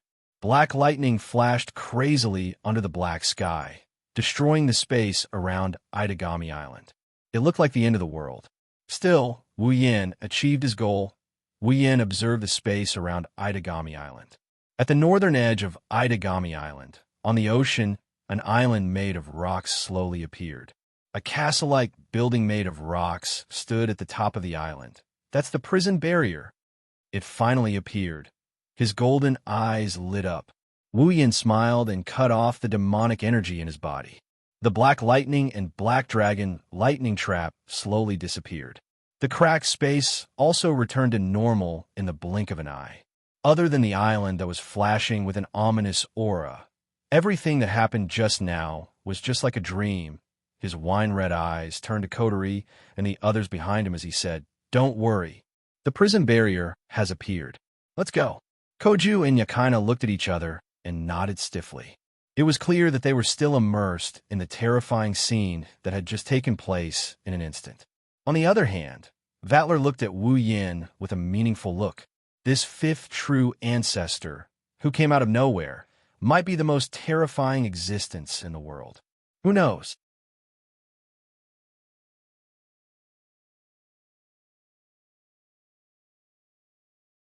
Chapter 980. Under the dark, cloudy sky, a dense, ominous aura was like flowing lava, carrying a temperature that could even distort space. It slowly reverberated from the top to the bottom, accompanied by a shocking sense of oppression, as if it was a poisonous miasma that caused the atmosphere to shake. The source of the ominous aura and miasma was located at the northern edge of Itagami Island. It was a never-before-seen ancient island with a castle-like shrine at its peak. The terrain was steep, and the top of the island was an ancient island that had never been seen before. Currently, the island was like a reflection on the surface of a lake. It was swaying along with the space around it. The small mountain where the Templar's castle was located was connected to Itagami Island by a floating bridge. However, the floating bridge was also swaying. It looked illusory and unstable. It gave people the feeling that they would fall into the water if they were to stand on it. At this moment, the prison barrier is like a mirage. It exists and doesn't exist at the same time. It hasn't fully materialized in this world. After all, the black lightning of the shattered space had only affected it, causing it to reveal its original form under the power of the shattered space. It did not extend its power to this place, nor could it extend its power to this place. Even if the prison barrier was located in an otherworld was still a world and a space. If the black lightning that could crush space struck this place, then the entire prison barrier would be destroyed along with the otherworld that contained it. At that time, Natsu, who was intimately connected to the prison barrier, would be in the prison barrier, will also disappear without a trace. Therefore, the black lightning only affected the space on this side and forced the prison barrier out. As a result, the prison barrier was now moving back and forth between the real world and the otherworld space realm, revealing itself. If this situation continued, Sooner or later, the prison barrier would return to the other world. Of course, before that, they have to ask who is in charge. Wu Yin and Ko, who were standing at the end of the pontoon bridge, agreed. Vatler looked at the swaying ancient island. He pursed his lips and looked at Wu Yin. It seems that in order to make the prison barrier appear, I have to use a powerful attack to destroy the outer space barrier. Why don't you let me do it? He said. Vatler also released his familiar. It's a glowing blue sea serpent. Although it wasn't Vatler's best familiar beast fusion, he was still a pure-blooded vampire of the old generation who had devoured two elders. With the power of his familiar beast, he was able to destroy the outer barrier of the prison barrier and force it to reveal itself. It's just a matter of time. But if you dare, I will break your limbs and throw you into the sea to feed the fishes.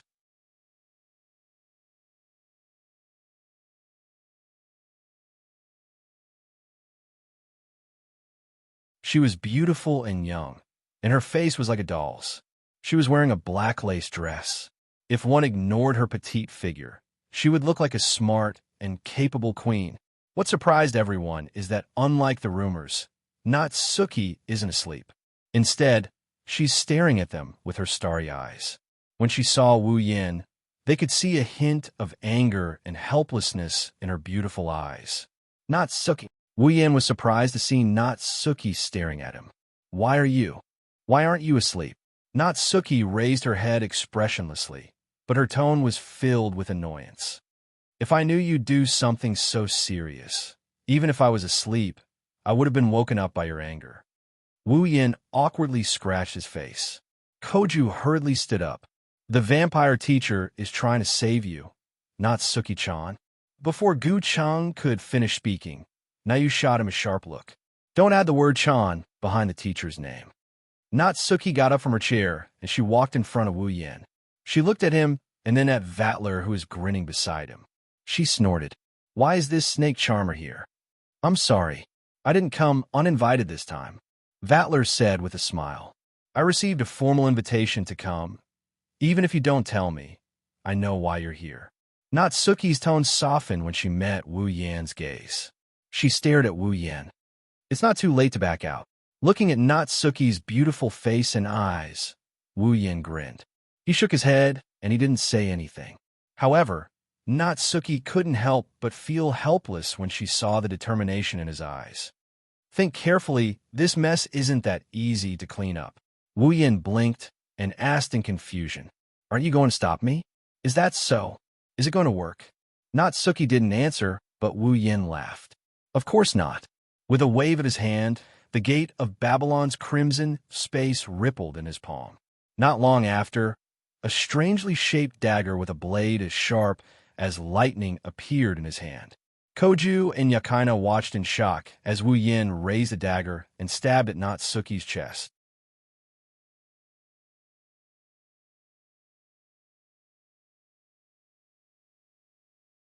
Chapter 981. No one could have predicted that things would unfold like this in the end. The strangely beautiful dagger seemed to slow down under Nayu's gaze. She could only watch as the sharp dagger stabbed towards her chest. Hesitation appeared in Nayu's eyes. It was obvious that she was considering whether or not she should dodge. But in the end, Natsuki gave up and sighed. She didn't resist and watched as the cold dagger stabbed into her chest. However, to her surprise, the pain that she had imagined did not come. This caused her face to be filled with surprise.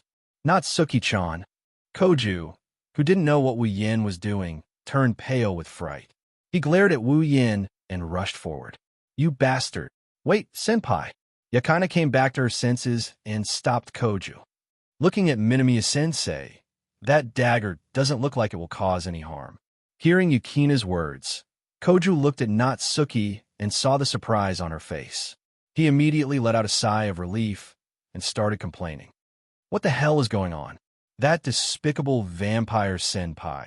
Why didn't he explain himself before doing something so misleading? Unlike the noisy Koju and Yakaina, Kotori and Vatler chose to watch from the sidelines. They were curious about what Wu Yin was planning to do to Natsuki. Kotori and Yakaina were also curious. After all, they didn't have to do anything before this. Wu Yin didn't tell her his plan to save Natsuki, and Kotori didn't ask. She only needed to help him from the sidelines. On the other side, Natsuki wasn't as relaxed as Kotori and the others. More accurately, she was burning with anxiety. Natsuki could feel that the magical power she obtained from forming a contract with a demon and the power of the demon incarnation's guardian is disappearing at an uncontrollable speed after she was stabbed by the strange dagger. In other words, her contract with a demon, it's disappearing. This was not a situation that Natsuki could easily deal with. Natsuki thought that Wu Yin would ignore her protests and destroy the prison barrier. He would then imprison her so that she wouldn't return to her dark life. She also thought of freeing herself. Wu Yin would ruthlessly kill her to redeem her. Natsuki didn't expect Wu Yin to have a way to break her contract with a demon.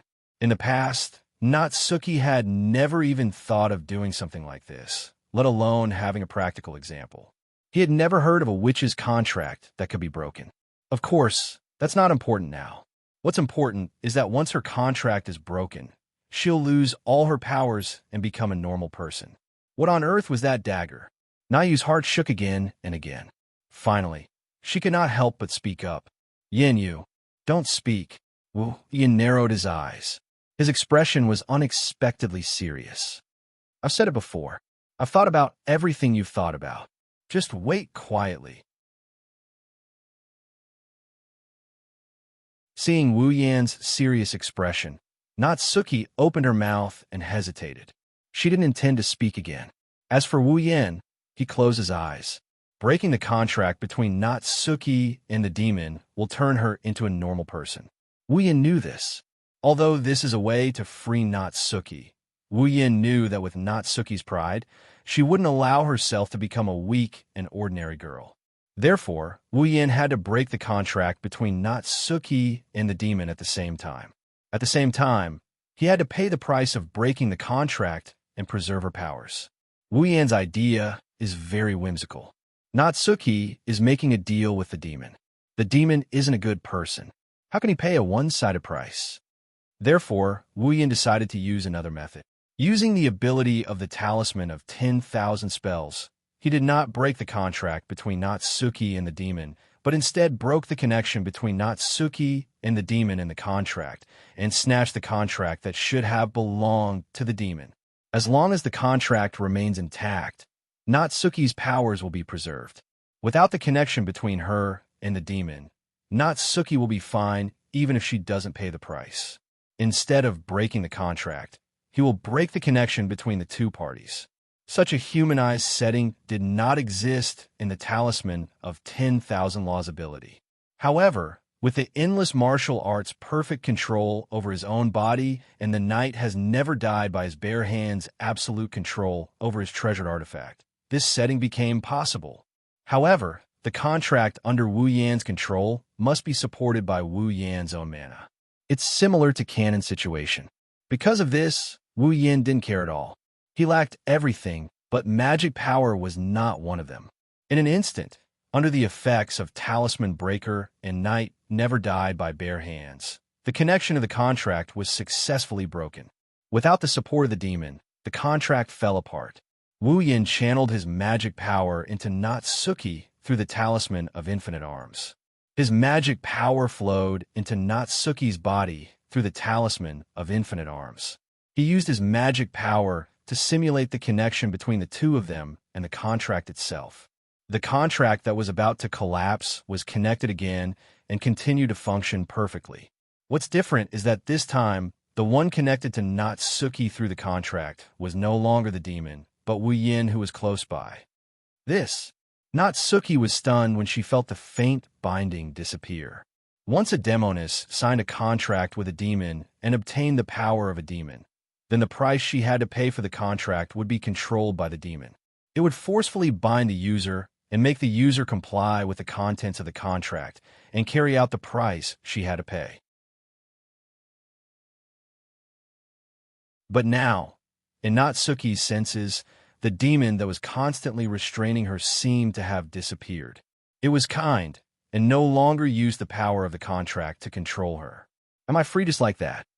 While Natsuki was confused, Wu Yin exhaled heavily and pulled the dagger out of Natsuki's chest. Vaguely, a faint connection fluctuated between his and Natsuki's minds. Sensing the faint connection, Wu Yin and Natsuki looked at each other. One smiled, the other smiled bitterly. "How did you do it?" Wu Yin was about to answer Natsuki's question when, bang! The Templar castle trembled violently, causing everyone's expression to change at the same time. The dark and majestic Templar castle trembled as if it was hit by an earthquake. The walls groaned as if they couldn't bear the weight and started cracking inch by inch.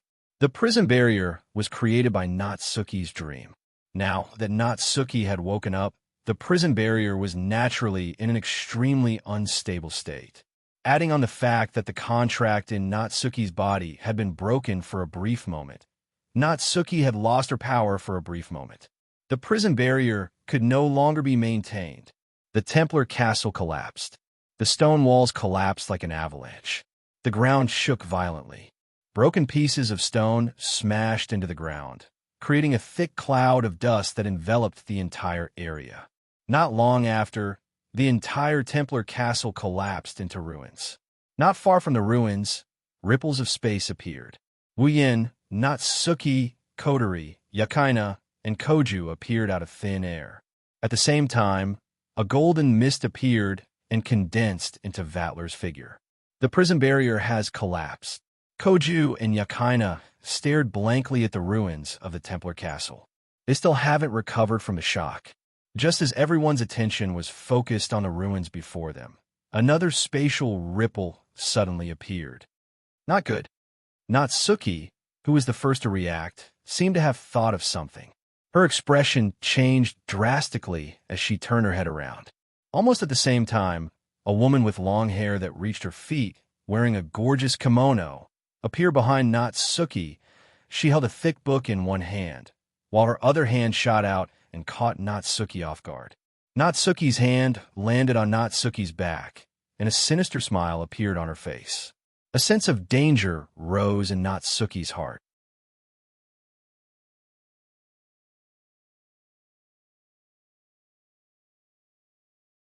Chapter 982.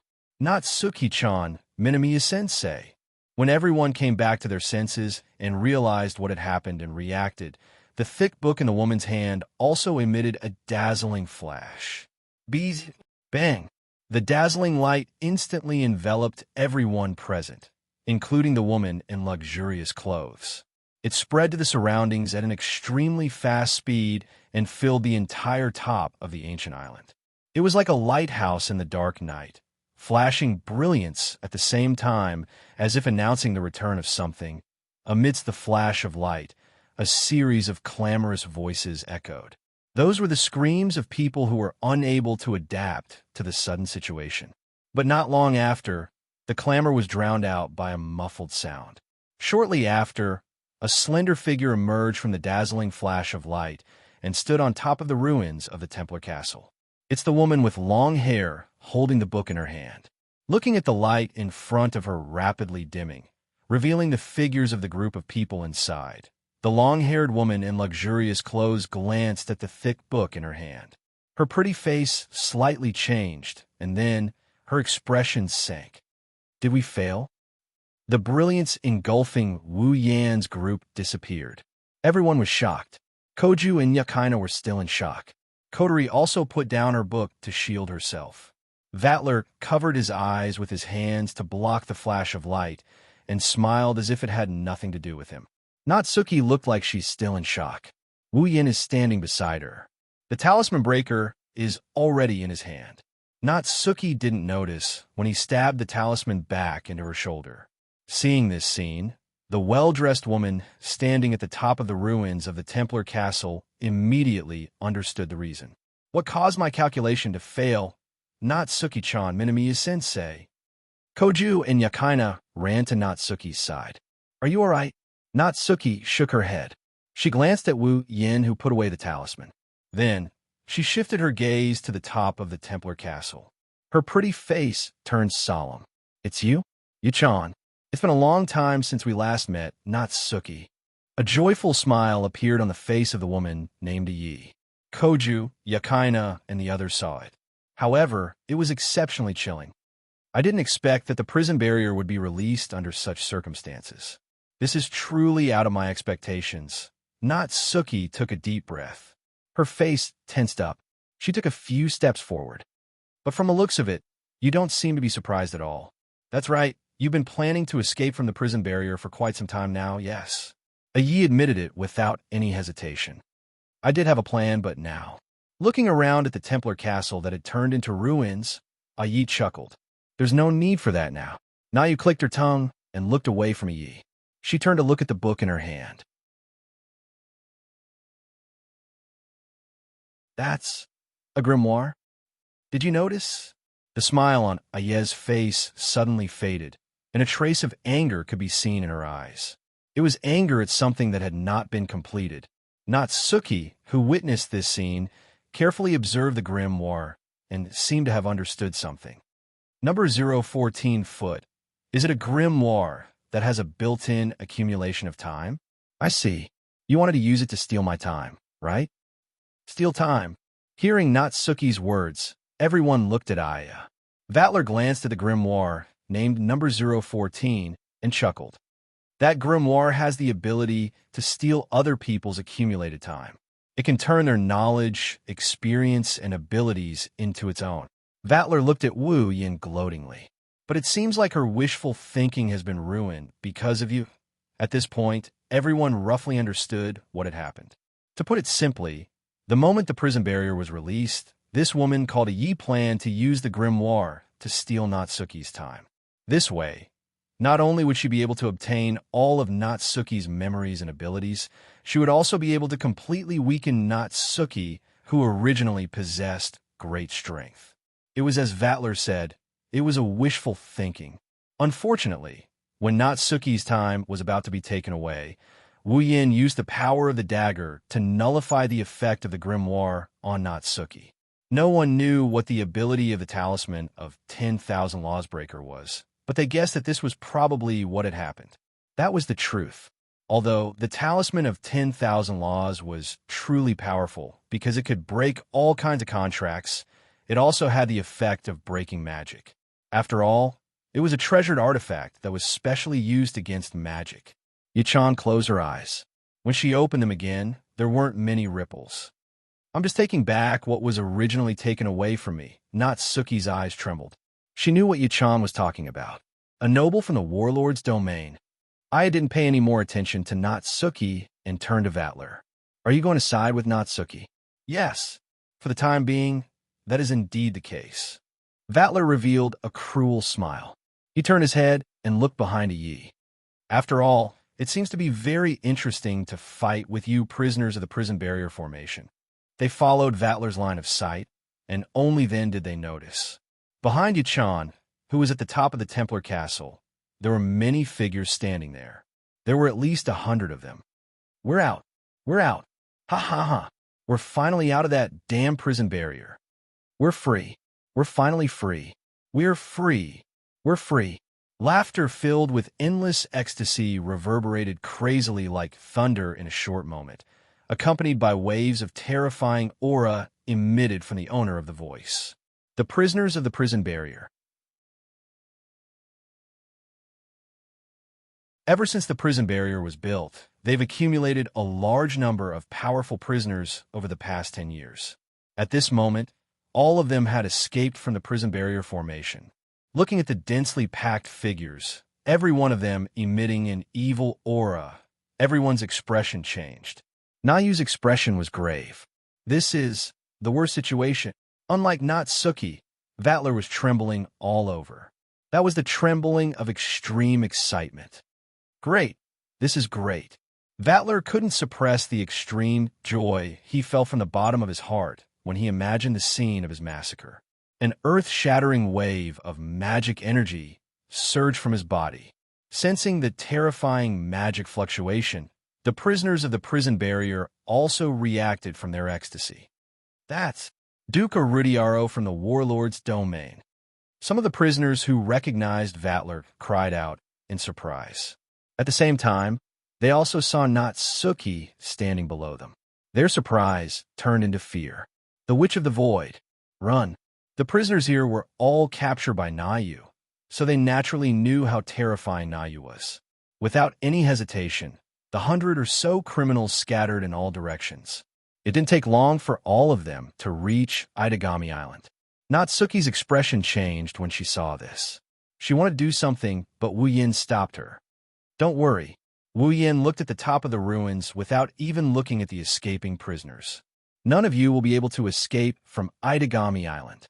Natsuki stared at Wu Yin for a while before nodding.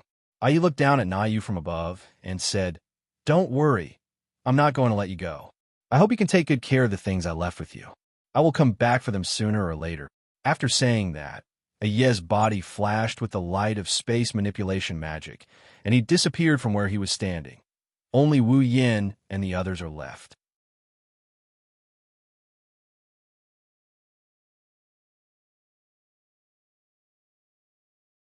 Chapter 983.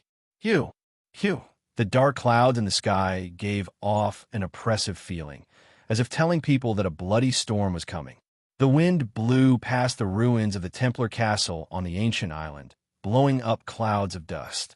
Looking at the prison barrier that had completely turned into history, Natsuki couldn't describe her current feelings.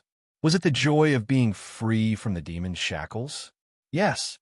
Was it the sadness of the place that she had protected for 10 years? That too.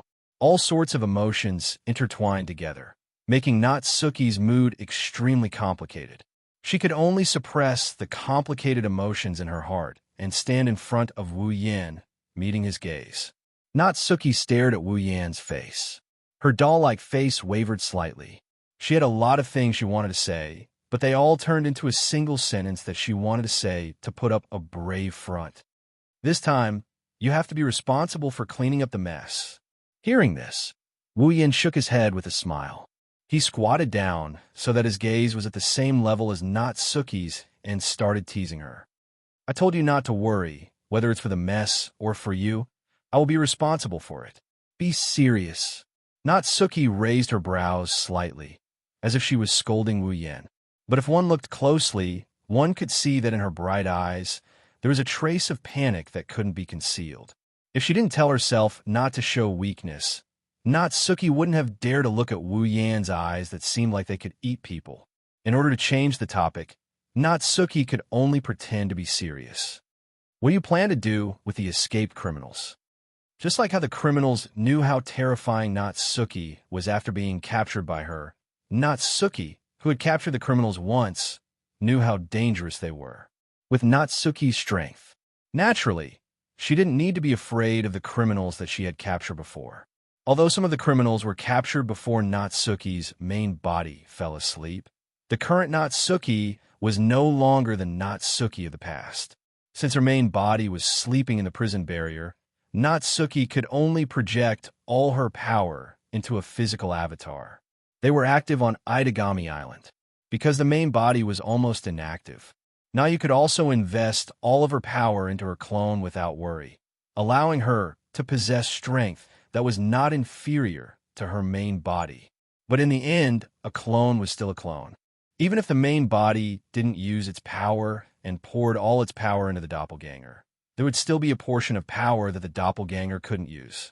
That was the guardian that belonged exclusively to the demoness. Guardians were as important to witches as familiars were to vampires. Only by using the guardian could Natsuki fully utilize her strength as a Tier 9 demon. Her current strength was no weaker than Vatler's. There was a price to pay for forming a contract with a demon, but the greater the price, the greater the power one would obtain. Natsuki's price was to sleep in her own dream for the rest of her life, guarding the prison barrier until she died. This price was not small, and the power she obtained was naturally greater than that of an ordinary witch. Plus, she had a decade of experience dealing with demons. Even Vatler did not dare to say that he could definitely win against Nayu. This could be seen from the battle intent in his eyes when he looked at Nayu. If Natsuki hadn't received Vatler's acknowledgement, she wouldn't have shown it. Wu Yin stopped teasing Natsuki when they started talking about serious matters. He stood up and looked towards the direction of Itagami Island. I've set up a high-level barrier ritual on Itagami Island.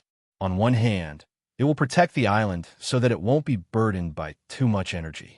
On the other hand, it will prevent the criminals from escaping the island. Even though I can only maintain such a powerful formation for 5 days, at the very least, we don't have to worry about anything happening to Itagami Island for the time being. Those criminals won't be able to escape either. Natsuki, Yakaina, and Koju breathed a sigh of relief.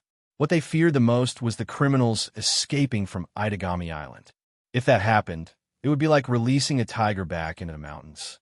In other words, within 5 days, we have to capture all the criminals again, right?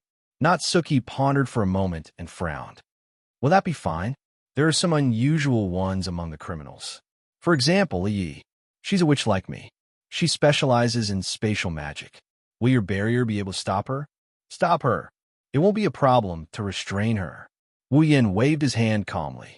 We just have to think about how to capture all of them within 5 days. 5 days, huh? Koju sighed and clenched his fists. There's so many criminals. Can we really capture them all in 5 days? But, Yakaina tightened her grip on her frost wolf. We have no choice but to do it. We can't just leave them be. Don't worry. Vatler, who was standing alone at the side, shrugged and gave a seemingly kind smile. I will help you. Vatler. Koju's gaze sharpened as he looked at Vatler. Let's make this clear. You can't kill them, or else... Oh? Vatler raised an eyebrow and smiled. Since it's your request, I won't reject it. Let's leave them alive. You bastard. Vatler turned to face Wu Yin, his eyes gleaming with eagerness. Well then, let's end the show here. It's time for me to start my hunting trip. Wu Yin glanced at Vatler. We only have 5 days. I'll give you 4 days to have fun. After 4 days, send all the people you've caught to me. After that, even if you want to play, I won't give you another chance. For days, huh? Vatler laughed menacingly. That's enough.